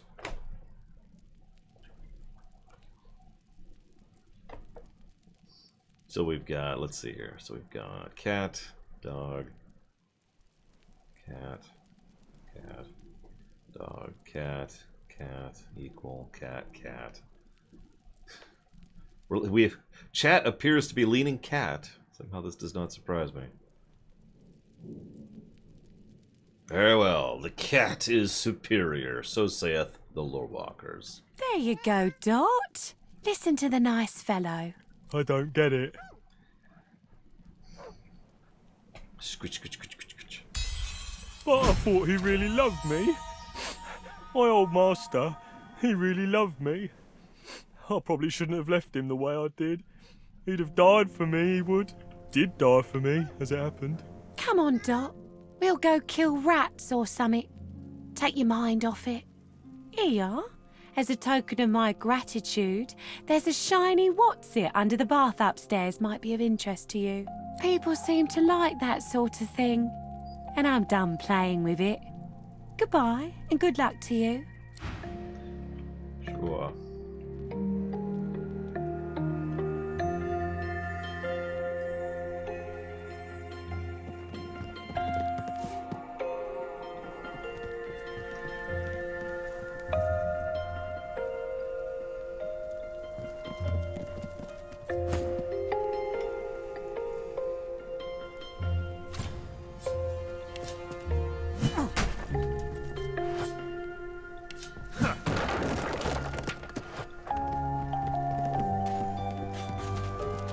Before you stands the ghost of an older woman. Clad in flowing magister's robes, she peers around the room as if looking for something lost. On seeing you, she brightens and extends an ethereal hand. Ignore the pulsing spider eggs. Magister Pavlonia, charmed to meet you, I'm sure. Likewise. Your hand passes right through hers. She shrieks, horror animating her face. Oh, my hand! My fingers! It's okay. Calm down. Everything's gonna be alright. Alright. Yeah, I'm gonna build a whole new afterlife. It's mostly for the kids, honestly, but you'll get to benefit from it too. I am dead. Dead in a spider's lair. Yeah. I keep forgetting things somehow. It's hard to hold all the threads together when you've fallen apart yourself. Wait, the spider! It was the spider! She chewed me. Bits of me. Slowly. I keep looking, but I can't find myself. I'm sorry, what were you doing here in the first place? Yes.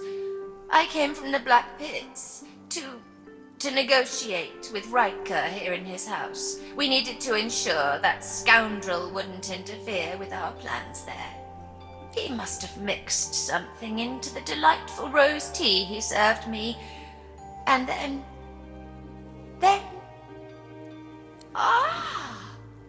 Next I knew, I was rolled up in webbing as his spider sucked the marrow right from my bones and nibbled my limbs off. I hope you didn't drink any tea downstairs. He's a master sorcerer. Everyone knows that. But he's too powerful to take to the joy. And besides, he had some business that coincided with Dallas's interests. Of course, if he were to act up, we could always work on his little vulnerability to fortify. I actually forgot about that. He literally is weak to fortify, which always amuses me for some reason. What the... yeah. There we go.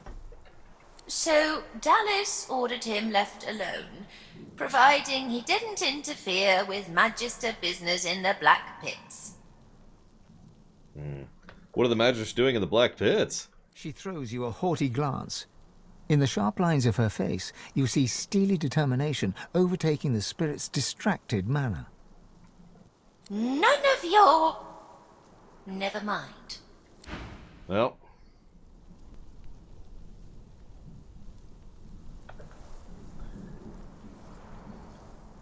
there is one more thing we need to kill before we leave.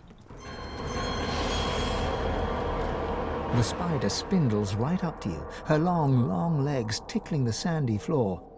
A malevolent intelligence gleams forth from 8 beady eyes. She opens her mouth, hissing at you.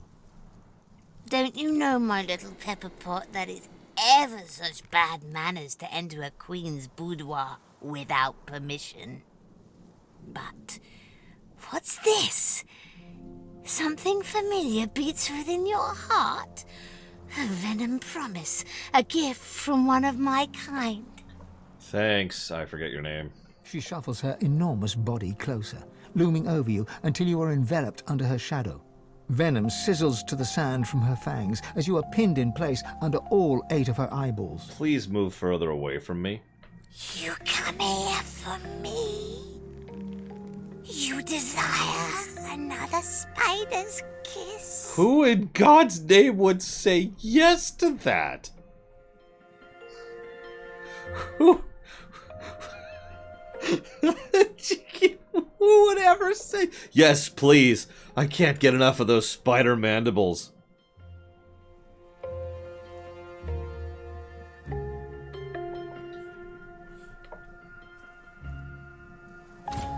Yeah, I'm pretty sure you don't get jack out of this one.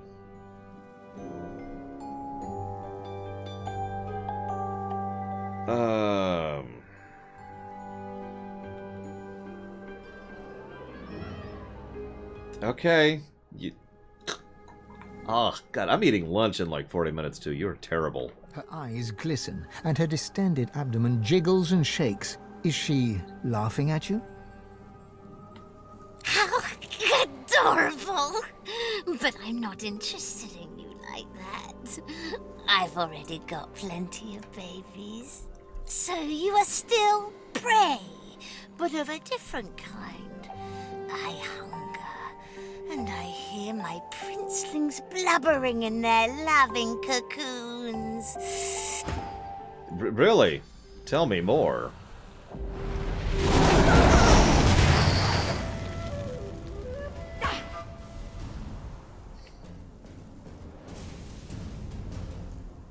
Oh my gosh, we're not in combat with her.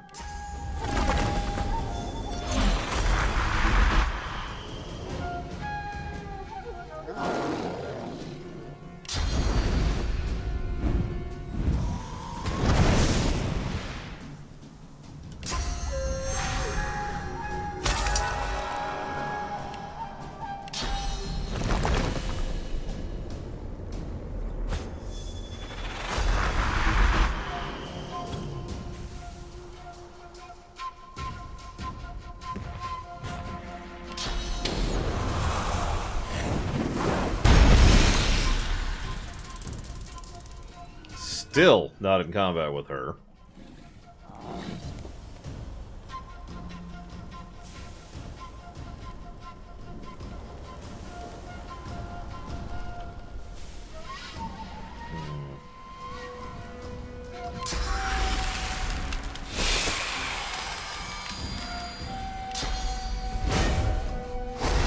We're actually not going to summon the spider. I think we're spidered up for right now. We got plenty of spiders going on right now.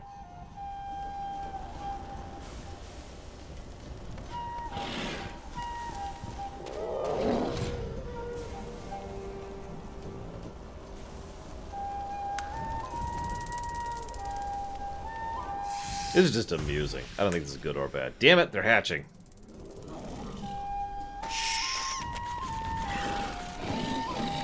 I'm still gonna one-shot him. Oh, she is turbo dying, Gum Gum. There is death in her future.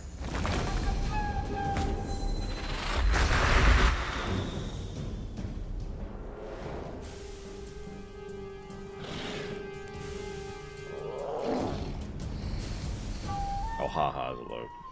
Crawling with spiders.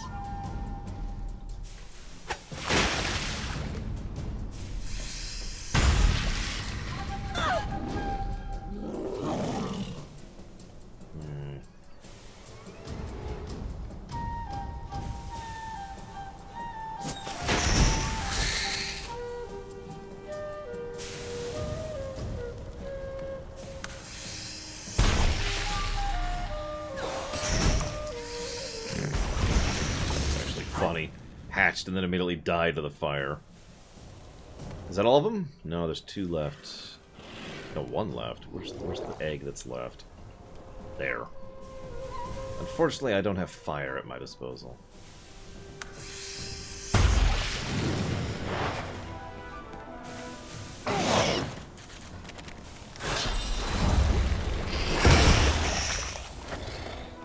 Okay. Spiders are dead. As it should be.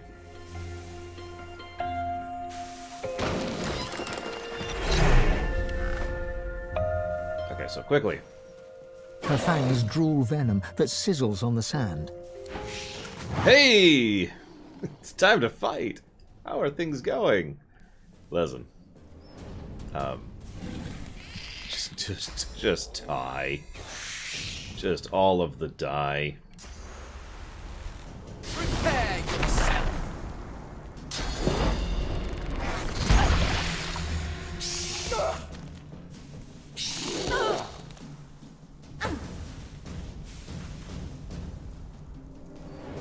All the fire's gone.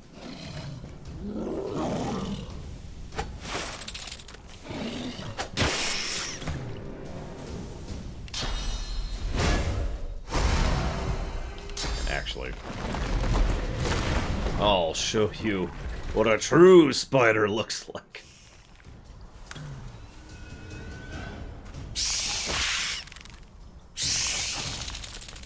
She's got some evasion. Look at that. Aw.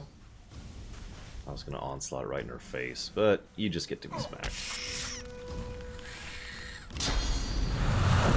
Burn in hell. Rarely have I meant that so literally.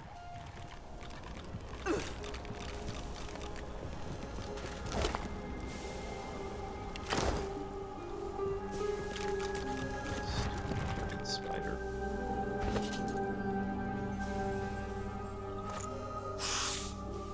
And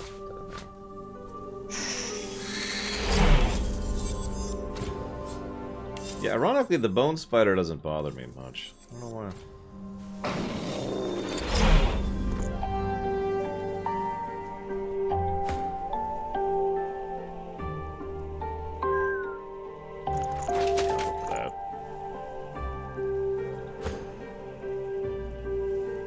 Yeah, it's just a golem, which for some reason is in the form of a spider. It's not really a big deal.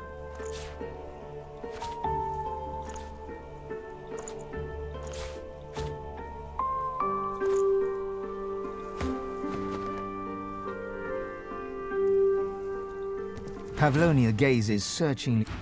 There we go. So, now that that's all done,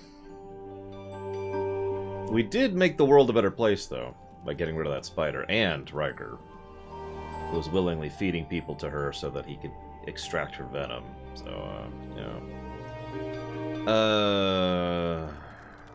what would that be, Culver?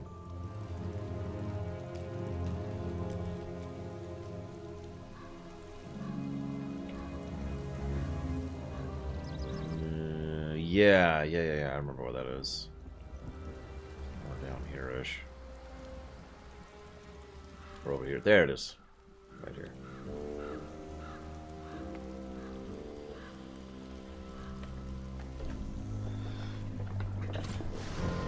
Listen, humanoid golems are best golems. But the best golems are the ones that are actually golems at the same time.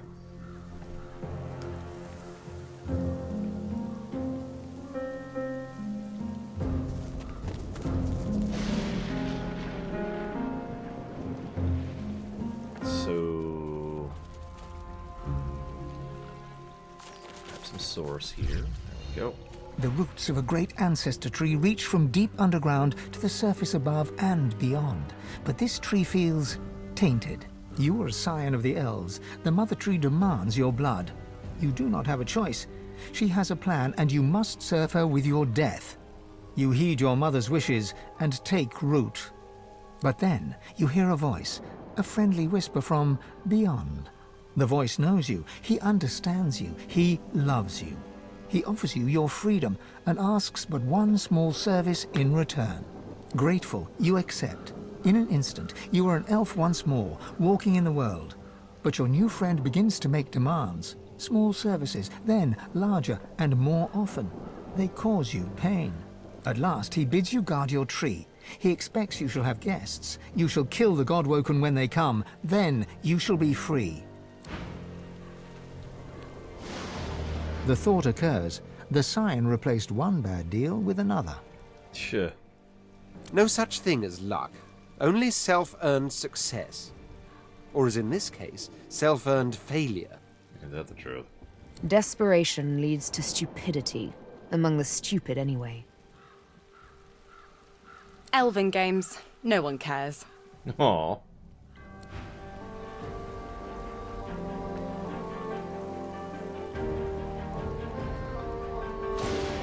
The roots of a great Okay. The spirit ignores your... The spirit... The spirit...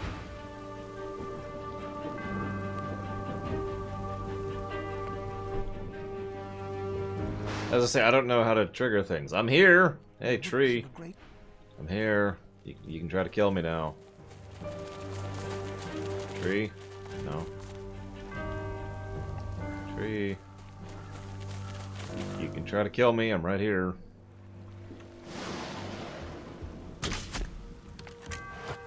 I have spirit vision up, that's how I can see them. I guess we could restart it. Let's see what spirits haunt this garden. Come, decay! An undead elf steps from the shadows. He looks powerful, but when he speaks, he is in pain. Welcome, Godwoken, to your grave. I promise you, decay. But, are you okay? I mean, you're dead, obviously. I decay. But if I serve, I grow again. I shall serve him. You must die. Who's him? He is my friend. He is your king. He wants your decay. You rot here, Godwoken. We all rot.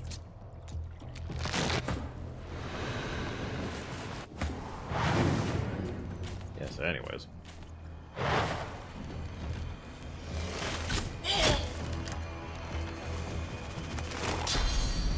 I'm ready.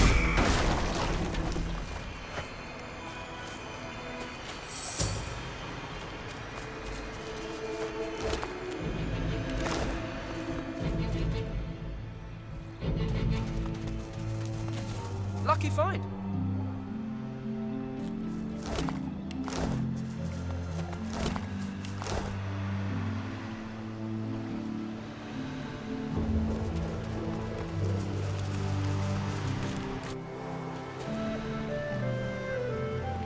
The spirit looks angry. You have been a spirit for a very long time indeed. This afterlife has been spent resisting the pull of the ancestor tree that wants your source. You've always hated the scion of the tree for seeking your destruction. Once he served the hated mother tree. You hate her too, but now the scion has taken a darker path. But he still wants your source. Be free. The tree is no more. Relief flows through you as a realization grows. You may leave. The spirit slips away. A wave of relief washes off the spirit. Relief tempered with disgust. You are an elven spirit. Who you were in life is now forgotten. You have spent the years resisting the pull of the ancestor tree. It would steal your source. This source you would gladly give to the mother tree. But not this traitor. This scion has betrayed the elves. This scion has taken a darker path. This scion wants your source for someone or something else. This, you think, is what happens when the scions don't get proper training. Relief flows through you as you realize that you may leave. Your thoughts flash to the mother tree by the water on an island with no name. The spirit slips away. The spirit looks forlorn, exhausted, spent. Nothing remains of the life you led. The long years after death, resisting the tree as it tried to take your source, have left you with little more than an overwhelming sense of betrayal. Relief flows through you. The spirit slips away. Okay. I don't even know how to answer that, Gum Gum, so I'm going to go with probably not. Favorite cult in fiction? Twilight's Hammer. The chest before you is covered in old ancient empire pictograms. You consider trying to find some lockpicks in your bag, but looking at the chest, you don't see any keyhole. You hear a deep rumbling from inside the chest, and a voice emerges. It hisses and clicks, but doesn't make any sense. Let's try some languages. The chest responds with more hissing. Yeah, so... The chest you hear... This chest recognizes Consul Zara as master. Speak her words or return me to the flames. Speak, speak, speak. With a quiet click, the lid of the chest swings open.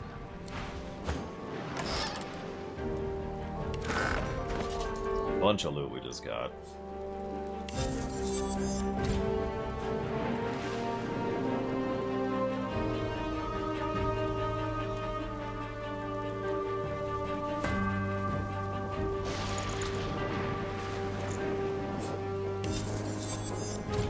Thank you very, very much, Eric Neo. Always endeavor. And welcome to the 2-Year Club. Thank you for supporting me for 2 full years. Awesome. I don't suppose you know what you want to put that towards.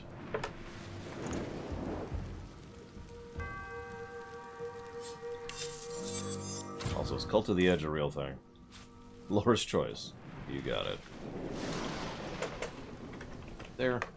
And thank you again.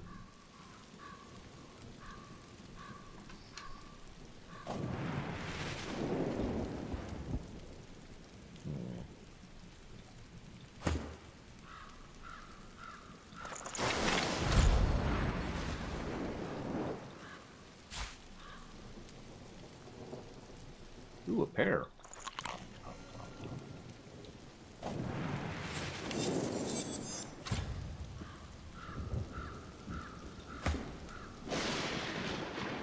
All right.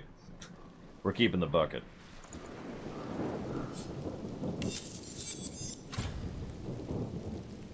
Because of course we are. Bucket percent for the win.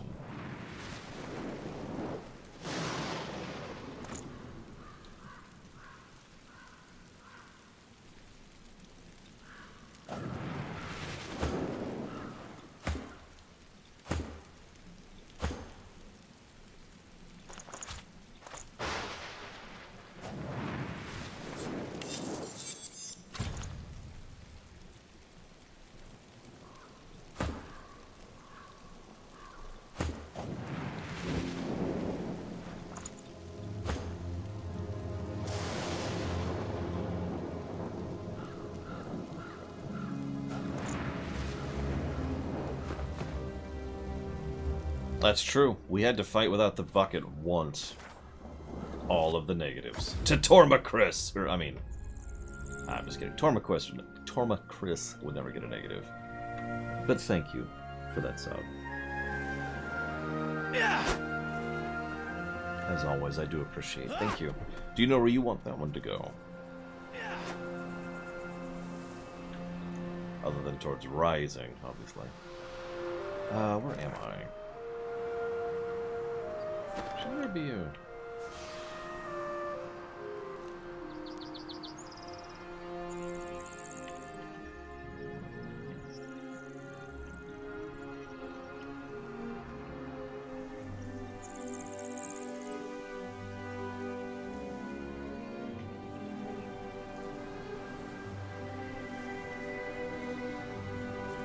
There's a little bear over there.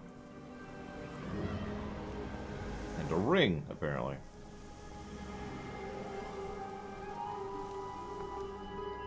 Is that a good thing or a bad thing, Michael?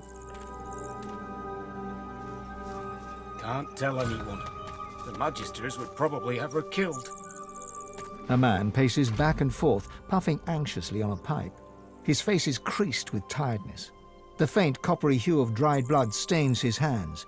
He sees you. If you're looking for healing or the like, then you'd best look elsewhere.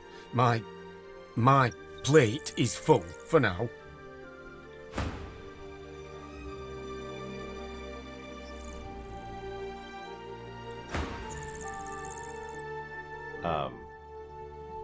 What's with the blood?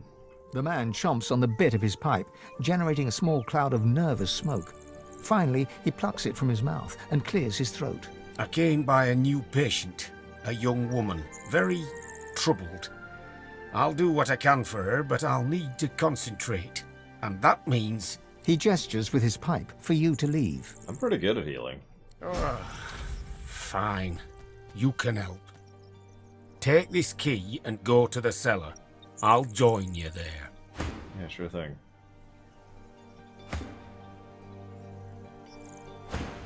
Just be careful. It's clear she's a powerful sorcerer, but also whatever she was subjected to has warped her in body and mind. I have her locked up for good reason.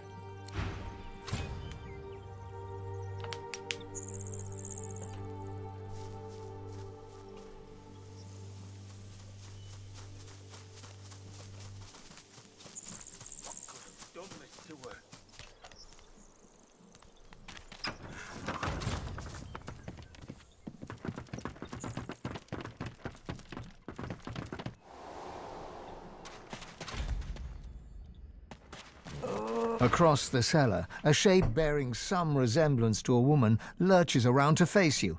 It utters a marrow-curdling gurgle. She senses us. Be calm and quiet.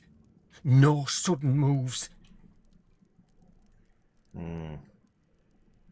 Someone opened her head and tinkered around in it, it seems. Oh yeah, speaking of which. You're right. I hadn't noticed before. Couldn't get close enough. We have to help her.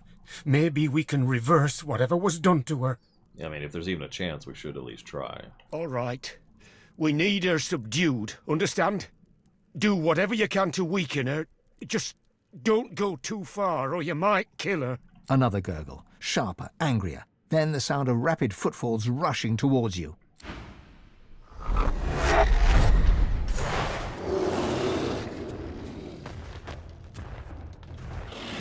That's her fear, her fury, and her anguish. We should kill all of them. Remove her fear from her. No,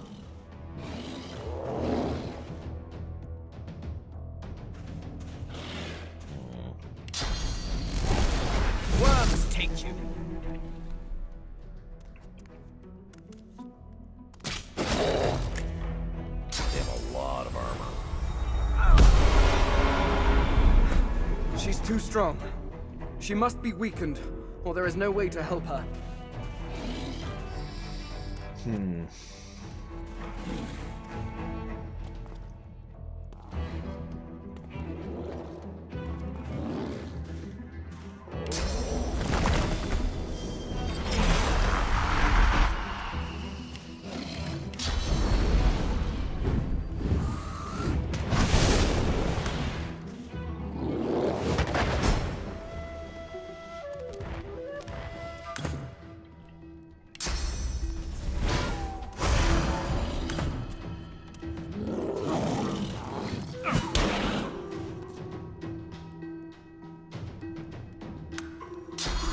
Oh yeah, her despair. I actually forgot her despair over there.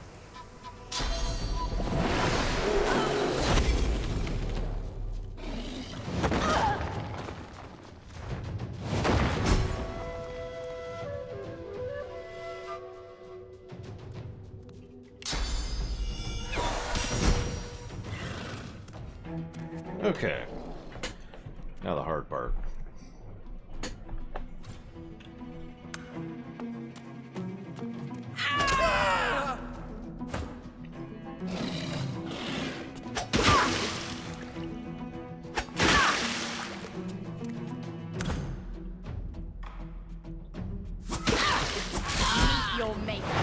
Well, she's dead. The first hit actually stunned her. The second hit killed her.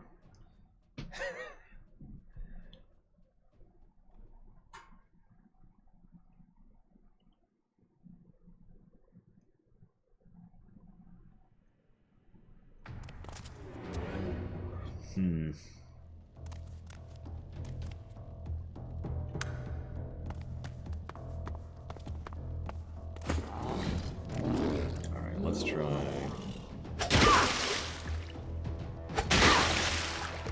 Okay.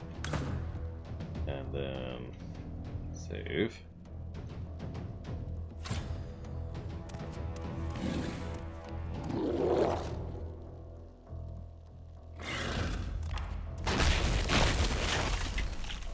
Swan's octaved.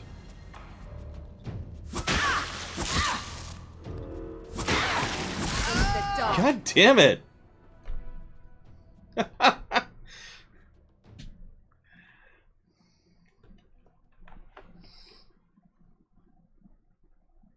One more try.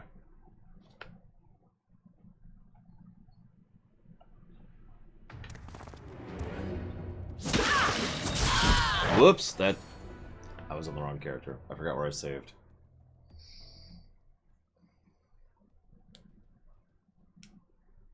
River raids?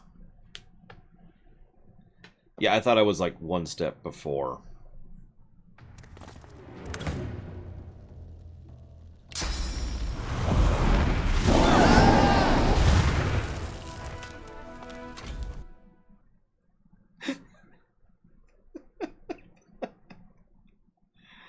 I'm actually not sure I can do this, even if I only equipped a single weapon.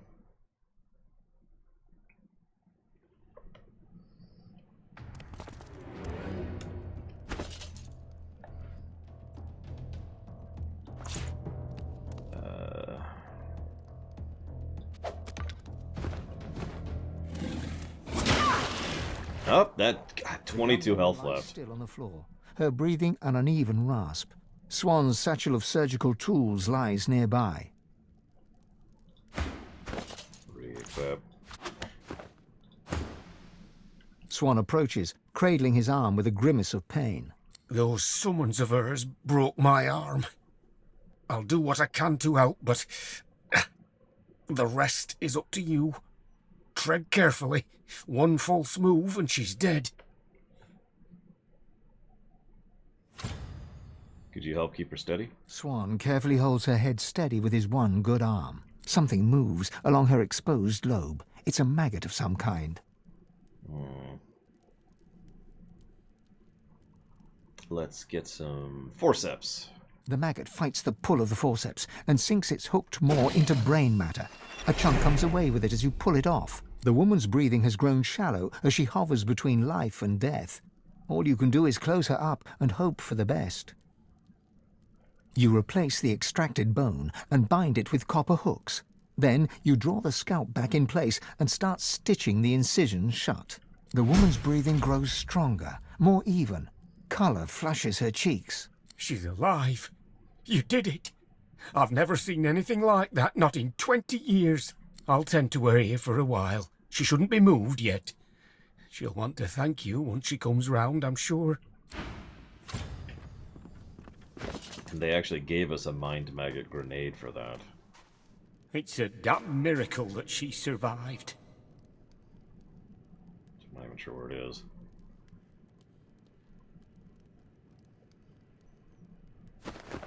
I mean, who really needs to do math, honestly? fine, Tess, you're fine. She didn't need that part of her brain anyways.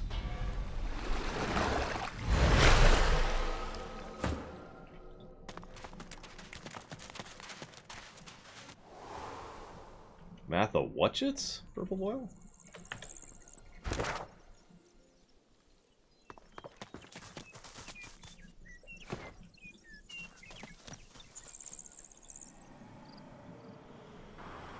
Suddenly hundreds of police swarm Mr. Red's house. Aha! Proof!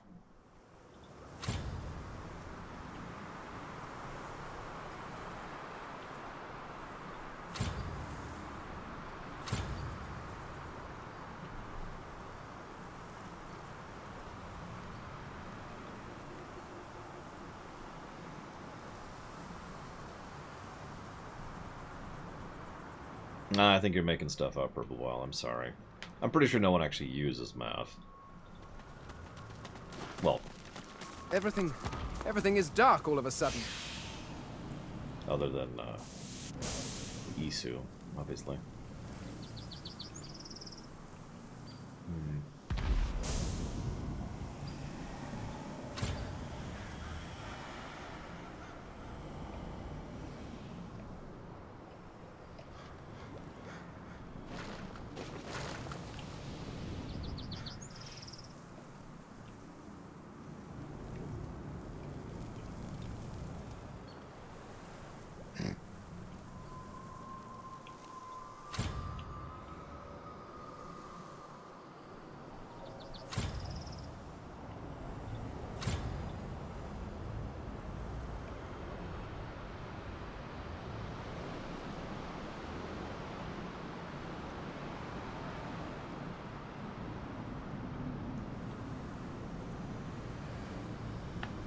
I feel like it's too far north, but whatever.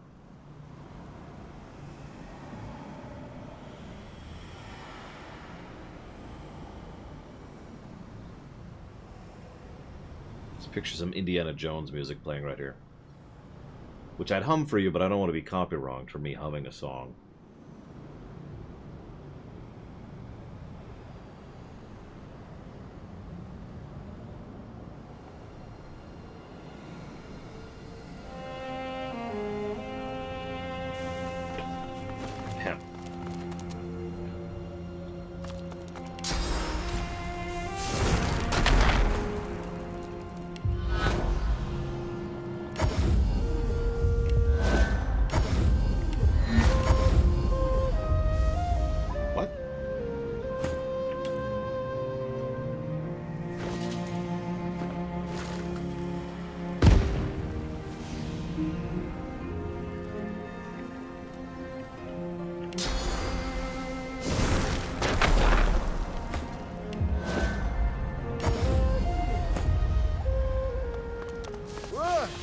Ground's trembling. Almost as bad as the Lady Vengeance on rough seas.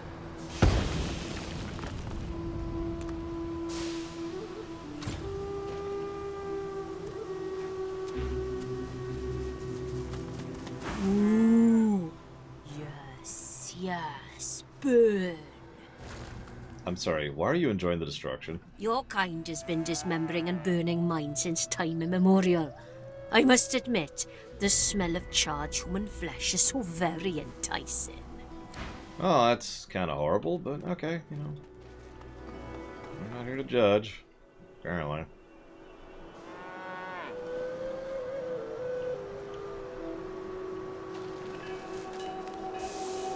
I don't know where she is. Because we'll just stumble into her.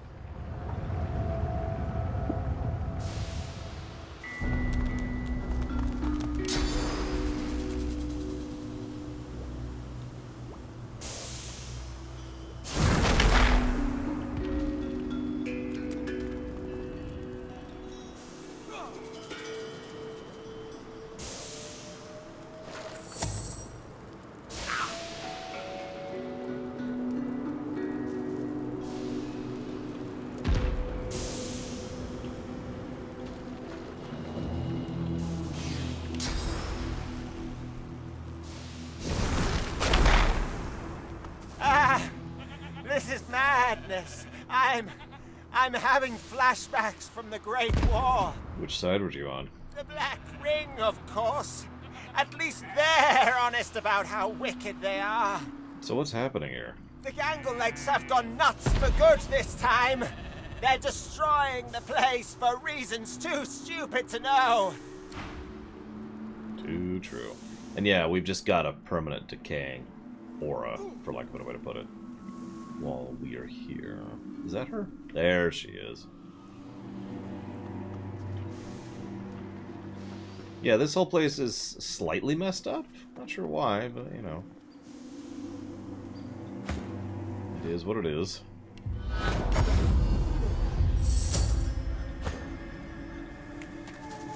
Peekaboo. You sense a blur of movement to your side. Before you can react, there's a blade under your chin and a slim, pale hand upon your weapon. A voice whispers in your ear with a breathy purr. A guest? How brazen of you to enter without knocking. Hang on, what do you have for sale? Lots and lots of stuff.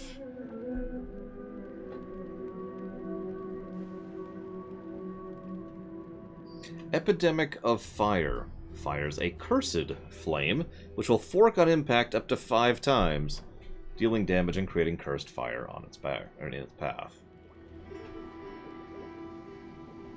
Also summon Fire Slug. Hungry Flower. Acid Spores, Chain Lightning, and Closed Circuit. But what's more important is you have a lot of money. Not enough. Nobody has enough, but...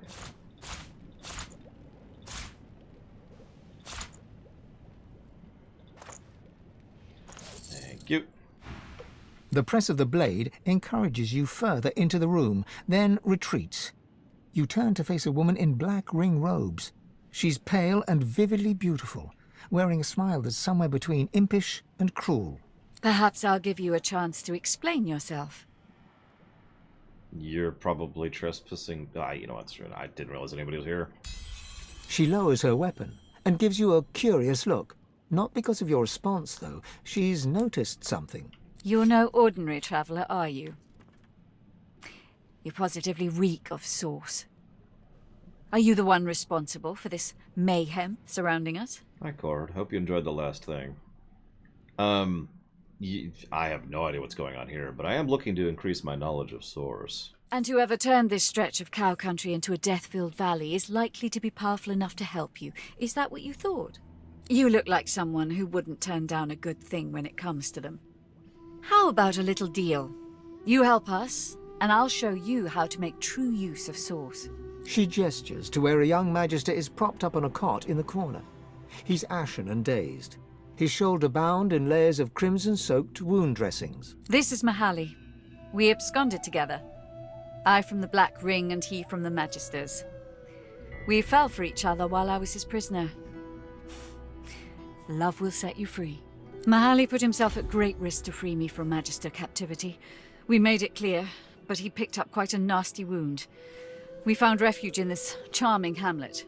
But then, well, I'm sure you saw for yourself.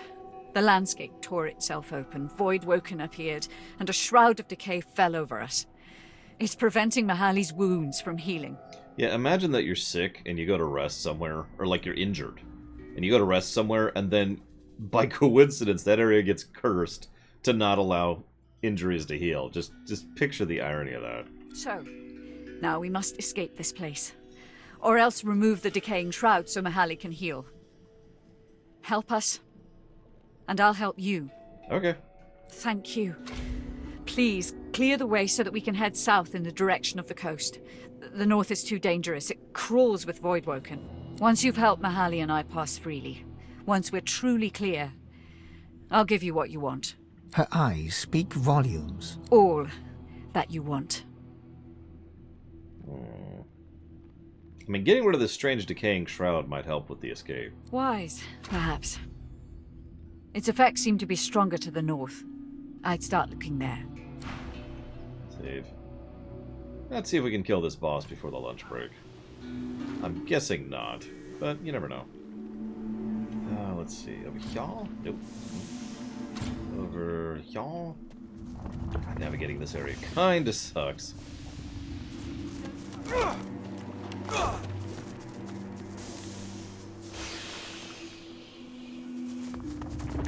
I mean, I imagine most people in his circumstance would react similarly in Gum Gum.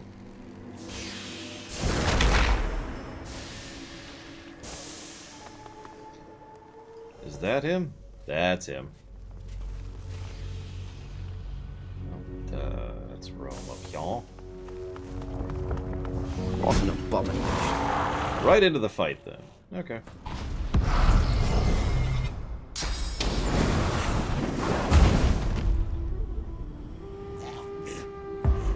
Level 15 and elite. Oh, there we go. It's okay. He's just taking 700,000 actions. You have infinite AP? Jesus. Okay. Can I move now? God damn.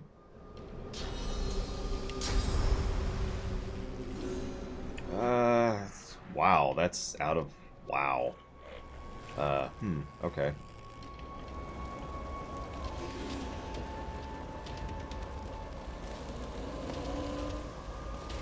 I mean, can I get up there? Oh, I can.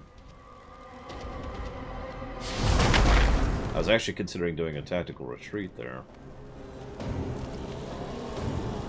Let's do this for right now.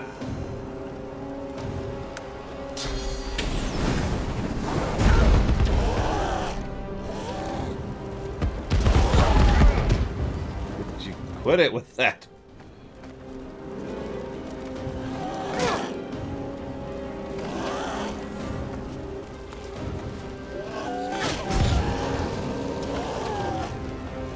At least they're killing each other. That's cool.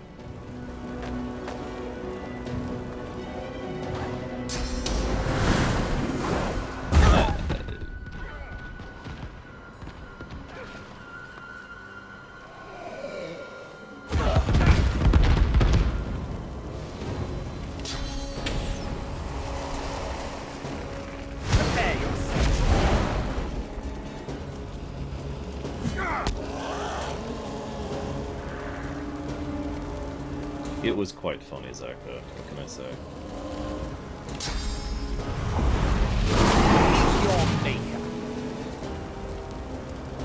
That's extra 2 AP. Let's pull back even further. Make sure that he has a reason to retreat to us. You... Normally I would do something completely different here, but...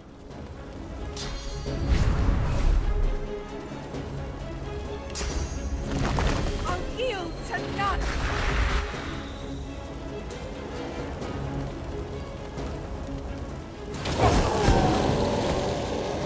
Thanks for that. Should be... Oh, hang on. What's the range on that? I'll just do this.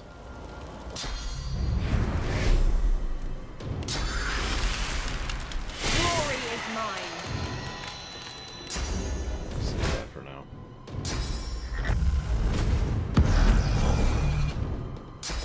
More height.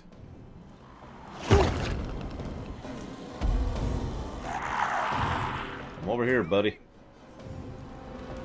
Also about to die, and I don't think there's anything I can actually do about that. Let's check the range here. Nope. The good news is I don't have Fortify, so I'm pretty sure I don't even have a scroll of it. Oh, I'm actually wrong. Holy crap.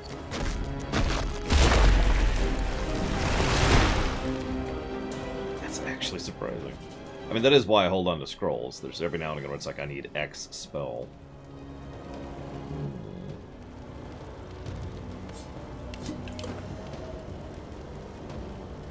And then back off. Just back off.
It's okay, it's more explosive than the previous fire, Michael.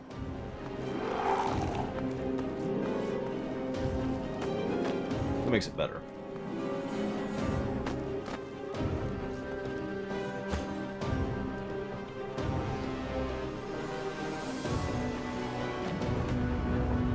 That's interesting, Zagdaft. Wouldn't think he would be considered worthy, but, you know.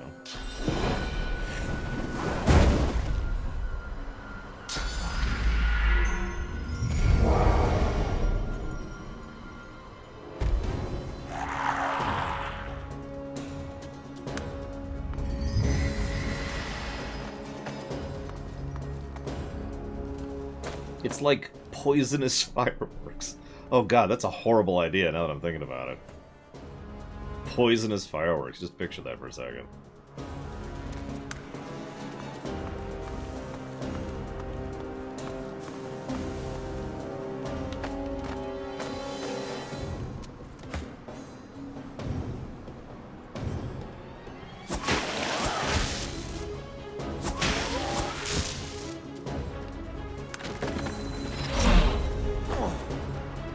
Oh, you made it. Congrats.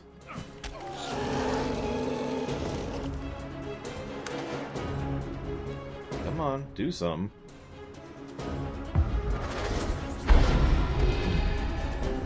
He's just summoning reinforcements. Alright.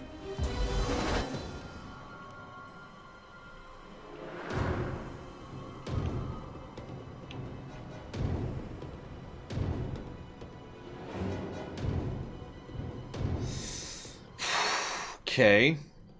I'm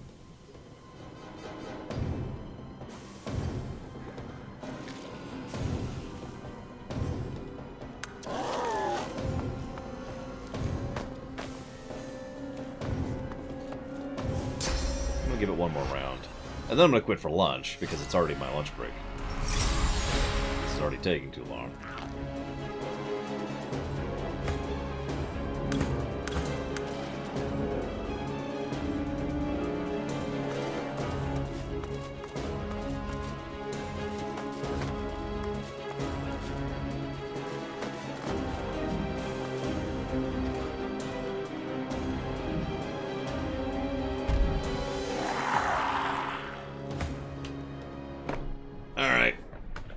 We'll slow-mo our way through this in about an hour, after the lunch break.